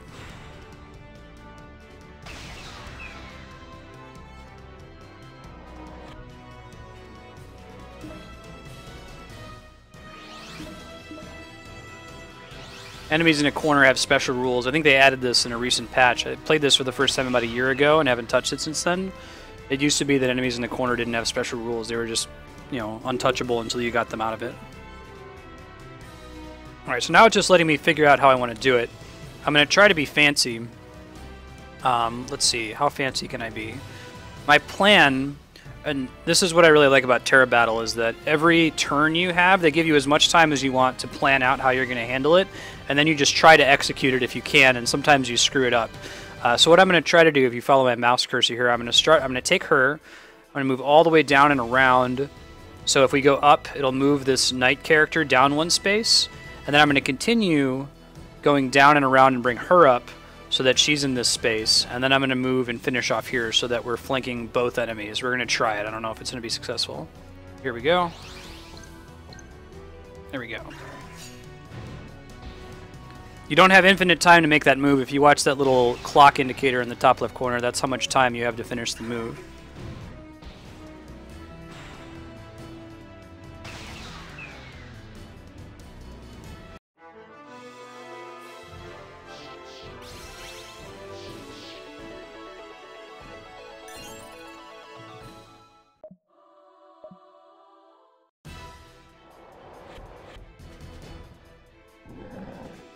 You get to go first, okay? So they attack in the same way. Enemies also have skills that I think they might be demoing in this fight. We'll see. Now they're going to teach us about healing. So remember, she's a healer. So long as she's on the same row or column as a person who's participating in combat, she will cast a heal spell on them. So that's what they're trying to demonstrate here. They're linked, so they're going to attack.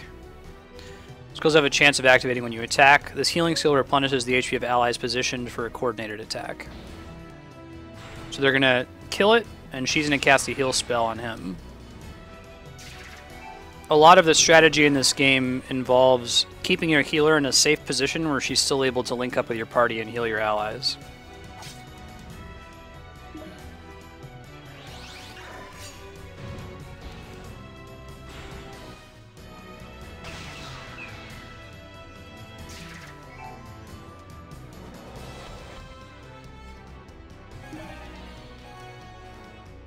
Alright, so the power bar is filling up as you're fighting things. It spawns these little P's on the map. If you can get it on the same row or column as your party when you attack, it increases all of your damage. So it's on the same row. They're all going to do extra damage. We're going to wreck these 2 guys.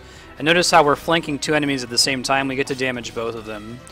If you can like maneuver the enemies so that they're all lined up, you can fight a bunch of them at once. And you get bonus experience the more enemies you kill in a single turn. And now it just wants me to solve it myself, so let's see.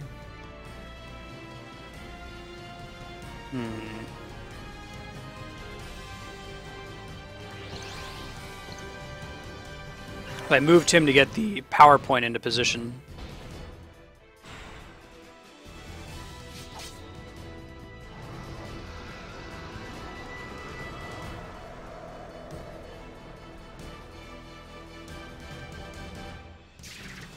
She'll heal people she has line of sight to when the battle begins. She didn't heal this guy over on the right because he was blocked by the monster at the time. So let's see. I'm going to see if I can fight both of these at once. It might be a little too greedy to try it. Too greedy. If I had landed the knight up in the top, I would have been able to pull it off. But I ran out of time before I positioned him.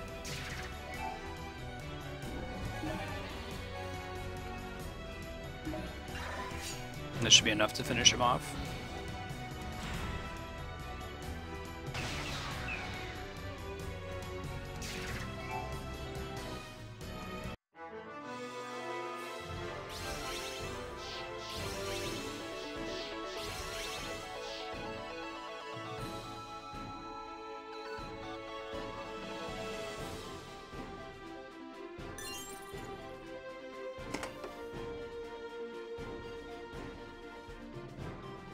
Flip to 6 members at a time.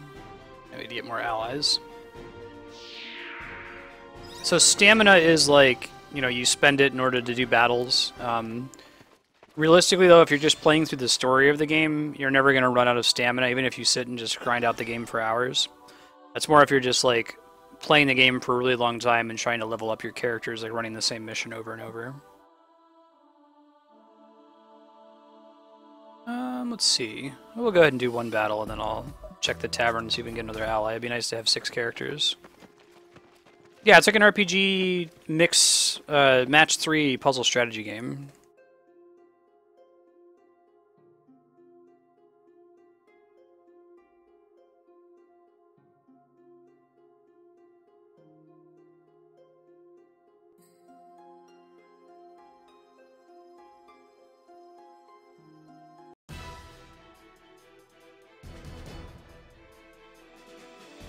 Alright, let's go. So normally, now they've taken off the training wheels, battles typically start this way, where everyone's just lined up on the bottom and you have to decide how you want to maneuver them. So normally I wouldn't have been able to open with an attack, but I moved my allies around to make it happen.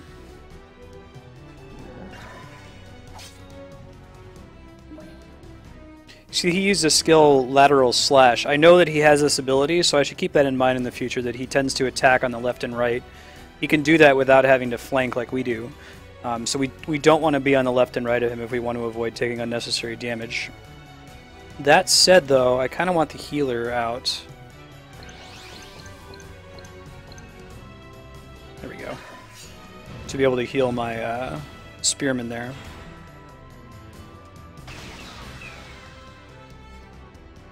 They give you just enough time to do something interesting and not too much time that you can completely manipulate the battlefield. I think it's kind of cool. So I'm going to hit all 3 of them now, and he's going to be helping out. It's enough to kill them all. We get bonus XP for killing multiple enemies in one turn.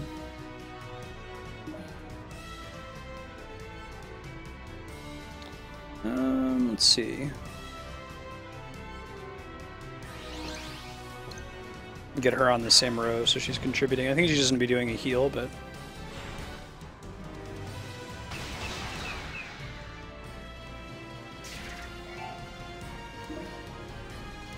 Hey, Nulu! How you doing? Have you played this before?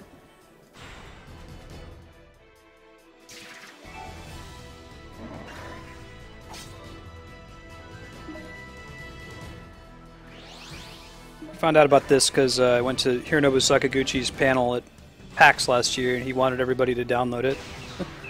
So I want to throw as much money at Sakaguchi as I can so we can make more awesome games. Oh, interesting. The enemy, we have the enemy healer now, so we probably want to focus him down. So let's see, how do we do this best?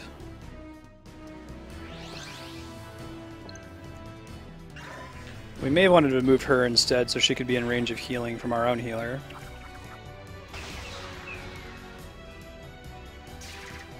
Ooh, interesting. I am nowhere near endgame. I played maybe through the 2nd or 3rd chapter before, around when the game first came out. So yeah, if you have any tips for me, let me know. Have you reached a point where you feel like you're stuck because you haven't spent any money on it? Because that would be a great thing to share with the rest of the stream.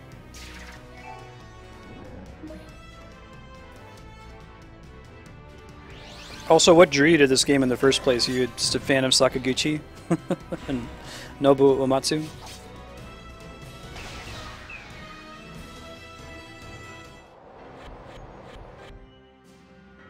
Okay, now we get to hear the rad boss music. Let's see. Still want to kill the healers first, but remember that This one's not going to act for 2 turns, so if we can kill him first, it's slightly better. I don't know if I can maneuver it in time, though. We'll try.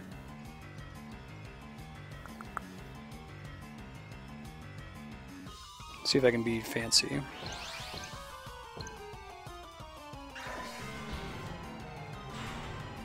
Alright.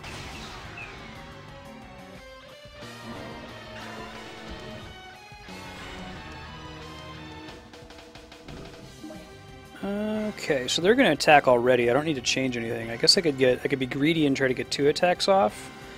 The healer doesn't do the most damage though, so having her be part of this combo attack might not guarantee that we're going to kill this guy. We'll try it anyway and see what happens.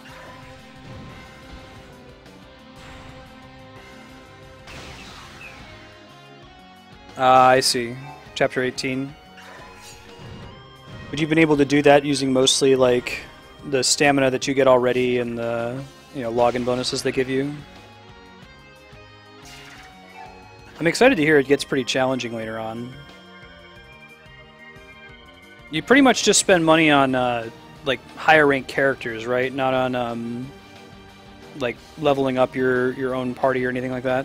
I guess I haven't looked at the real money store at all. The song is really cool. Okay, let's see. I don't know if I can get someone into this spot. Maybe I can. Get her in there easily, but I don't know if she's going to be able to do enough damage on her own. Try just sending her... Oops. Yeah, that's not going to be enough to finish it, I don't think. No.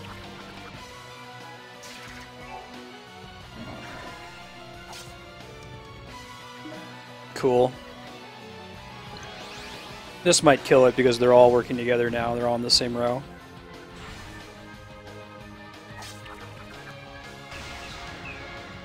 Oh, does it have PvP? They added co-op recently, didn't they? When I say recently, it's been a year since I played it last. I played it in like December of last year. I haven't tried the co-op yet. That might be fun to do.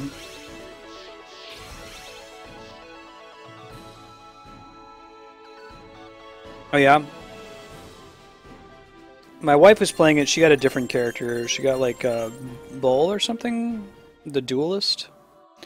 Alright, let me see if I can get some more characters real quick here. You get stuff just for playing the game. Like logging in, you get coins, and you can spend those at the tavern to recruit people. So I'll try that real quick, see what we get. Ball, that was it. What do we get? Stonefolk Mage.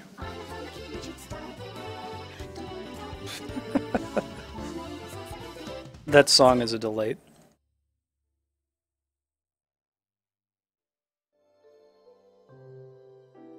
Cool. I guess I'll just go ahead and spend some energy on getting another character. See what we get.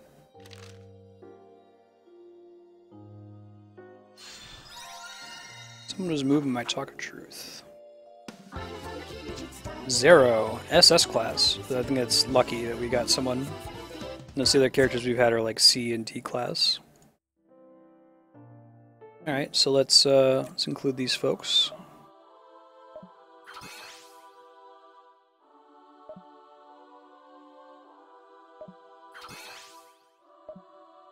Beast folk. Shadow Pincer. Awesome. Yeah, I hear that, Chaos. It could be really cool if they did PvP.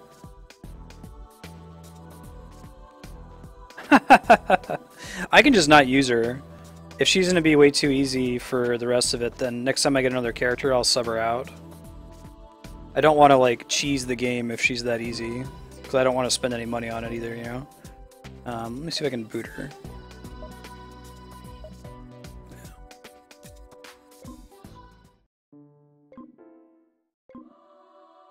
I think I'm going to go back to the map. There we go.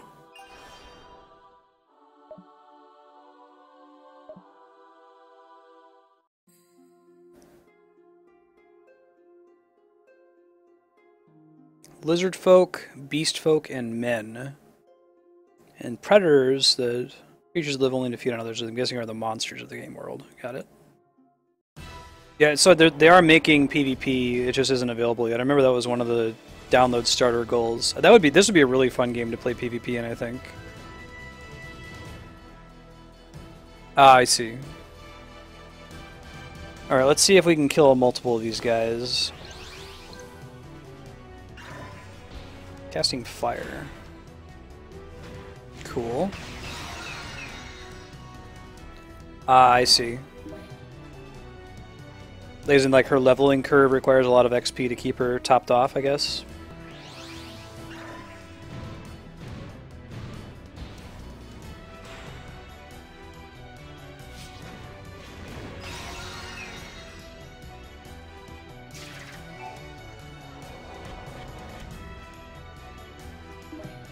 So I remember checking out that subreddit when I started trying to get into this last year. I'm glad I gave it some time away for them to polish the game a little bit. It's come a long way since I played it in December 2014, I want to say.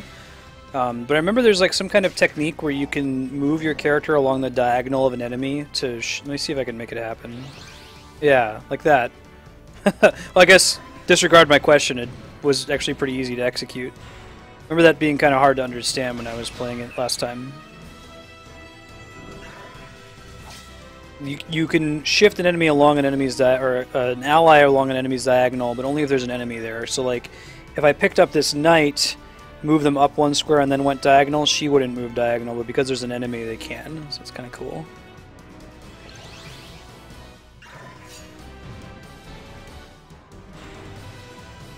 I see. Okay. Maybe I'll bring her in once we get a party with level 10 characters. Right now, she's like 7 levels higher than everybody else, so I can see holding off at the moment. Let's see. Spears beat bows, or spears beat swords, so...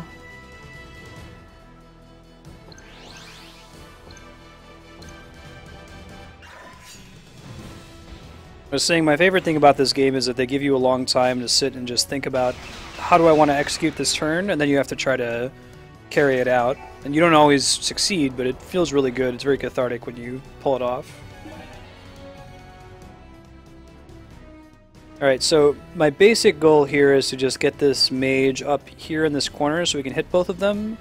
But it seems like it would be a waste to just do that because that'll be a very quick move. So instead I'm going to try to also pull these two onto the same line so that they're all on a column with this guy and we get a damage bonus. Oops.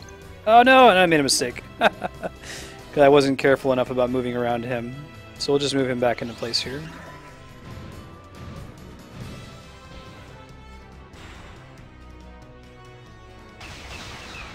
Isn't there a... there's like a mode where they give you... it's like a chess clock. They give you a certain amount of time total for the whole game, and it says, okay, try to beat as many enemies as you can until you run out of that time. The time being this up here in the top left corner. I read about that, I haven't played it before. There's lots of cool design space in this game, man. Like, it's one of those simple to learn, it's got a pretty basic concept, but they have a lot of room to improve it. Ooh, like this. Like we're seeing an enemy now that takes up more than one square. I feel like we should focus down the healers first.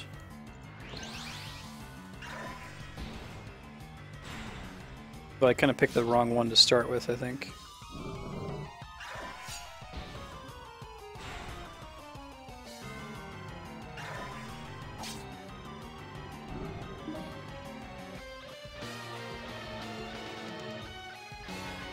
Interesting. It's a really cool concept.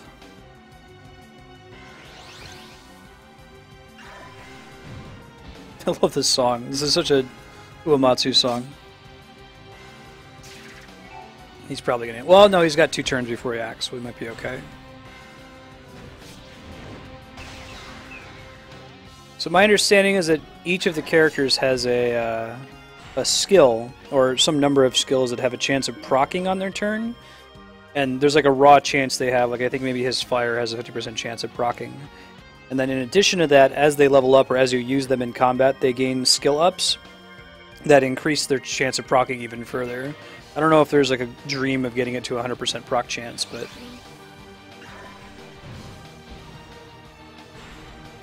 Oh, that's cool. I like how, so there's this area called the Metal Zone that Nulu was talking about. It's kind of a unabashed reference to metal enemies in the Dragon Quest series that give you extra XP. I guess in the context of Japanese RPGs, if an enemy is made of metal, you should expect they give you extra XP. Alright, let's see.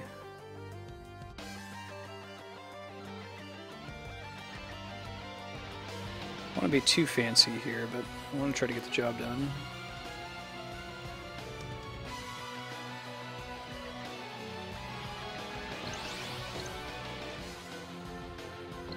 I got too greedy. I'm still gonna get to hit him a bunch with everybody. And get her healed, which is my main goal there.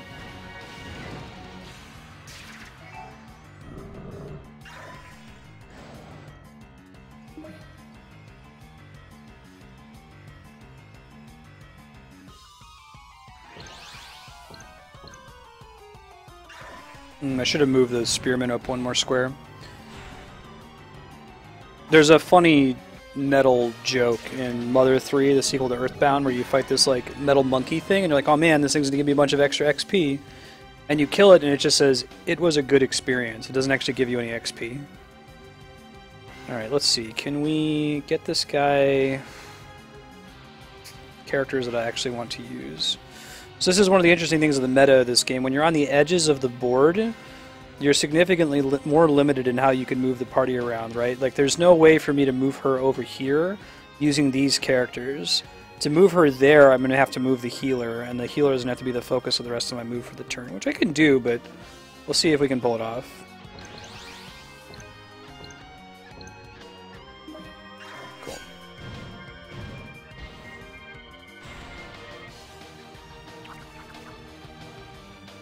100% is probable. Wow. Now, is it true, Nulu, that you can, like, you only get skill boost from actually using the character in combat? I get the sense that so, like, if I just had a really low-level person and just kept them in the bottom left corner and never used them, even if they die, they still get XP at the end, but I'm guessing you only get skill boost if you actually use them to fight. I don't know if that's actually true or not, though. You can correct me.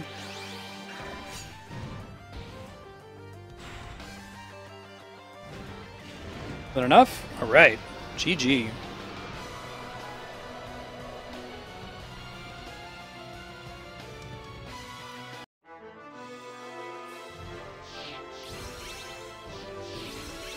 I see this little B next to their name. This is their skill proc chance bonus. So I'll look at the characters in a sec to show you what I'm talking about when I say skill proc.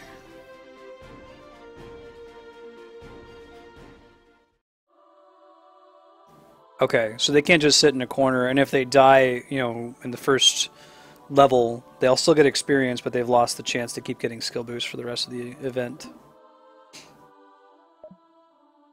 Alright, so to give you some examples, like the mage here, right, he has a 50% chance on his turn to do fire damage.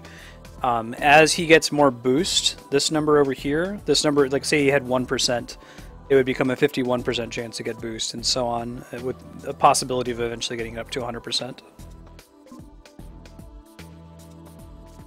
That makes sense. Oh, okay, so using the skill is what triggers the skill up. Sure, that makes more sense.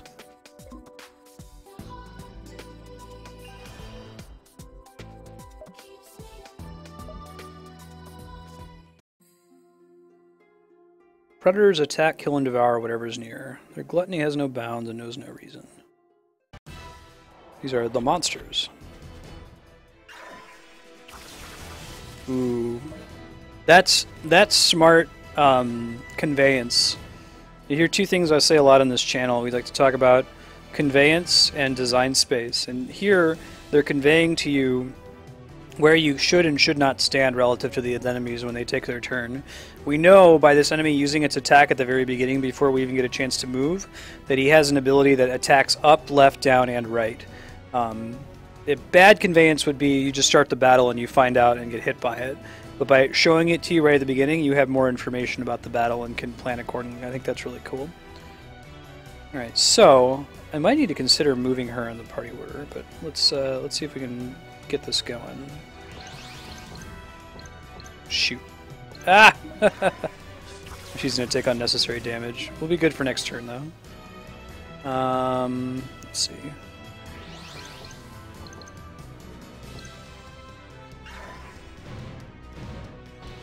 You can get way too greedy in this game sometimes.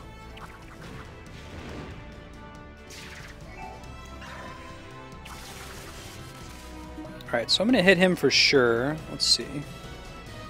I can start getting this guy in position for the next turn.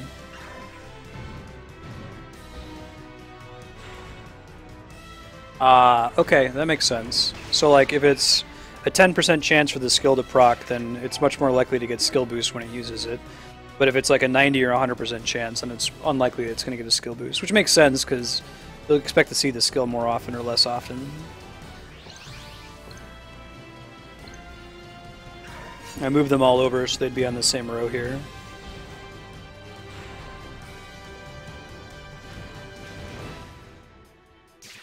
Not going to cut it though. No, that's fine.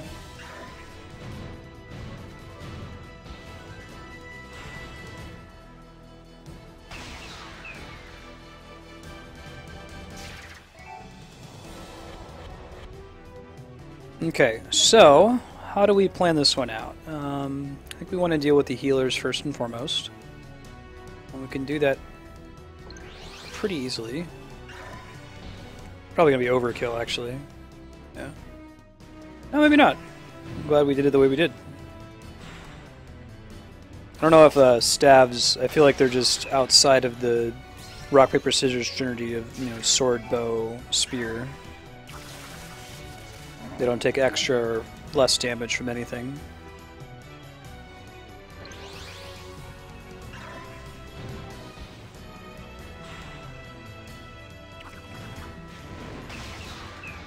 So her skill procced, that's where the arrows shot. His skill proc, that's why he cast a fire on it.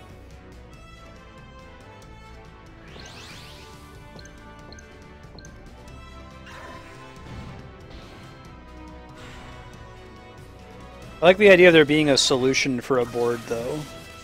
Like, at any given time, there's probably one optimal move. The question then becomes, are you able to execute that move?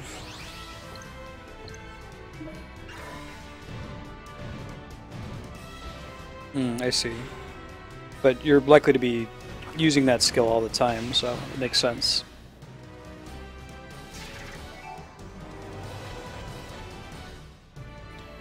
Alright, so any of these guys pretty easily. If we're going to hit them, though, we better kill them and get this guy first. Let's use an act next.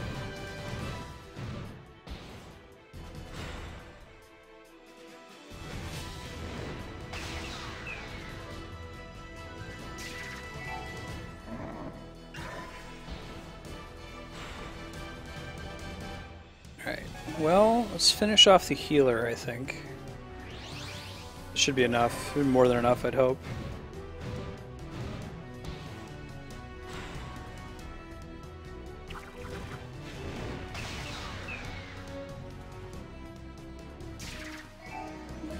That's true. Yeah, you raise a good point. Oh, so, but skill boost affects all of the skills that they have, right? It's not just the... It doesn't just apply to one if they have multiple that have proc chances. It's cool, that kind of feels like a way to have very long-term progression on your characters.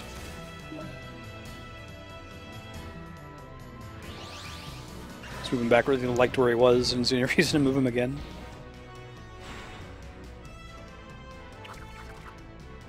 Hey Puzzle, how you doing? Yeah, so she just got a skill boost from casting heal there. Gotcha. Oh, I see. Nice. Well, I'm going to want him on the same row as one of the attackers, so we'll put him here. And kill the two healers. Maybe finish off the other healer, we'll see.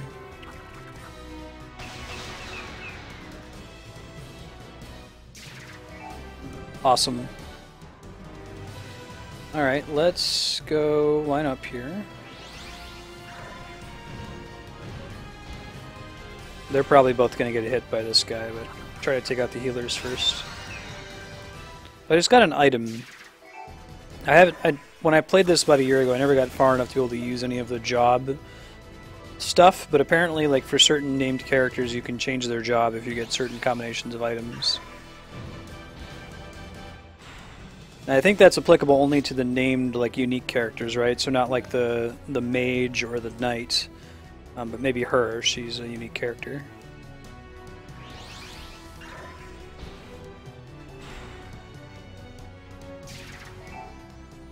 Might have actually not been the right play. We'll see if it kills it. It might.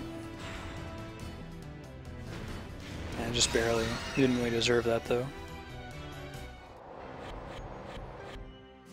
Okay, let's see. Let's continue trying to kill the healers first where possible, but...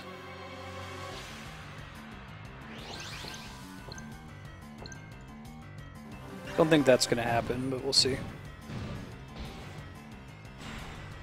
Oh, okay. Cool, Nulu. I'll check that out after this fight. Looking out. I think they still get the benefit of the power. That just affects you for the whole turn once you proc it. Cool.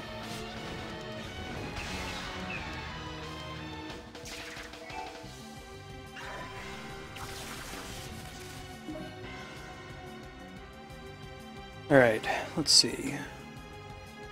Let's kill him first.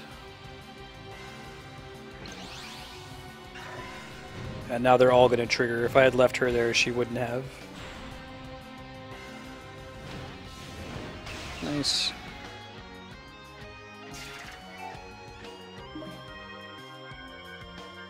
Alright, so here, I think we want to do this.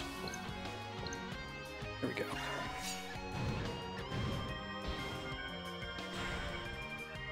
Alright.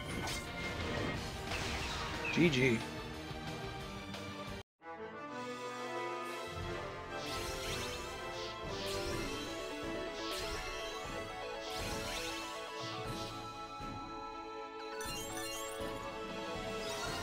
Yeah, so you get enough coins to get interesting characters, I think.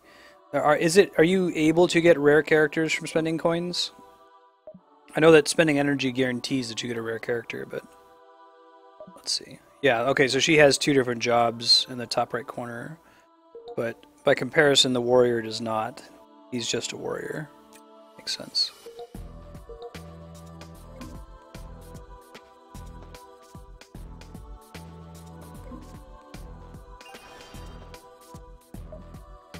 Alright, let's go. Survival of the fittest drives predator evolution. Tooth, Venom, Claw, and Savagery roll their kind. Oh, interesting. So he has an ability to thrust away, means he'll knock you back if you're standing next to it too. Spear is weak against sword, I believe. No, sword beats bow. Bow beats spear. So we'll just bring somebody in. I think it's the opposite, that spear beats sword.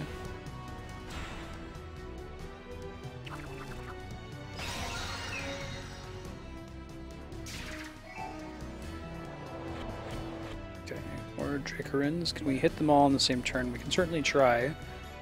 Sword beats bow, so we want our swordsman in for this. Oh god. Oh god! No!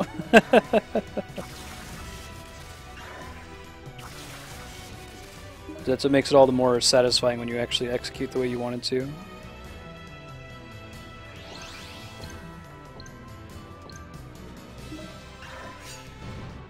My goal there is getting all these guys on the same column so they could do combo damage to these two.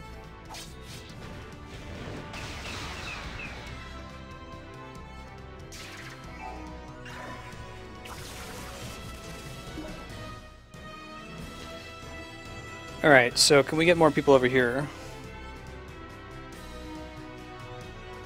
Oh, really? Is he not doing... Oh, that's good information. So you're saying that the mage is going to do the damage wherever he is. He's in danger if he's the one pincering. Does he not do decent damage as part of the pincer as well? Is it like you're saying it's like better to have one of the weapon characters doing that? That would explain why I haven't been doing so much damage in those situations.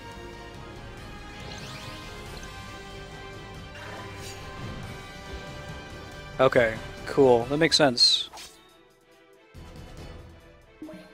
Hey, good looking out. Okay.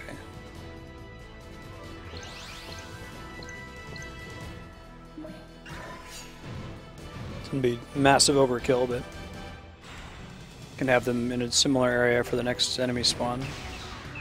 I see, that's cool. So I should think of my mage and position my mage similar to how I position my healer. Where I never like try to use her to pincer, but I try to keep her somewhere that's safe but in the same row or column so she can help heal people. Alright,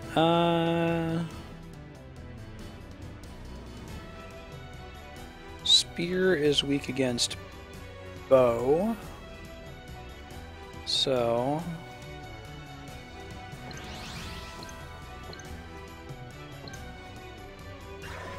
we saw earlier that these guys have a vertical thrust back ability, so we want to keep everybody out of their vertical range when possible.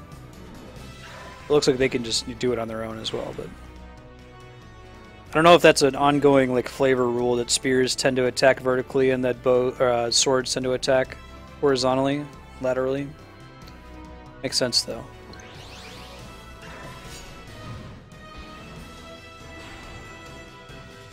Let's bring our healer in here soon.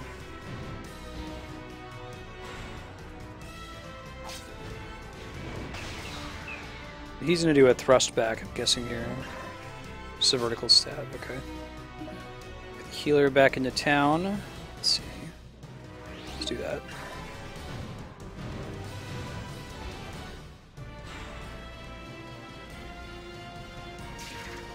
Yeah, you're right. Having him in the pincer is pretty bad, isn't it? It's not doing the amount of damage I need to be able to do.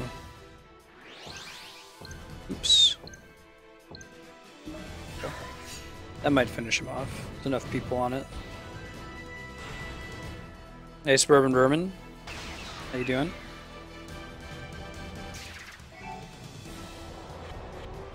Now, what exactly governs who the healer heals? Is it anyone? I think it said she heals anyone who's linked to the person who did the attacking, right?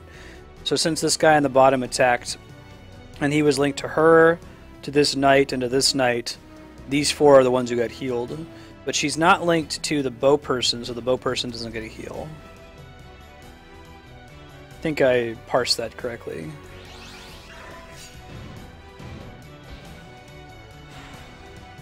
That makes sense, Newland.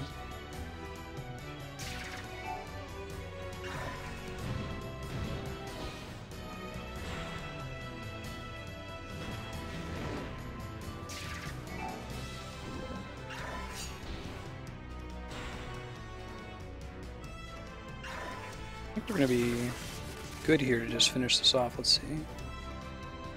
Do I really want to move anyone? So I could move the P into position. Oh god. Oh, that should be fine. Worse things have happened.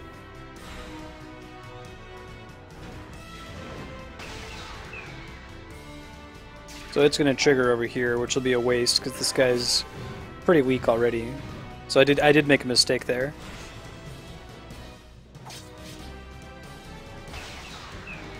Also by focusing on an enemy that had 2 turns before it was actually going to act. Okay.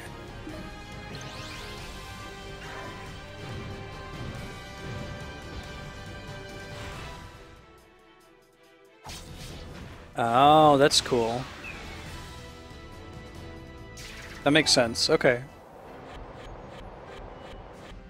They heal everyone on that side of the pincer that's involved in the attack. But in a corner pincer, so like if we had a monster that was in this top left corner and 2 people here fighting it and the healer were here, the healer would heal both of these 2, which makes sense. Okay, let's see. Let's fight the ones that have a 1 first. Bow's weak against swords. He's already involved in that.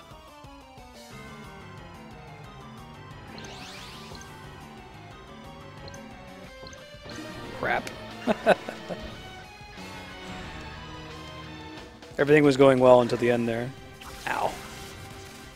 Good.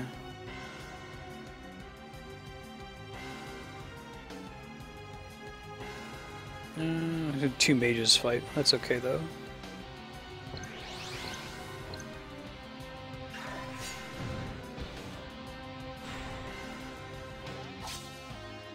No fireball. That's okay. We'll get one later.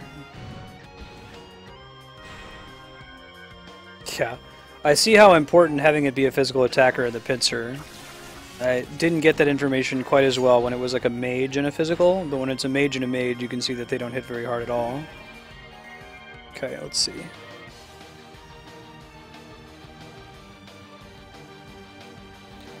Let's think about this one. I kind of want to hit both of these two guys on my next turn so I can pull this in and get a heal off. I want to do that though. Who do I need to move?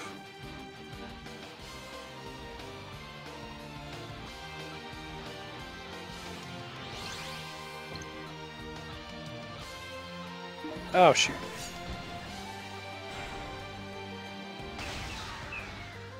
I don't know what I was planning to do.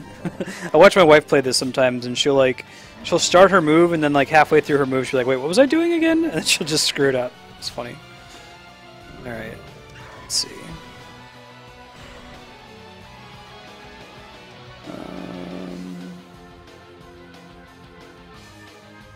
Spears are weak against bows.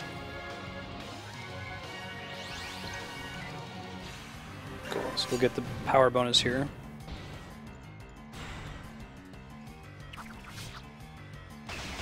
Yeah, that makes sense. So when enemies are in a long row or column, try to focus them first. Seems to be a correct choice.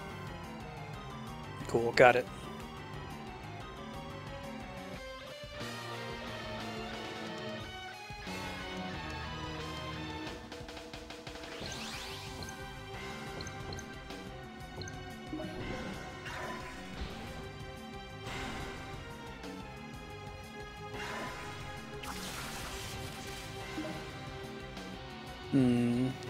Kind of want to get my healer, have her help out here.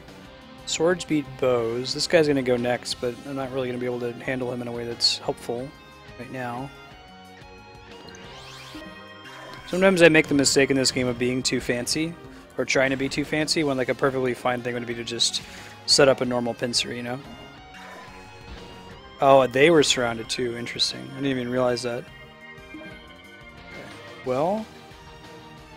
let's see. Healer, she's going to keep picking them up, so she'll get 2 here too.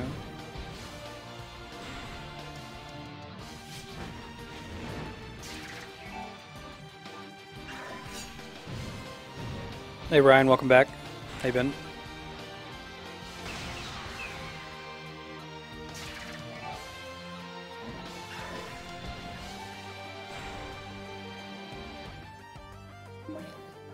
Oh, that's cool. I knew that it boosted damage, I didn't know it had guaranteed a proc of all their abilities. That's extremely helpful information. Especially later when we get more characters that have very rare procs on their skills. Thank you. Okay, so, given that that's true, she's going to proc this one and heal both of them, so I kind of want to just keep them where they are, I think. I'll just move her down so it's easier to reach. Hey baby Choo Choo, good to see you again, how you doing? I don't know if you've seen this game, this is Terra Battle. It's by Hironobu Sakaguchi with soundtrack by Nobuo Uematsu. It is a free-to-play mobile game that is quite cool.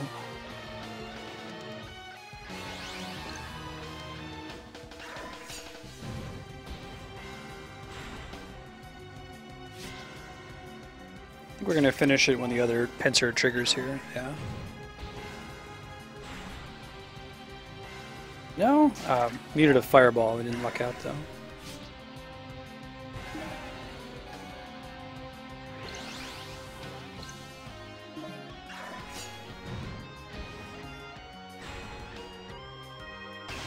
Alright.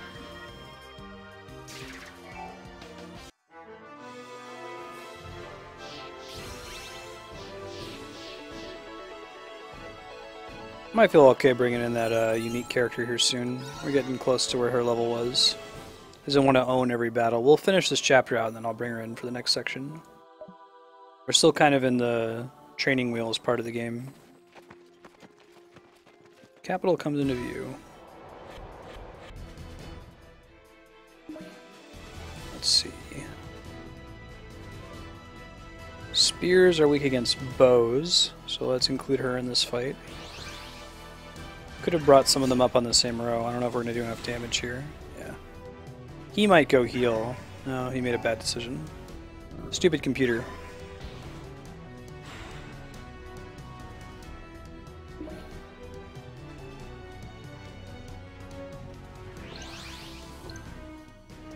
I know this is a bad decision. I should have done that with Spearman instead.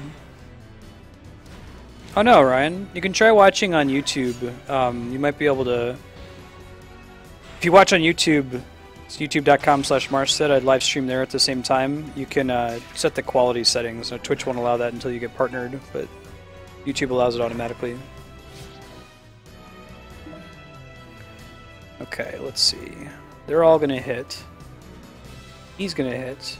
So I don't really need to do anything. Can move... Let's see. Let's do that.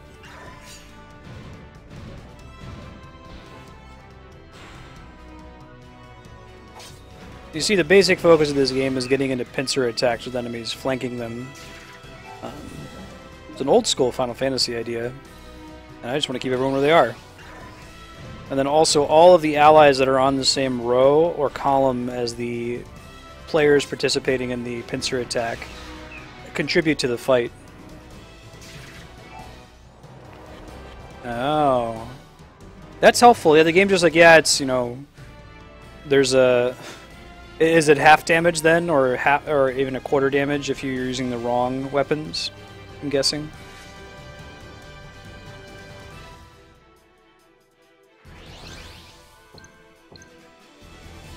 So I moved the mage out of the pincer attack so that she could get in. Nice. Oh god, Ryan, that's awful.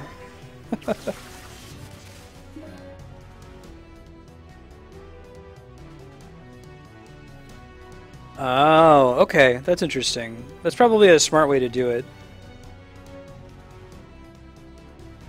This will get everyone involved.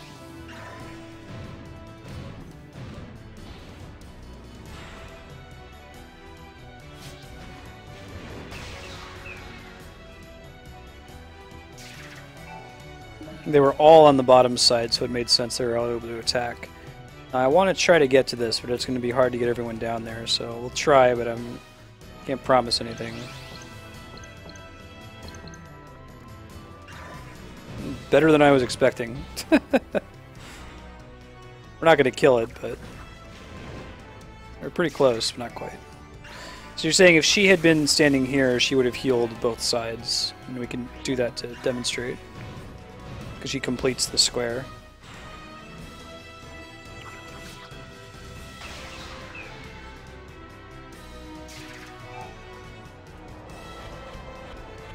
Oh man, that is an attractive pile of enemies, so I want to get my sword user there at the minimum.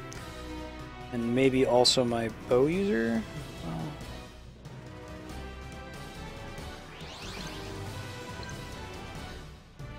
See if we luck out and do enough damage to wipe them all out. Cool. Not all of them, we got one though. We got one more turn to finish them off.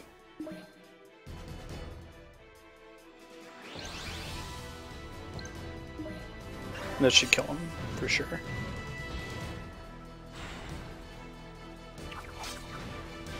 Is there merit in, like, if you know that you don't need the P, the little power block to win the current battle, to save it for the next battle?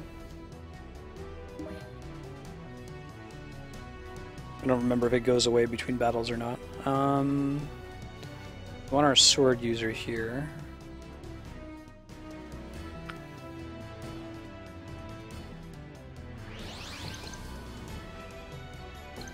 Shoot. I did that all wrong, but we'll see what happens anyway. I was trying to get the healer out of it. Almost, not quite. Ah, bollocks. Not a full heal, but still not good for us. Okay, they're gonna attack, that's good. We don't want those two attacking though. They're gonna die anyways, so I guess it's okay.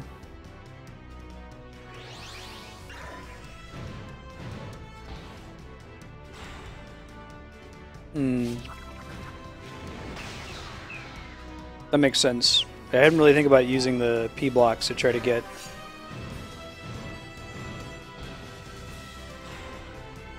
Yeah, notice that this thing spawns when it fills up one bar, so up to 3 can be on the board at once.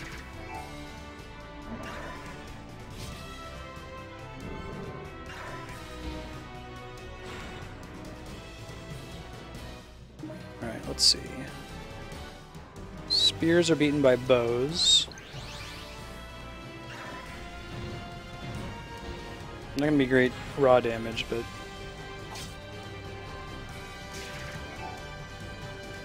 Yeah, so we really gotta get her out of there. Like, the correct thing to do would be to swap her position with this spearman on the next turn, assuming that this guy doesn't move. Let's see.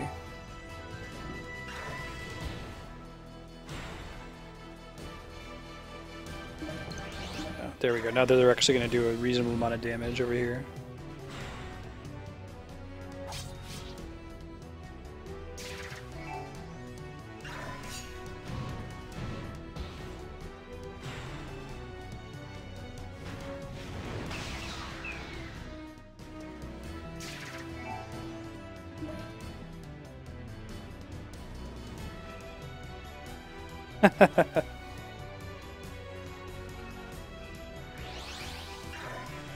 Yeah, so she can kind of like self-tank sometimes.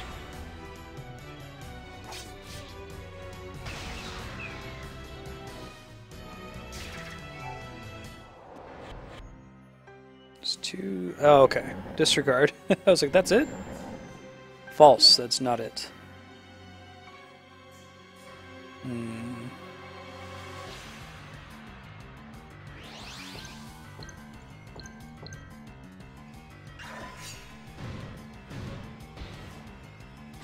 It's like you want to balance your precision in your move with the speed. If you go too fast, you're necessarily going to be less precise.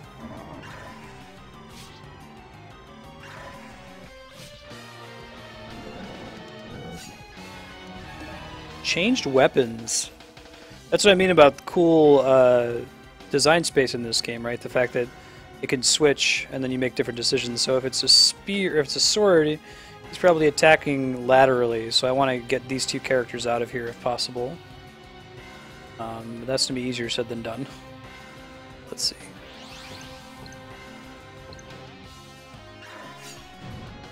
I think we did it. So there's design space and enemy abilities to have them change weapons. Right. Now he's spear, so now we don't want to be on the top or bottom. Sure. I want to get him so he's able to participate. Perfect. Do all their procs, do a bunch of damage.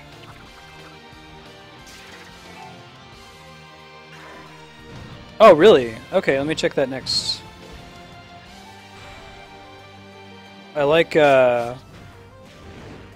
games that incorporate an element of like perfect information.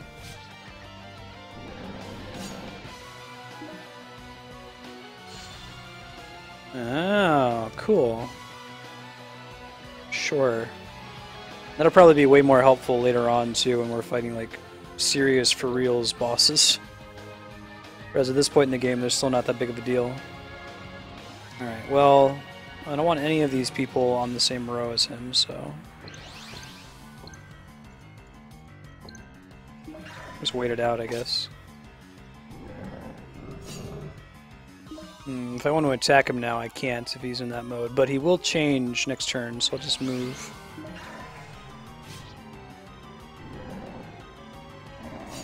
Yeah. Should probably just like bite the bullet so I can do some damage.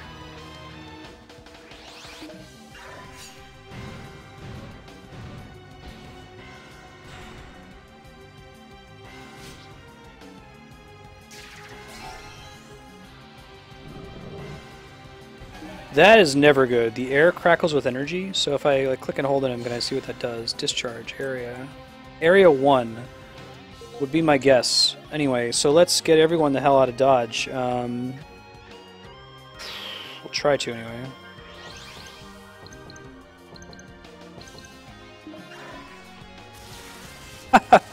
That was a satisfying move. They give you a chance to react to it and plenty of time to do so. Wow, that was really cool. Okay.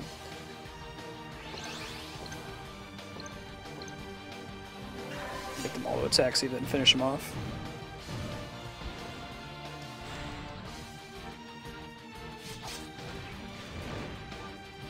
Cool. So basically, every square next to them, right? That was immensely satisfying. I feel like that's the pull of this game right there, where it feels like executing a coordinated MMO action among a bunch of party members. It's good enough.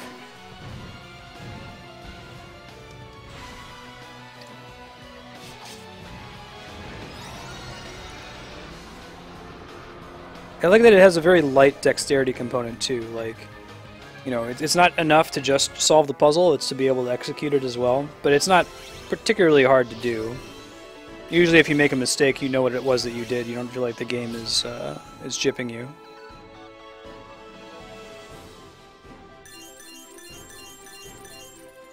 Cool.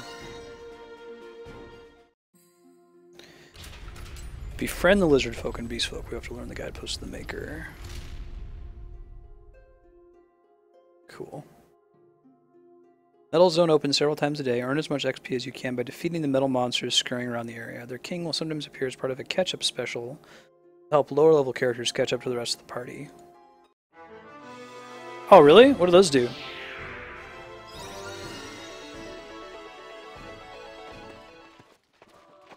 This has happened to me several times on stream. Like, I was playing Ogre Battle the other day, and I got... I don't know if you played Ogre Battle, but I got this really rare drop in the first map that let me become a princess. And I was like, oh, cool, I can be a princess. And everyone in chat's like, I hate you. You're not supposed to get that in the first boss.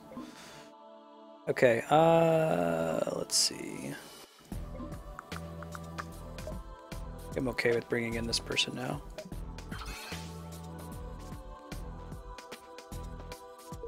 Ah, cool.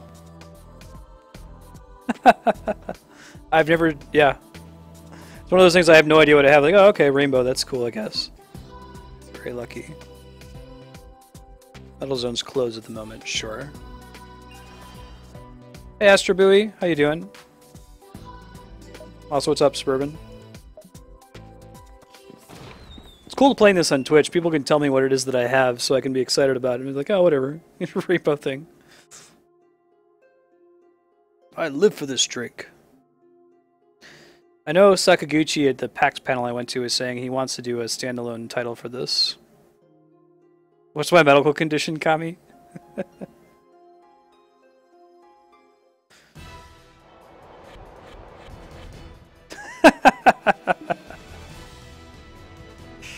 It never pays off when when I know what it is that I'm getting. Right? If I know what I'm going for, then nothing ever seems to drop for me. But if I have no idea, all day. So can I check? Can I click and hold them to see their skills too? I can. What a cool feature. Okay, well, let's see if we can fight these guys. Spears are weak against bows.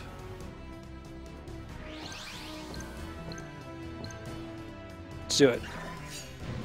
I move them to try to get her in the same row here. Whoa! That skill is kind of OP. Alright.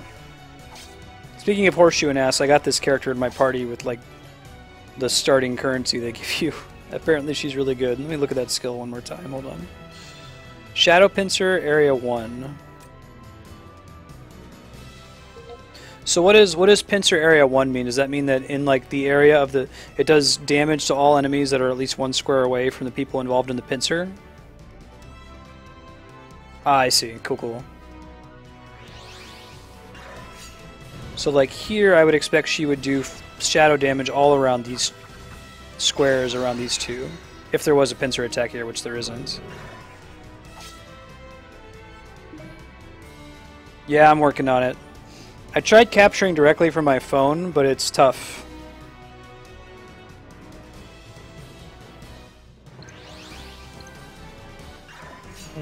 Well, Spear's in there, so that'll wash. It's hard to do screen mirroring. It's easier to do it on an emulator, it turns out.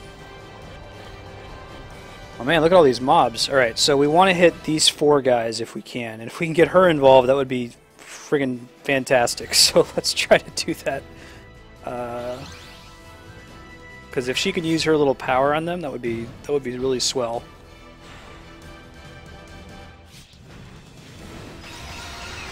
Oh, that damage! You get extra XP when you kill a bunch of enemies in sequence, it looks like. Hey, D-Rock. D-Rock, you picked this up and played it for a little bit, right? I seem to remember talking to you about it. Okay. Hey, thanks for the follow. It's good to have you. Okay, let's see.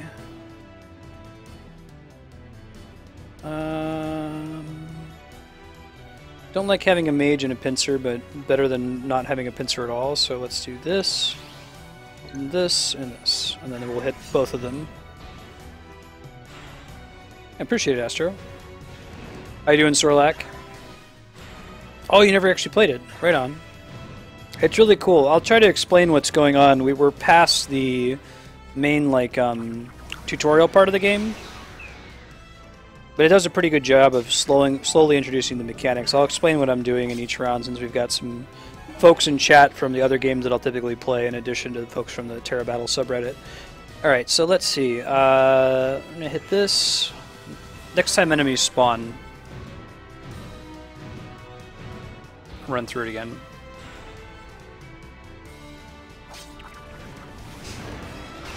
Yeah, so if you're in chat and you're a huge fan of Terra Battle, how did you get into it? Like, I found out about it because I went to Sakaguchi's panel that he had at PAX last year, and he was like, you know, check out this cool game that I'm making, and talking about the download starter for it and all that. Alright, so the core mechanic of this game is you want to flank enemies, or get into a pincer attack. You want to have your characters on both sides of the enemy in order to trigger a fight. In addition to that, you get bonus damage. You get like a combo for characters that are on the same column or row. So if I just very simply moved this archer over to the left one square, we would attack these 2 enemies because they're in a pincer attack between this knight and this archer, and this mage and this spearman would team up and contribute to the fight because they're on the same column and row as the knight here. But what I want to do is I want to try to optimize the number of people that I hit. I want to try to hit 3 people if I can, and the way that I do that, I can only move 1 character per turn. Clearly I can take as much time as I want to plan out my move, which is what I'm doing here. But as I'm moving a character, if I move them through one of my allies' spaces, they get pulled in the direction I was moving. So if I take her and move up like this, and then up and down, these 2 characters are both going to move up 1 space. They're going to be pulled in the direction I was moving. So I can try to be fancy, pick up this archer, and pull these characters all the way down so that we can do a pincer attack. I don't think I'm going to be able to pull it off, but I'm going to try it because it would be cool. So here we go.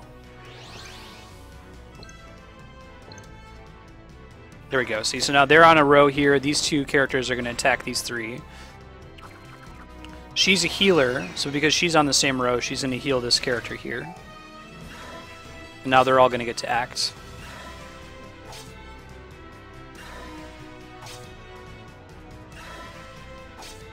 Awesome, Nulu.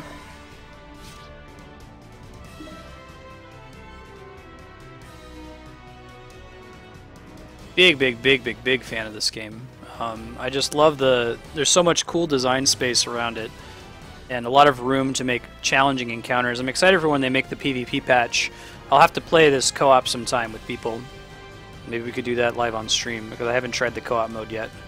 Alright, so again, I think I want to focus on hitting these 3, but mages are suboptimal for pincer attacks. They're better when they're on the same row or column as one of your attackers because they contribute to it, but they don't actually do all that much damage themselves, as Nulu was helping me out earlier. So what I'm going to try to do is get a pincer attack between these 3 enemies, but not involving this mage. So I'm going to start by moving her like this. Oh no! Oh well, now we have another mage in the fight. We didn't want to do that, but sometimes you make mistakes even if you plan ahead.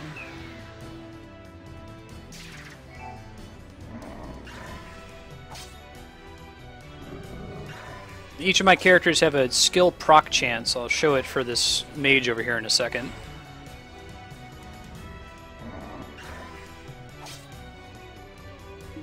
So if I click and hold on her, her skill that she does has a 50% chance to proc. So if she's on the same row as someone, there's a chance it'll trigger. I can move through corners, Saman? How does that work? I just kind of just move them around it? I'll try that for this next fight here. Oh, like that. Oh, that's cool. So I can position allies by doing that. Good looking out. Oh, that's a really cool project, Newly. You have to tell me more about that. I love that concept in any game.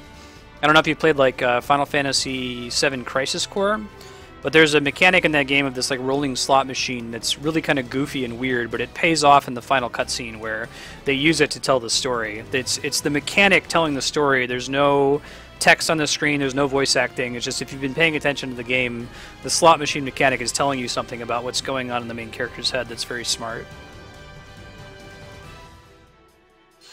Oops. Kind of want to get her out of there.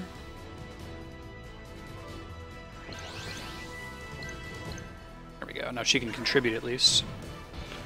Can't do it between enemies. Got it, Suburban. So like top-down game design, right? Like it makes sense that the swordsman attacks laterally, and it makes sense that the spear person attacks vertically. I mean, it's an abstraction, obviously, of what's actually going on. But it's a cool idea. They do this with Magic the Gathering too, if you've played that, where they like take an idea like, okay, you have a werewolf. What do werewolves do? They, you know, sometimes they're humans, sometimes they're werewolves. So in Magic, when they came up with that idea for a card, they said a werewolf should flip. There should be two sides to it. One side is a human, one side is a werewolf. And I think that they use the design space of this game in a similar way to tell kind of a cool story with each of the enemies that you're fighting. Alright, so spears. You notice each of the enemies has a spear, a sword, or a bow icon. And that's like a rock, paper, scissors trinity, you know. The sword beats the bow beats the spear, and the spear beats the sword. So that said, let's see. I want her to be involved in this fight, because she has potential to do a ton of damage to everybody.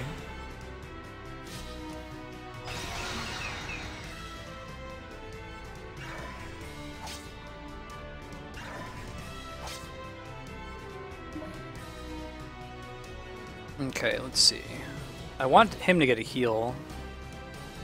So to make that happen, I want to use a spear against the swordsman. So I'm going to move her in a position to heal. Move him there. So they'll both attack. She's a healer. She's on the same column as him. So at the end of the battle, she'll cast a heal spell on him to bring him up to full.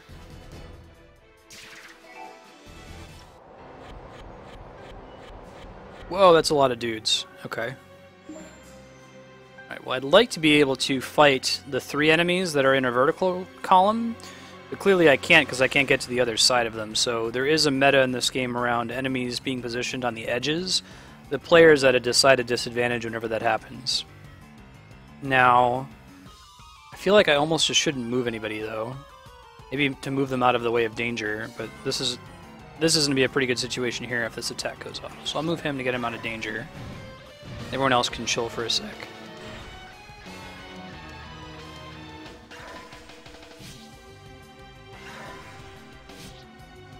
So they have spears, so they do this vertical attack. He's going to do a lateral attack and hit her for some damage.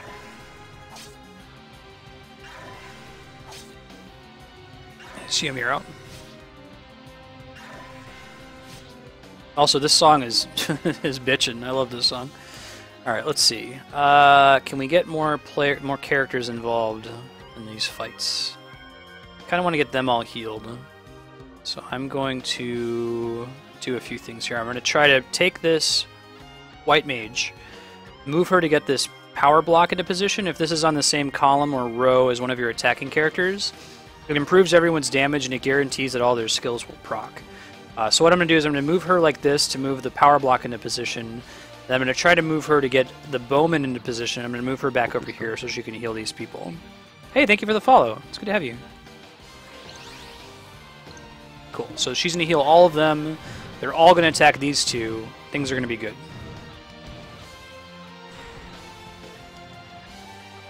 Oh, thank you for the follow, Nulu. It's great to have you. I appreciate that.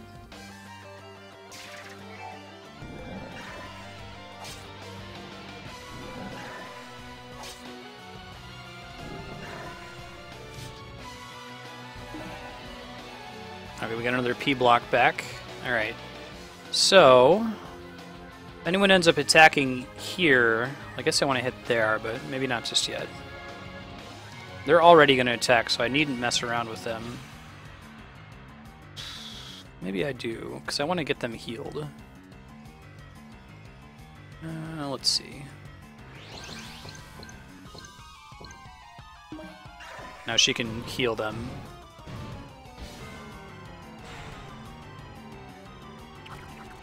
Okay, he's dead. She still needs a heal though, so I'll try to make that happen in this fight. Looks like it's just going to happen as is right now. Now, so question, to the folks who know more about this game than I do. Oh, never mind. If I move the healer here, would she also heal the bow person? Because I'm not sure since her line of sight is blocked.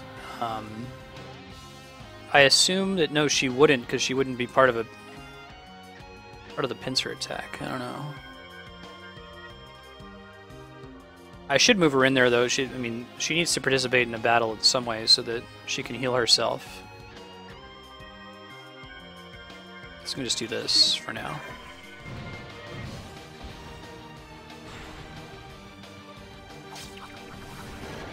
I see. And it does damage around the entire pincer attack, so because the pincer was focused around one enemy, it did damage to all the squares around here.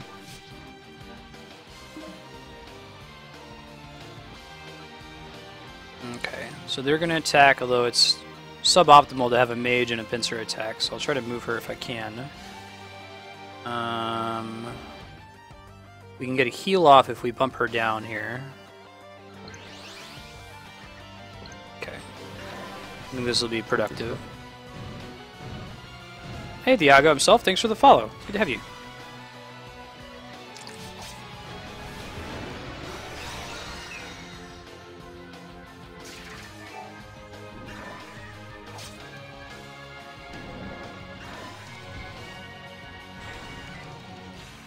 Okay, let's see. How best to deal with this? Spears are beaten by bows. So we can kill him for sure, but he's not the main risk. The number in the top left corner tells you how many turns it's going to be before they act again. So this is the real threat. And we need a bow to be able to do a decent amount of damage. Or, I'm sorry, a spear.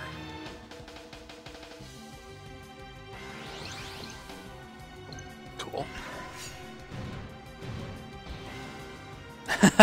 This is on Android and iOS at the moment, that's correct. I'm playing it on an Android emulator to stream it. It is free to play. If you have an Android or iPhone, you should pick it up because it's super cool. I really enjoy it. I hope that they eventually add a PC port for it officially. I'd prefer to play it on that if possible.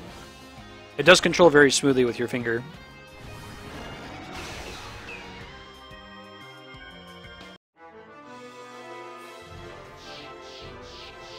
So then your characters get XP as you complete battles, as you might expect. Thing is a really rad Nobuo soundtrack. I am using Droid 4X. Oh, and I got a new recruit. So we'll see if I want to use that person or not. Lizard Folk Warrior. They start at level 1, so that's less than just about everybody else. It's another sword user. I'll keep him out for now. I guess see what he's got. He's got Mega Sword, which is an attack. Yeah, it does damage to everyone around him. They're basically the same, except he's a higher level at the moment, so I won't use him just yet.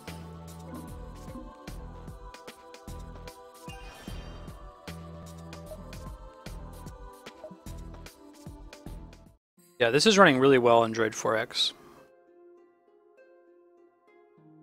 Those who wish to learn all there is to know about them must make a wholehearted effort. So all the art in this game is from friends of Hironobu Sakaguchi. Like, the way he set this up, it's instead of a Kickstarter, it's called a download starter, where as they reach certain tiers of downloads, they add new things. Like, they'll get a new song from Nobuo Uematsu, or they'll get new art from Yoshitaka Amano, or just some of the people that he's met in his career as a game designer. So lots of really cool stuff. Now, I could be really ambitious here and try to hit all 4 of these enemies on the first turn. It's going to have to be tricky for me to do. First of all, it's swords, so I want to use spears against them to beat them. So I would have to have this guy as part of the action. And I'd want to get this swordsman up in this top right corner. Although that might not actually be possible, because the only way to move him into that corner would be if I could come at it from above. So I think my plan is a little too aggressive at the moment. Instead, they're not going to move for 2 turns. So instead of doing that, I'm going to try to get my bow person and my healer onto these 2 columns so that they can help when we're eventually able to attack them. So let's do that. Let's go like this. Ah, I screwed up. Okay. I was so obsessed with getting them in the right spot that I didn't actually end up moving my characters in order to fight, because I ran out of time. You see, when I start moving a character, this time limit starts decreasing in the top. So you have plenty of time to plan out how you're going to execute your move, but then it's on you to actually execute it, which I failed to do there. A console version would be outstanding. That was one of the download starter goals, I think, right? I'll play it on launch day, man. This would be an outstanding 3DS title if they ever made it. I really hope we see that. So you get, if you kill a bunch of enemies in a single turn, you get extra XP, as you saw there. Alright, so same deal. I want to be able to hit as many enemies as I can. But I've spread my party out a lot, so it's going to be hard for me to move them effectively. I'll try getting this bow person here so I can attack from the bottom.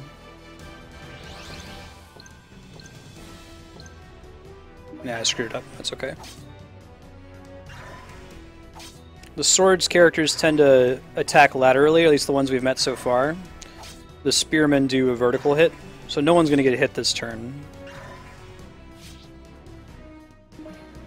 Well, we know we're going to move her here to fight, so is there something we can do to be productive in the meantime? Let's see. Now we're going to get 2 attacks off at the same time. Oh, she's going to use her shadow pincer attack. That's pretty strong. If she procs again here, it's going to be a good deal.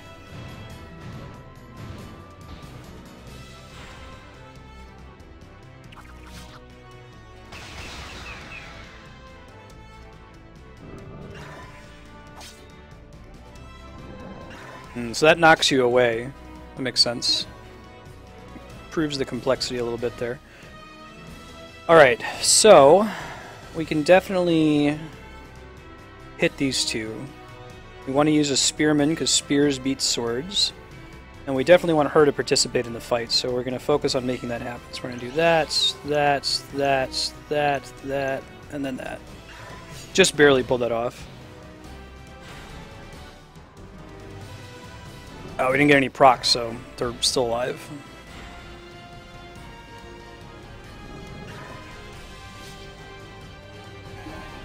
It's too bad. Okay. I'm just going to use the bow woman to get him in a position and try to get her up here to heal him. Oh no! There we go. So they're on the same row. She's going to heal him and herself. It's going to be a big hit. Now her ability is that she deals shadow damage to every square adjacent to the participants in the pincer attack, which is extremely powerful. That's a huge area. Okay, I want to heal him now. So to do that would be my best move. Probably just use her to position everyone. There we go.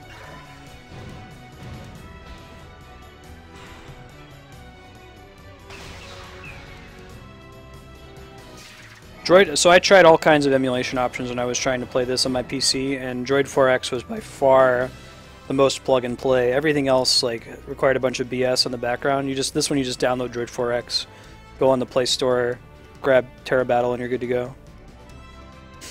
All right. And it's still online, so if you want to pay money and give money to Hironobu Sakaguchi, I recommend that you do.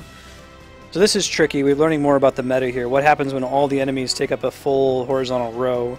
We can't pincer attack them because there are no squares on either side, and we also can't pass through them. So we could try to just do an attack just to do an attack. It'd make more sense to do this attack here since bows beat spears. Let's do that.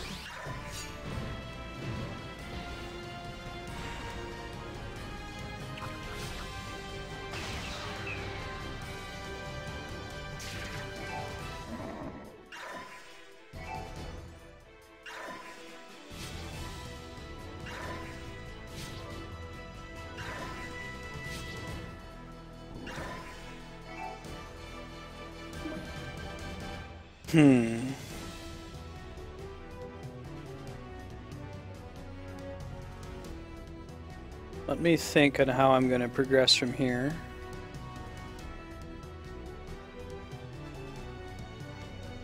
Bows beat spears, so I could hit both of them. Did we learn what these guys do? Oh, they're healers, okay. So if I don't kill the healers, then I need to at least make sure that I do enough damage to kill them outright. Side sync? Oh, that's cool, Suburban. Good looking out. I do have a Samsung phone. Maybe I'll do that next time I stream it. I'd prefer to do it on my own phone if possible. Certainly easier to control with your finger than it is with a mouse, believe it or not. Okay. Let's do this. We probably could have moved these two over and gotten some extra damage out of it, and we didn't kill them, so they're gonna get healed now. To full, basically. Let's try to take out the healers this time.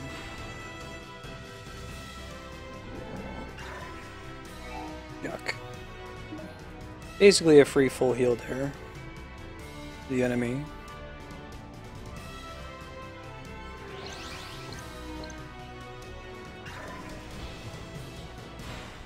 Oh, you stream it as well, Suburban? Make sure you follow. I almost never see anyone. I have this as a followed game, and I never see anybody pop up.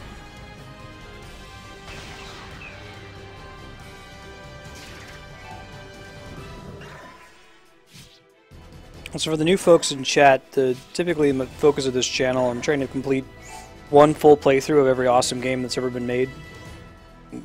Sometimes more than one, but usually just one complete playthrough. I think there's so many of them we can't get to all of them in one lifetime. I think Terra Battle is one of those games. I'd love to like complete this game and get through all the chapters.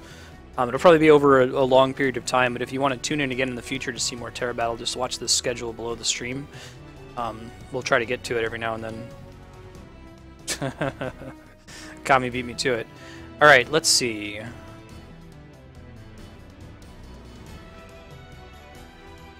Let's see. She's going to possibly participate and use her cool ability in that fight, if nothing else. Kind of want this white mage to do it as well. Let's see what happens. The fire mage in the bottom left isn't going to do anything.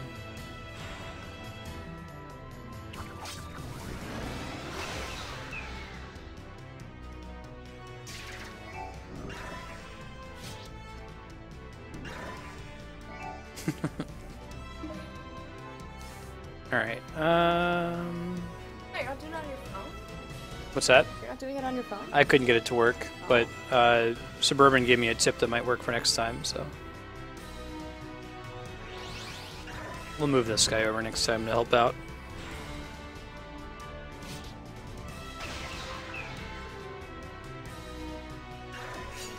Then we're at the house. I got this lucky character as an SS rank. Her skill is that she... SS better than A. Yeah, S is better than A, SS is better than S. Just lucky we got it. Andrea hype. This is my wife Andrea, who I was talking about earlier, has been playing this game too. Hey Kat, how you going, man? Alright, let's see. I want her to participate. What she does, though, is she does damage to every square that's adjacent to all of the participants in a pincer attack. So if she was somehow participating in this pincer with these 4 creatures here, she would hit all of these squares, including the inside of it. Pretty buff.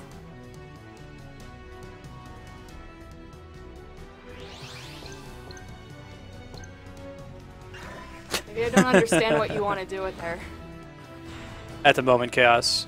Hey, Cat. Oh. So... They added the quote system. Do you see the one that Kami just picked? So, Andrea, I was playing Barbie for the Super Nintendo, and there are 2 difficulty levels in that game. There's Super Model and there's Junior Model, and I was playing it on Super Model.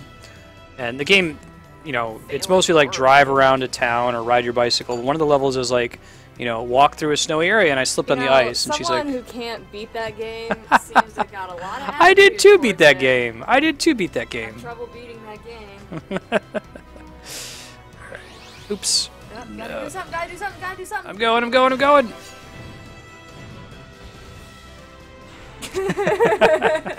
They're just gonna be able to cover this. I don't even have to say anything. Wait, can you tell me again what's her ability? She deals damage to up to 1 square away from every participant in a pincer attack. So, like, if I moved him up here, she would do damage to everything here, only to enemies. I don't know if she's there. She used it. 1 square from all allies involved. From everyone involved. So there's 3 of them. So it goes 1, 2, 3, 4, 5, 6, 7, 8, 9. It's a 3x3 square. It's very, very strong. How you doing, Cat? You should check this out. This game out, man. I think you might like it. It's on. Or I bet Donovan would like it a lot. What's your Rhino do? He is a mage. He's a black mage. Sure. What do? He casts fire. I guess that explains the red. Is it only in a vertical?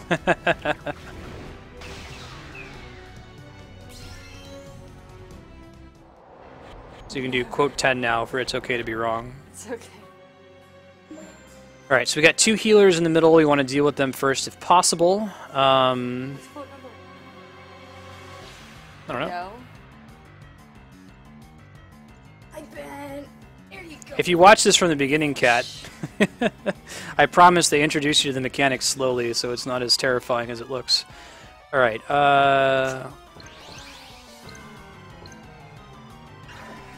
hopefully her skill will proc. It will, yes! So we're going to do a ton of damage all around this area. Although there's no enemies there anymore, so it was excessive, but it looked cool.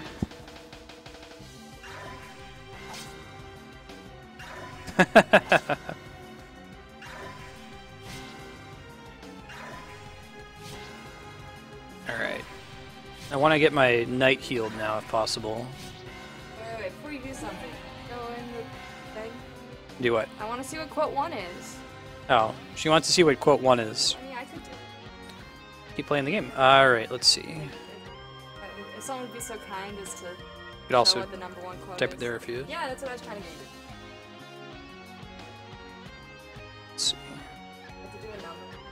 Just 1. There it is. There it is. Oh. 8? I don't know. Alright,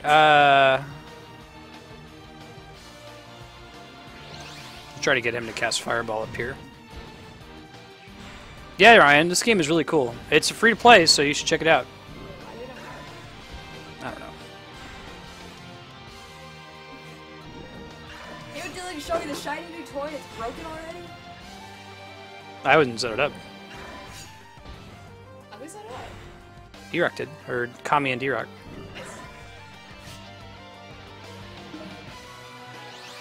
What a delight!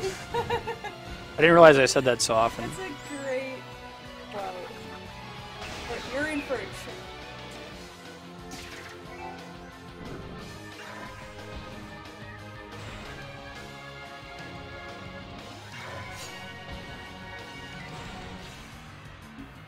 You have Ryan addicted. You feel addicted, you're not even playing it?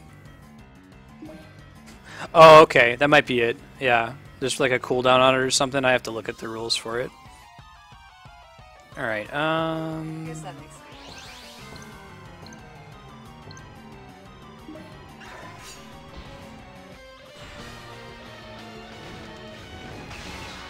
Yeah, it seems very reasonable. Chat could get spammed pretty quickly if you were just able to spam quotes. But having 8 is good. I think that instead of having to type it out. Mm-hmm. The other one. Yeah.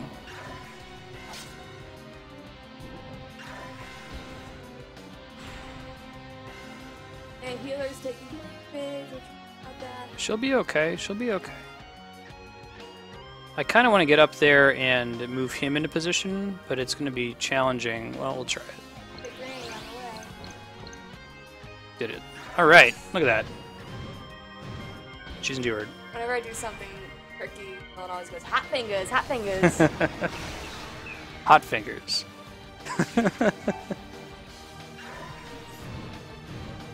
I've said before for the new folks in chat, my favorite thing about this game is that they give you as much time as you want to plan out your move for the turn, and then it's up to you to try to execute it. Sometimes you can't quite pull it off. I still stop at 6 o'clock Pacific. I'm just running over time to finish this boss fight. So have you figured anything out about the story? There are beast folk and there are lizard folk. I'm actually not as far as you yet, so there are beast folk and there are lizard folk. Trying to find the maker. Got a couple people in chat who know more about this game. Do you anyone like know like what's the? Can you summarize the story of Terra Battle, or like why should I get into the Terra Battle story in 3 sentences, or is it very little? Meaning of life, Code 42. Yeah. I had it as its own command for a while that was just playing like once every 90 minutes or so, but it's quite boss. He's saying it's so awesome it deserved its own command, or it's so regularly said to the irritation of people who are in here all the time, I'm sure. Or specifically to 42. Yeah.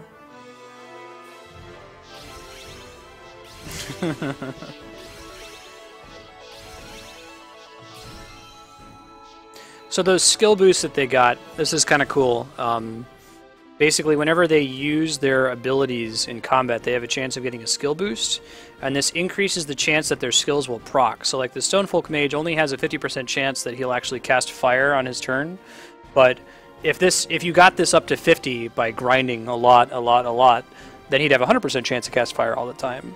So it gives you an incentive to actually use the characters in combat, instead of just like putting them in the bottom left corner and letting them die at the beginning and then leveling them up at the end. Sure, D-Rock. There's something kind of zen, minimalistic about having the meaning of life just be numbering. Nothing special, just, number 8, and then there's also 9. And 7 before it. Yeah, that's how the numbers work. So here, Lizard Folk Warrior is think of it like a card drop. It's a character that already dropped for me, so I can't get a second one. So instead of getting a second one, it's increasing my skill boost by 5%, which is a huge buff. I mean, you just saw that in that battle I did, I got a 0.1% buff from using a skill. So 5% is a huge deal. That's like 50 of those. All right, cool. So guys, I'm over time, 13 minutes over. Usually we stream from noon until 6 Pacific, Monday through Friday. Give me a sec here to sign off. Let you know what's coming up for the rest of this week and the weeks to come. As you heard, as we were joking, the goal of the stream is to play through every awesome game ever made. There are so many of them, you couldn't get to them in all in one lifetime, but we're going to try anyway. And we're certainly trying. I would love to complete Terra Battle on stream at some point. I know that they're continuing to add to it, but at least like to get through all the main chapters of the game. So if you want to see the next time Terra Battle will be on stream, scroll under the channel and look for the game schedule. I try to update that, once a week, usually Sunday night, Monday morning. As far as games coming up for the rest of this week, tomorrow from 12 to 3 we're doing some free play. It's going to be Smash 3DS with viewers. So if you own Smash 3DS and you want to play, just hop on anytime between 12 and 3 and we can play.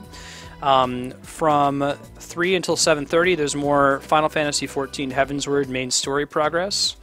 I'm going to cut the game here as it's a little loud. We're continuing to play Final Fantasy XIV until we beat all the games in the main story of that one. On Thursday, we're going to play Final Fantasy IX, Mass Effect 2, Ogre Battle, and Secret of Monkey Island is a new game that was just added as a donation goal. And then Friday is going to be Metroid Prime 2, Final Fantasy IX, Mass Effect 2, and some more Smash Brothers free play, with similar games coming up in the weeks to come. Next week, Tuesday, notably, is going to be another focus day for Zelda. We're trying to play through every Zelda game in the main series in chronological order according to Nintendo's published timeline. So we're starting with Skyward Sword. We just beat that yesterday, and we'll continue with Minish Cap. We're about, 20% of the way through that game, so we'll play all Minish Cap until we beat it, and then transition immediately into Ocarina of Time for the 3DS. And more of those games that I mentioned earlier coming up in the next week. Thanks everybody for watching. Hope you have a great rest of your Tuesday, and we look forward to seeing you tomorrow.